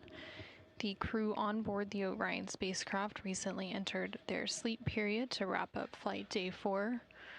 They will remain in that sleep period for about another 8 hours. During flight day 4, the crew completed various activities, including a manual piloting developmental flight test objective, during which CSA, or Canadian Space Agency astronaut Jeremy Hansen, and NASA astronaut Christina Koch had the opportunity to manually pilot the Orion spacecraft and test the handling qualities, specifically in a degraded 3 degrees of freedom environment, and provide some observations related to that objective. And all of the crew members also had the opportunity to complete a lunar flyby plan review, during which they spent time reviewing their targeting package and providing any questions or comments they had to the science team ahead of that lunar flyby, which is planned for flight day 6. They also had the opportunity to capture some opportunistic science imaging of the moon from the Orion cabin windows. There was originally a planned outbound trajectory correction burn on flight day 4. That burn ended up being canceled as it was determined it was no longer needed. So the next opportunity to conduct a outbound trajectory correction burn will be on flight day 5, should it be needed. Coming up on flight day 5, the crew will spend a good portion of their day completing another developmental flight test objective, this time it related to the Orion Crew Survival System suit, during which they will put that suit on and they will test its environment and conduct various operations such as eating and drinking while using that pressurized suit environment, and provide feedback to the team here on the ground. As the crew continues their journey to the moon, and as we wrap up this 4th flight day of the mission, with the Orion spacecraft now over 200,000 miles away from the Earth and about 80,000 miles away from the moon, let's go ahead and take a look at the highlights from flight day 4.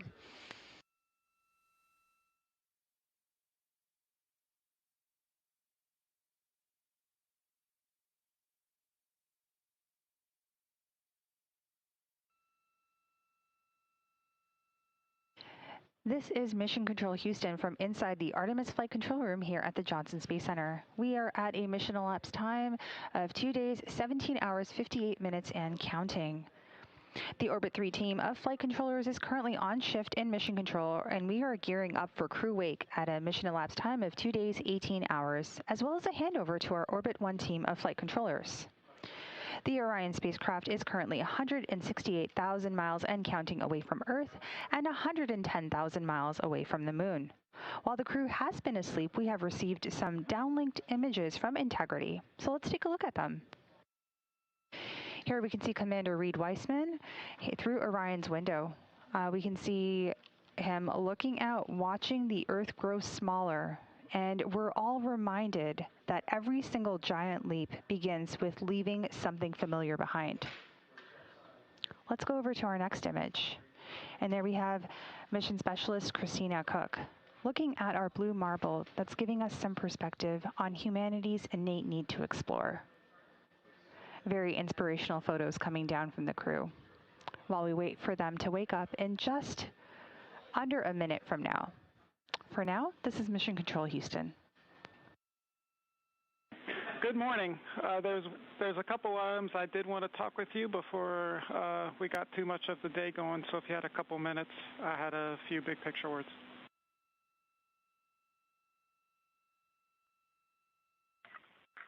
Yeah, go ahead, Mike. Big picture today, we have canceled OTC-2 burn. We are replacing it with some maneuvers and a checkout of the wastewater dump. So at 18:35, about 30 minutes from now, we're going to maneuver to an attitude that will put the sun onto that wastewater vent line. We have increased the heater temperatures on the nozzle and the lines themselves, and we're hoping that if the problem is the freezing of the vent lines, why we couldn't do the wastewater dump last night, then this will give us a chance to see if we were able to solve that. This is Artemis Mission Control. Mission elapsed time, 2 days, 18 hours, 45 minutes into the flight of Artemis II, the first flight of humans aboard the Orion spacecraft. You're getting a live look outside Orion right now. The teams are maneuvering the spacecraft in the solar array wings. As you heard earlier, we are not having the outbound trajectory correction burn today. This was deemed unnecessary and has no impact to the mission or the lunar flyby. The translunar injection burn put the vehicle on the correct path back on flight day 2. And therefore, the team and Mission Control agreed that we could skip both outbound trajectory correction burn 1 as well as that second burn today. Skipping that second burn also allows the team to continue troubleshooting some of the universal waste management system issues that cropped up last night.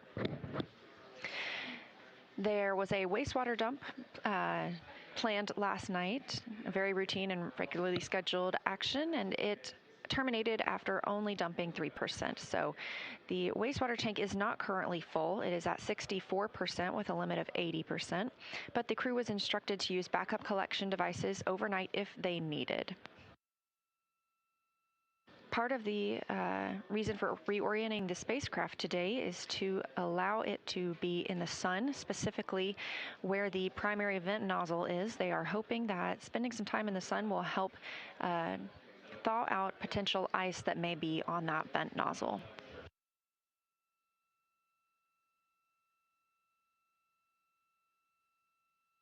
Meanwhile, inside the Orion spacecraft, our crew just woke up. That wake up coming at 11:35 a.m. Central Time. We have a small request for you guys. With this attitude that we're using for the bake-out, we're getting the sun on the window shades, and we're a little worried about them heating up too much. We would like to request that you please remove the window shades. We understand that will make it awfully bright for you guys, and we want to encourage you to use a T-shirt in the cabin or something similar if needed to block out that sunlight. But the shades will help us with the temperature constraint on the windows.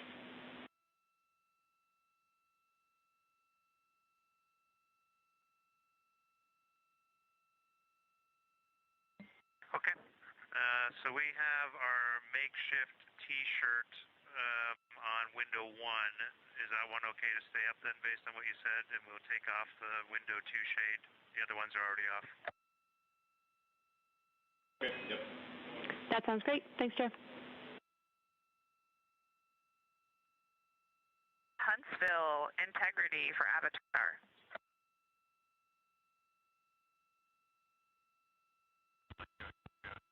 And integrity, Huntsville's with you.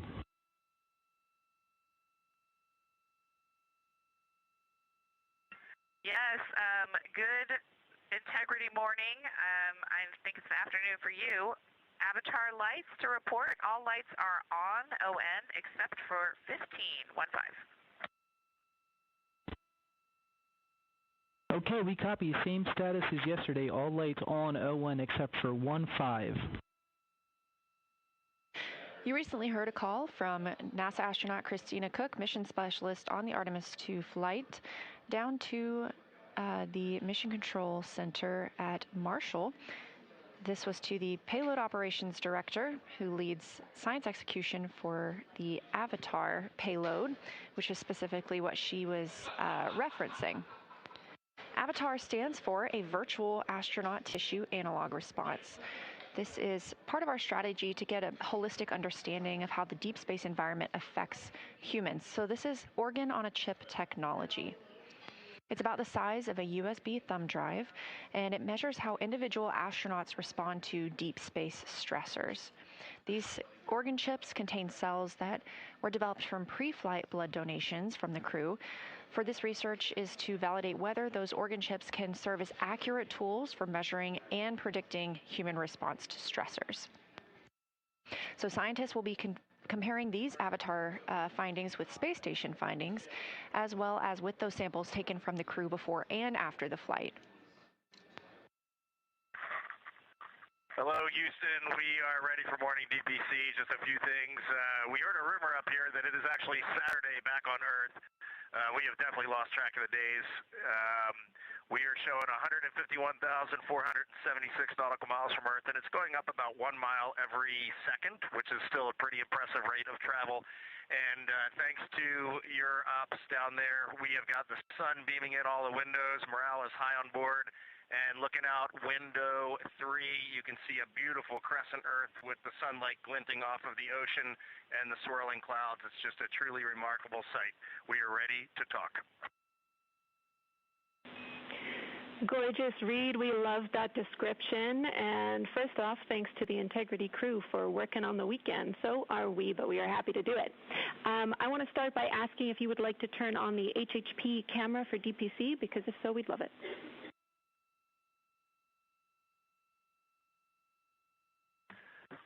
Yeah, we will work on that right now. It might just take us a minute, and I'll try to start routing the video.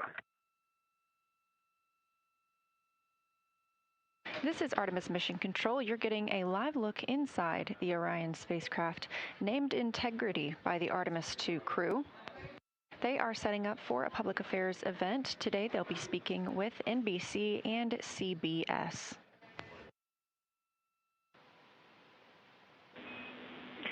Integrity, this is Houston. Are you ready for the event?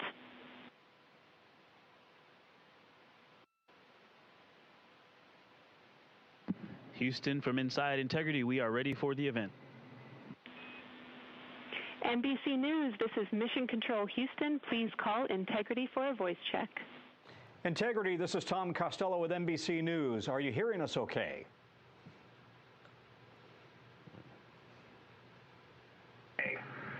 Hey, Tom, it's great to hear your voice all the way up here, 155,000 nautical miles from Earth. How are you doing? I'm well. Congratulations on your mission so far. I'm told this is the farthest interview ever conducted in history, and I'm wondering, how does it feel right now to be in a place that nobody has been since 1972?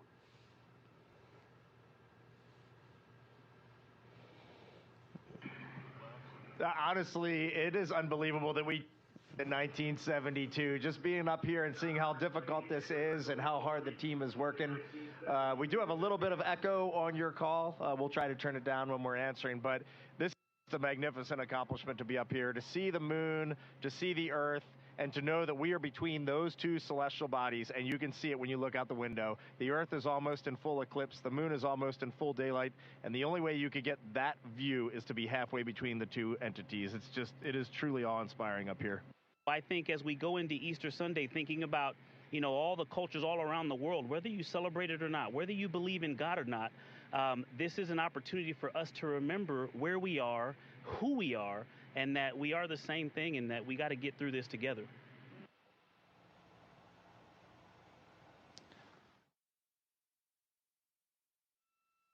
This is Artemis Mission Control at Johnson Space Center in Houston, Texas. We have now reached exactly 3 days since the launch of Orion.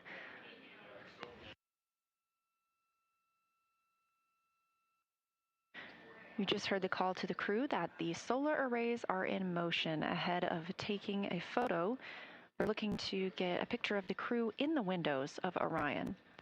Photos are the priority of this event, so we'll stand by to see if we still have streaming, but regardless, we will be very excited to share those photos with you as soon as we possibly can.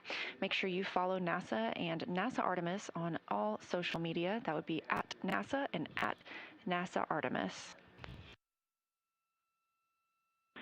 Integrity Houston, our saws are in position to take this family portrait, so sometime in the next few minutes, we'd love to invite you to the windows to get it done. Thanks.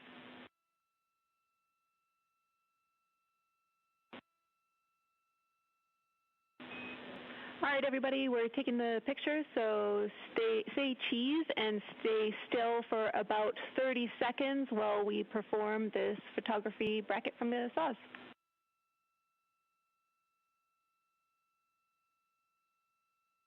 Okay, we'll freeze in 3, 2, 1, mark.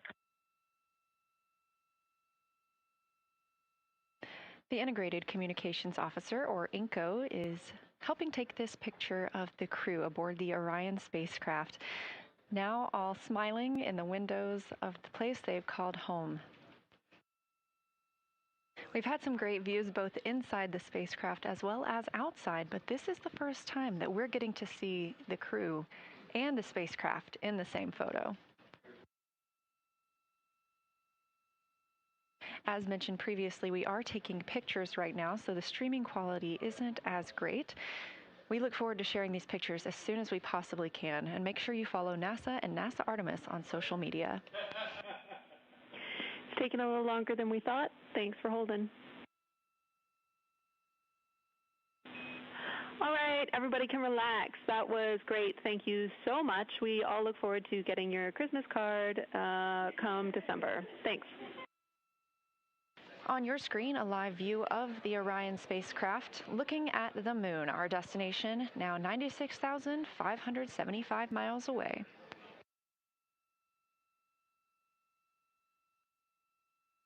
On the left side of your screen is Canadian Space Agency astronaut Jeremy Hansen, and to his right, NASA astronaut Christina Koch. During this demonstration, the crew will be able to manually pilot Orion once again and test its 6 degree of freedom and 3 degree of freedom.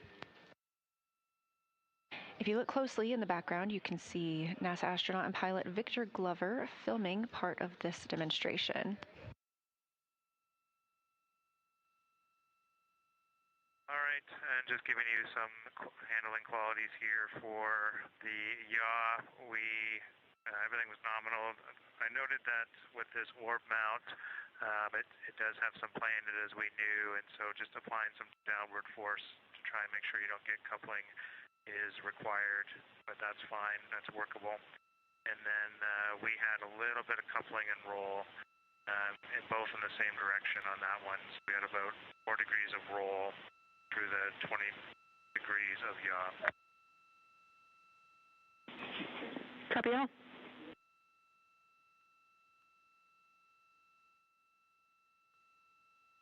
Okay, we just finished the 3 DOF maneuvers. The rates all seem the same, the response seemed the same. It is difficult to tell whether you might have some cross-coupling from the RHC or if it's from the vehicle, but we were pretty convinced in the last roll one that the coupling that showed up, which was 4 degrees, was coming from the vehicle and not the RHC. So the vehicle overshot by 7 degrees once it was released from the yaw left, and then it built up very slowly, built up a rate, and it looks like it's trying to take it back to where the RHC was released, but it's overshooting again.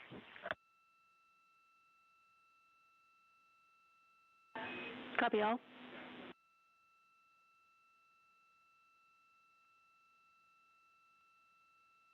And Jenny, we are going to switch pilots now.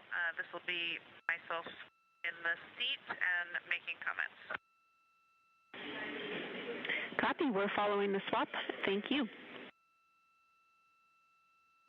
And currently on your screen, you can see CSA astronaut Jeremy Hansen and NASA astronaut Christina Koch swapping places as they continue through the manual piloting developmental flight test objective. Again, they are performing several different attitude maneuvers to compare 6 degrees of freedom and 3 degrees of freedom attitude control on the spacecraft. 6 degrees of freedom refers to the 6 ways that a spacecraft moves. There are 3 translational degrees of freedom, forward, backward, up and down, and left and right, and 3 rotational degrees of freedom, which are roll, pitch, and yaw. Okay, I'm going to make a comment on the pitch up. There was some roll there. I tried a different technique where I actually kind of held the orb mount at the high end of its play rather than pressing down at the low end since I was pitching up. But I think that actually made it a little bit harder to keep the roll coupling out. So for pitch down, I'll go ahead and hold it at the bottom of its play. So in this, again, in the direction, in this case, of the pitch. Copy all. And Houston, we have some Earth and Moon viewers here who are putting in requests for different motions. So they can see things in the window. We're seeing them in the camera views, and we're enjoying it. Look at those scientists go.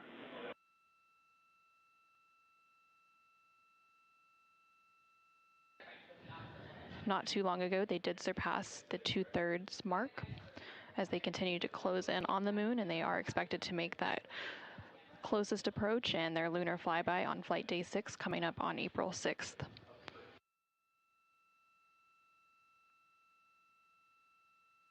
Absolutely. One of the neat things that I'm seeing right now is in the sort of largest Mare field, the one that sort of makes up most of the very western side of what you can see on the near side. There is a giant, it's much more obvious now that one of those Mares is a huge basin, because it's just right now it's kind of at the 1 o'clock position, and I don't know the name of that big one. It's basically just west of where Serientatis and Tranquillitatis are, but it is phenomenal. And the moon we are looking at is not the moon you see from Earth whatsoever.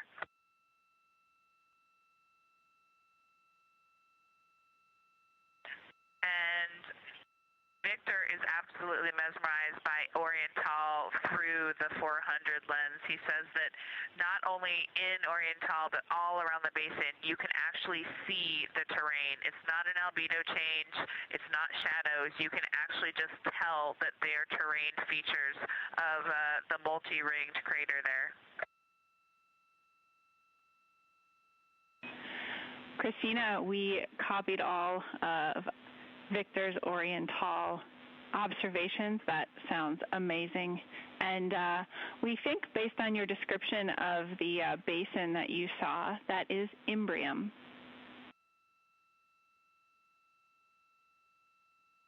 Yes, that sounds right. I've never noticed that Imbrium has such a distinctive high albedo ring defining it. Also worth mentioning, we do apparently have a full moon. We can't detect any terminator at all. It looks like full limb all the way around. And Jackie, we got Jeremy on there just for a minute before his PAO event. He's just got to look at this. As soon as I put my hands on the 400, it's just, you know, I'm not one for hyperbole, but it's the only thing I could come up with. Just seeing Tycho, there's mountains to the north. You can see Copernicus, Rainier Gamma. It's just everything from the training, but in 3 dimension, and absolutely unbelievable. This is incredible. Kathy Moonjoy. And Houston, I can tell you that Christina now has the 400 millimeter, and she also is the queen of hyperbole. It's incredible. Wow. Kathy, Christina doing her best Reid impression at the window. Yeah, I just wanted to make one kind of correction to what I mentioned before. I do think that we have a terminator. It is on the far western edge. It's not actually a limb.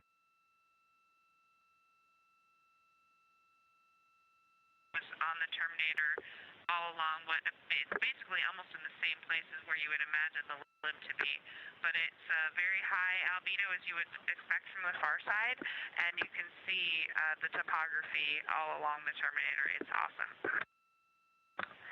Houston, integrity for altitude reference change moment. Go ahead.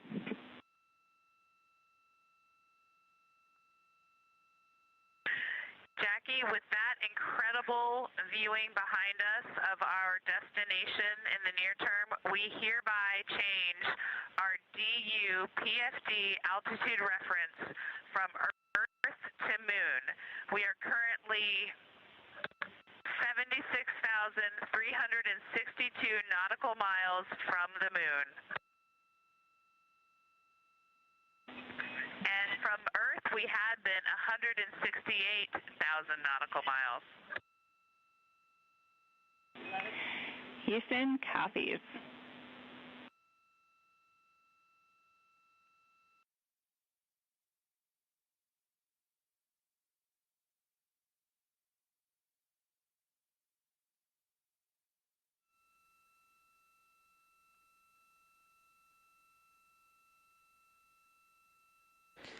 This is Artemis Mission Control in Houston, Texas. That was a highlight from our flight day 4. We are currently 3 days, 9 hours, and 47 minutes into the Artemis II mission. The crew recently entered their sleep period. They typically have an approximately 8.5-hour period dedicated to sleep. And once this sleep period concludes, we will officially begin flight day 5. Here in Mission Control, which you can see a live look on your screen there, the Orbit 2 team of flight controllers is currently on console. And coming up here shortly, around 3:30 a.m. Central, 4:30 a.m. Eastern, the Orbit 3 team of flight controllers will begin coming on console to complete their handover with the Orbit 2 team. There are 3 shifts or orbits of flight controllers who provide 24/7 coverage to the crew and the Orion spacecraft as it makes its journey around the moon and back to Earth.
This is Artemis Mission Control in Houston, Texas.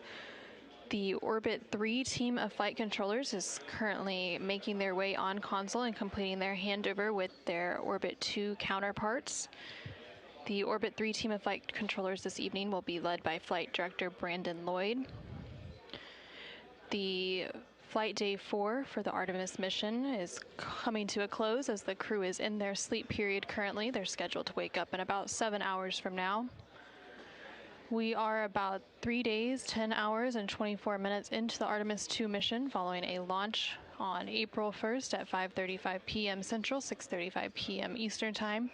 Throughout Flight Day 4, the crew completed a manual piloting developmental flight test objective during which NASA astronaut Christina Koch and Canadian Space Agency astronaut Jeremy Hansen had the opportunity to manually pilot the Orion spacecraft and compare a 6 degrees of freedom handling quality to a 3 degree of freedom handling quality and provide some observations of those handling capabilities to the ground here in Houston. The crew was also able to capture some opportunistic science lunar imagery from some of the cabin windows on the Orion spacecraft. And they also completed a lunar flyby plan review during which they reviewed their lunar targeting package and consulted and provided feedback to the science team and had any questions answered ahead of the flyby planned for Flight Day 6.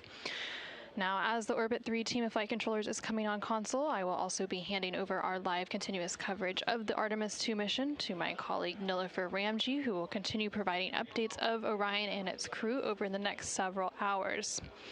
In the meantime, let's go ahead and take a look at the highlights from Flight Day 4.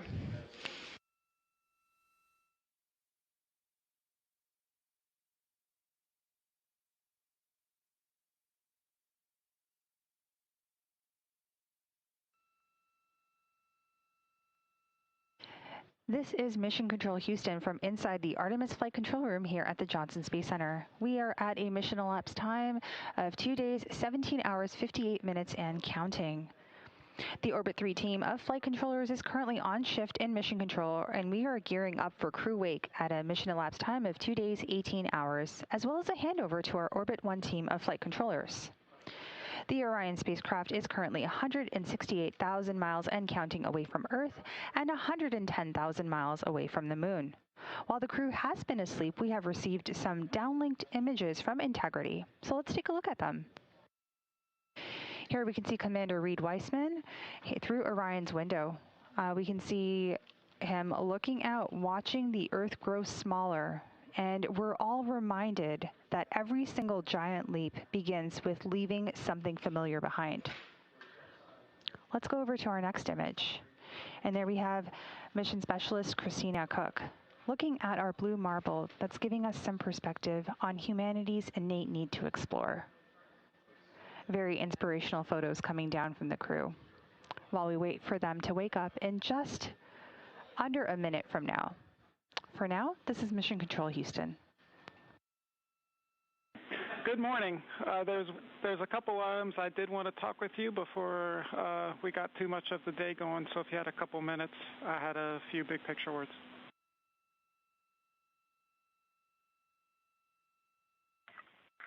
Yeah, go ahead, Mike. Big picture today, we have canceled OTC 2 burn. We are replacing it with some maneuvers and a checkout of the wastewater dump. So at 18:35, about 30 minutes from now, we're going to maneuver to an attitude that will put the sun onto that wastewater vent line. We have increased the heater temperatures on the nozzle and the lines themselves, and we're hoping that if the problem is the freezing of the vent lines, why we couldn't do the wastewater dump last night, then this will give us a chance to see if we were able to solve that. This is Artemis Mission Control. Mission elapsed time, 2 days, 18 hours, 45 minutes into the flight of Artemis II, the first flight of humans aboard the Orion spacecraft. You're getting a live look outside Orion right now. The teams are maneuvering the spacecraft in the solar array wings. As you heard earlier, we are not having the outbound trajectory correction burn today. This was deemed unnecessary and has no impact to the mission or the lunar flyby. The translunar injection burn put the vehicle on the correct path back on flight day 2. And therefore, the team and Mission Control agreed that we could skip both outbound trajectory correction burn 1 as well as that second burn today. Skipping that second burn also allows the team to continue troubleshooting some of the universal waste management system issues that cropped up last night. There was a wastewater dump planned last night, a very routine and regularly scheduled action, and it terminated after only dumping 3%. So the wastewater tank is not currently full. It is at 64% with a limit of 80%, but the crew was instructed to use backup collection devices overnight if they needed. Part of the reason for reorienting the spacecraft today is to allow it to be in the sun, specifically where the primary vent nozzle is. They are hoping that spending some time in the sun will help thaw out potential ice that may be on that vent nozzle.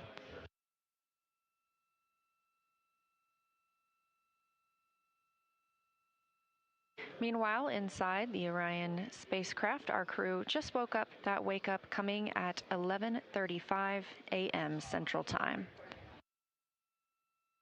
We have a small request for you guys. With this attitude that we're using for the bakeout, we're getting the sun on the window shades, and we're a little worried about them heating up too much. We would like to request that you please remove the window shades. We understand that will make it awfully bright for you guys, and we want to encourage you to use a t-shirt in the cabin or something similar if needed to block out that sunlight. But the shades will help us with the temperature constraint on the windows.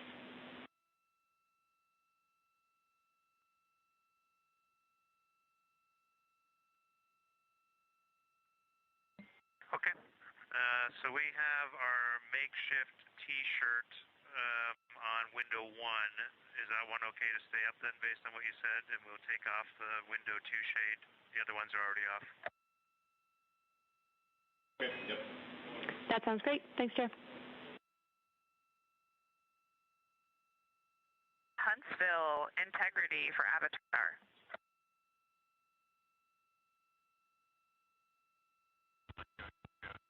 And integrity, Huntsville's with you.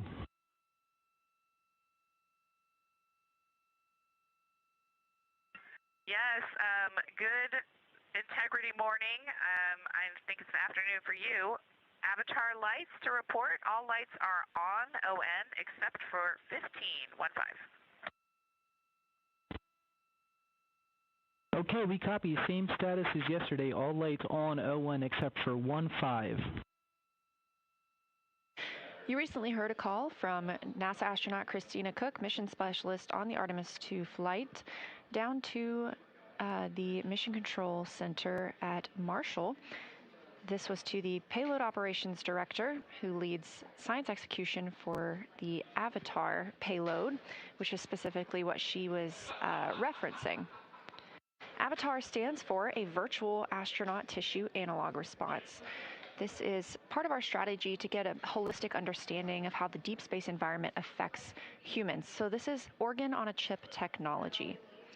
It's about the size of a USB thumb drive, and it measures how individual astronauts respond to deep space stressors. These organ chips contain cells that were developed from pre-flight blood donations from the crew. For this research is to validate whether those organ chips can serve as accurate tools for measuring and predicting human response to stressors. So scientists will be comparing these Avatar findings with space station findings, as well as with those samples taken from the crew before and after the flight. Hello, Houston. We are ready for morning DPC. Just a few things. We heard a rumor up here that it is actually Saturday back on Earth. We have definitely lost track of the days. We are showing 151,476 nautical miles from Earth, and it's going up about 1 mile every second, which is still a pretty impressive rate of travel. And thanks to your ops down there, we have got the sun beaming in all the windows. Morale is high on board. And looking out window 3, you can see a beautiful crescent Earth with the sunlight glinting off of the ocean and the swirling clouds. It's just a truly remarkable sight. We are ready to talk. Gorgeous, Reid. We love that description. And first off, thanks to the Integrity crew for working on the weekend. So are we, but we are happy to do it. I want to start by asking if you would like to turn on the HHP camera for DPC, because if so, we'd love it.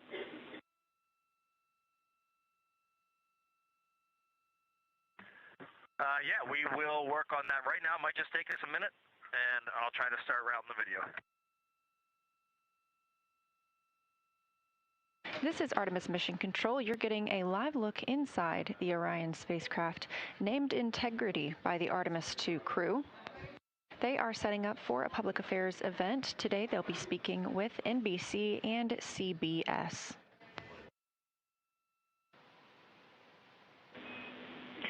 Integrity, this is Houston. Are you ready for the event?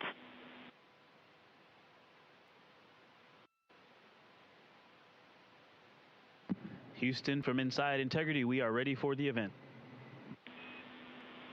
NBC News, this is Mission Control Houston. Please call Integrity for a voice check. Integrity, this is Tom Costello with NBC News. Are you hearing us okay?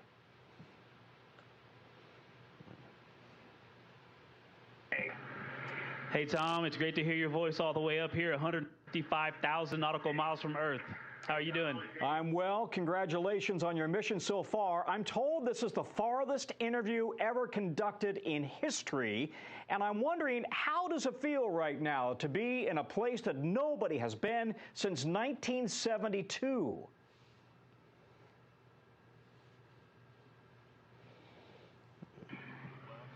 Honestly, it is unbelievable that we in 1972, just being up here and seeing how difficult this is and how hard the team is working. We do have a little bit of echo on your call. We'll try to turn it down when we're answering, but this is a magnificent accomplishment to be up here, to see the moon, to see the Earth, and to know that we are between those two celestial bodies, and you can see it when you look out the window. The Earth is almost in full eclipse, the moon is almost in full daylight, and the only way you could get that view is to be halfway between the two entities. It is truly awe-inspiring up here. I think as we go into Easter Sunday, thinking about, all the cultures all around the world, whether you celebrate it or not, whether you believe in God or not, this is an opportunity for us to remember where we are, who we are, and that we are the same thing, and that we got to get through this together.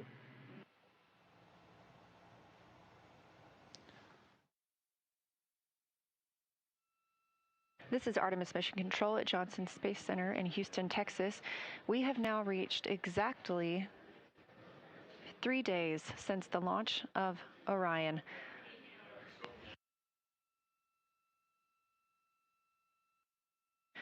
You just heard the call to the crew that the solar arrays are in motion. Ahead of taking a photo, we're looking to get a picture of the crew in the windows of Orion. Photos are the priority of this event, so we'll stand by to see if we still have streaming, but regardless, we will be very excited to share those photos with you as soon as we possibly can. Make sure you follow NASA and NASA Artemis on all social media. That would be at NASA and at NASA Artemis. Integrity Houston, our saws are in position to take this family portrait, so sometime in the next few minutes, we'd love to invite you to the windows to get it done. Thanks.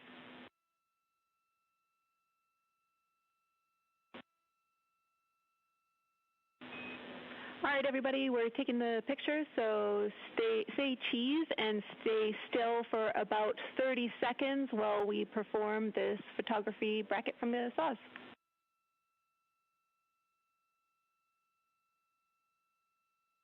Okay, we'll freeze in 3, 2, 1, mark.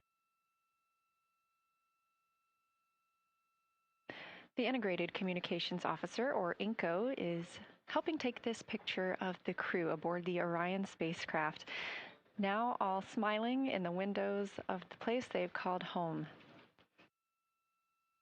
We've had some great views both inside the spacecraft as well as outside, but this is the first time that we're getting to see the crew and the spacecraft in the same photo. As mentioned previously, we are taking pictures right now, so the streaming quality isn't as great. We look forward to sharing these pictures as soon as we possibly can, and make sure you follow NASA and NASA Artemis on social media.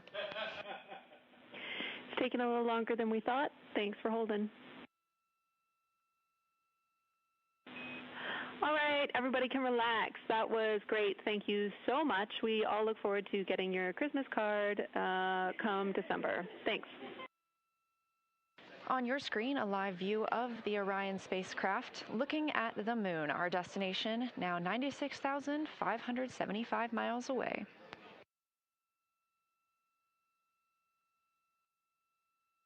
On the left side of your screen is Canadian Space Agency astronaut Jeremy Hansen, and to his right, NASA astronaut Christina Koch.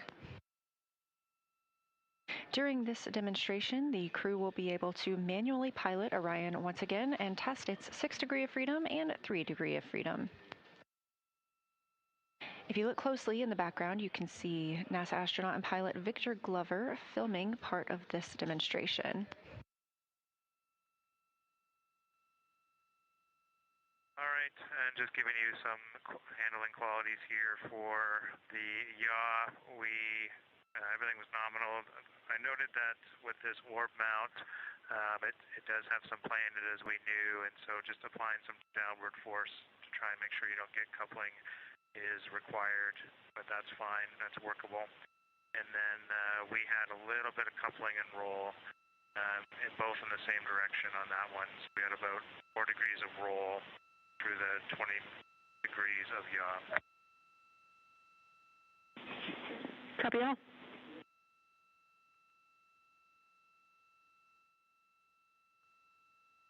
Okay, we just finished the 3-DOF maneuvers. The rates all seem the same, the response seemed the same. It is difficult to tell whether you might have some cross-coupling from the RHC or if it's from the vehicle, but we were pretty convinced in the last roll one that the coupling that showed up, which was 4 degrees, was coming from the vehicle and not the RHC.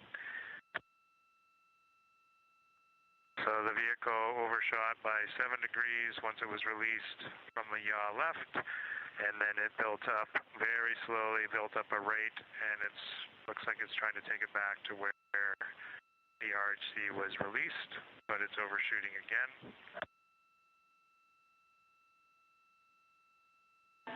Copy all.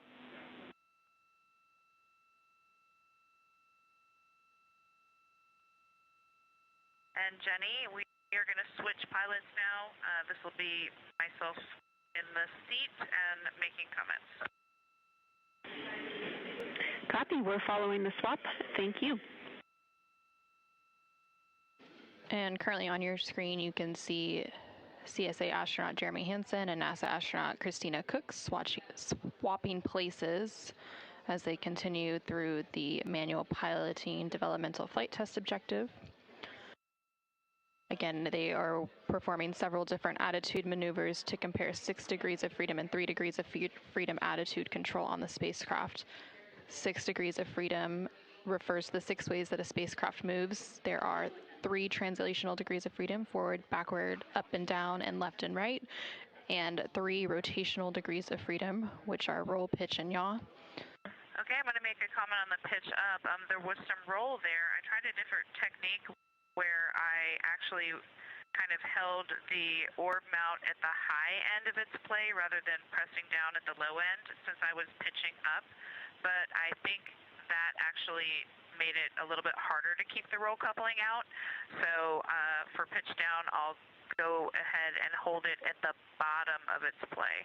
So in this, again, in the direction, in this case, of the pitch. Copy all. And Houston, we have some Earth and Moon viewers here who are putting in requests for different motions so that they can see things in the window. We're seeing them in the camera views and we're enjoying it. Look at those scientists go.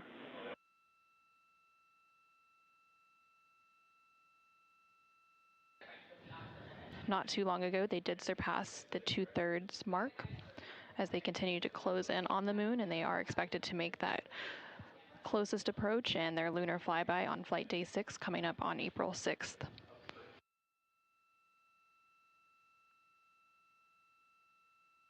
Absolutely. One of the neat things that I'm seeing right now is in the sort of largest mare field, the one that sort of makes up most of the very western side of what you can see on the near side. There is a giant, it's much more obvious now that one of those mares is a huge basin, because it's just right now it's kind of at the 1 o'clock position, and I don't know the name of that big one. It's basically just west of where Serientatis and Tranquillitatis are, but it is phenomenal. And the moon we are looking at is not the moon you see from Earth whatsoever.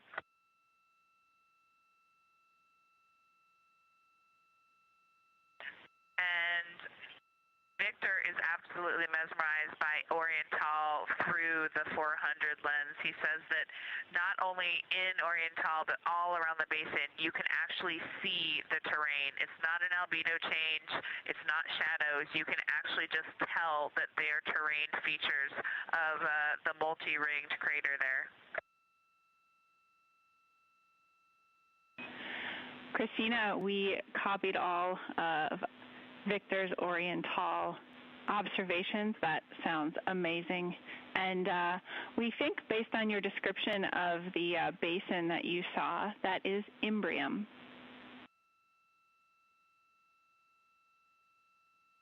Yes, that sounds right. I've never noticed that Imbrium has such a distinctive high albedo ring defining it.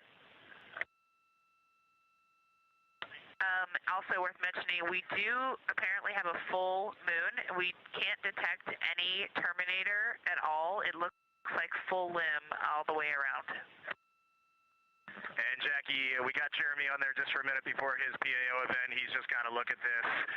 As soon as I put my hands on the 400, it's just, you know, I'm not one for hyperbole, but it's the only thing I could come up with.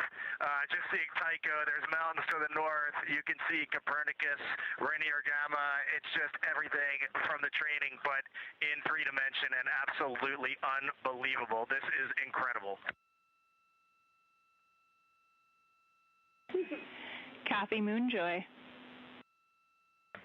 In Houston, I can tell you that Christina now has the 400 millimeter, and she also is the queen of hyperbole. It's incredible. Wow. Kathy, Christina doing her best Reid impression at the window. Yeah, I just wanted to make one kind of correction to what I mentioned before. I do think that we have a terminator. It is on the far western edge. It's not actually a limb.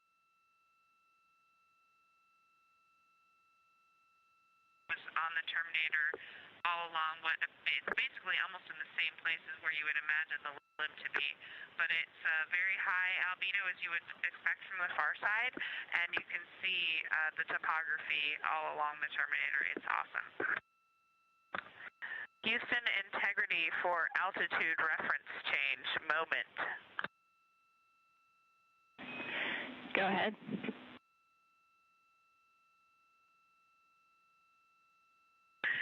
Jackie, with that incredible viewing behind us of our destination in the near term, we hereby change our DU PFD altitude reference from Earth to Moon. We are currently 76,362 nautical miles from the Moon. And from Earth, we had been 168,000 nautical miles.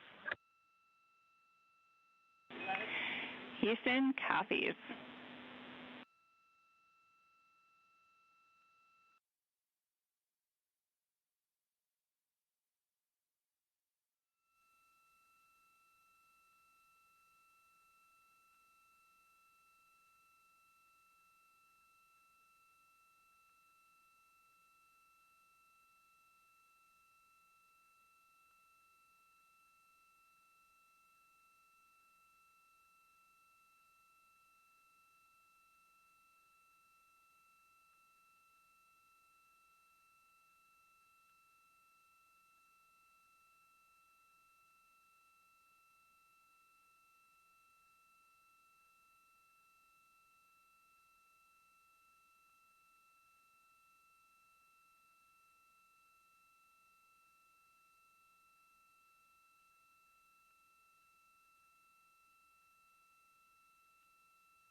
Good morning from Mission Control Houston inside the Artemis Flight Control Room here at the Johnson Space Center.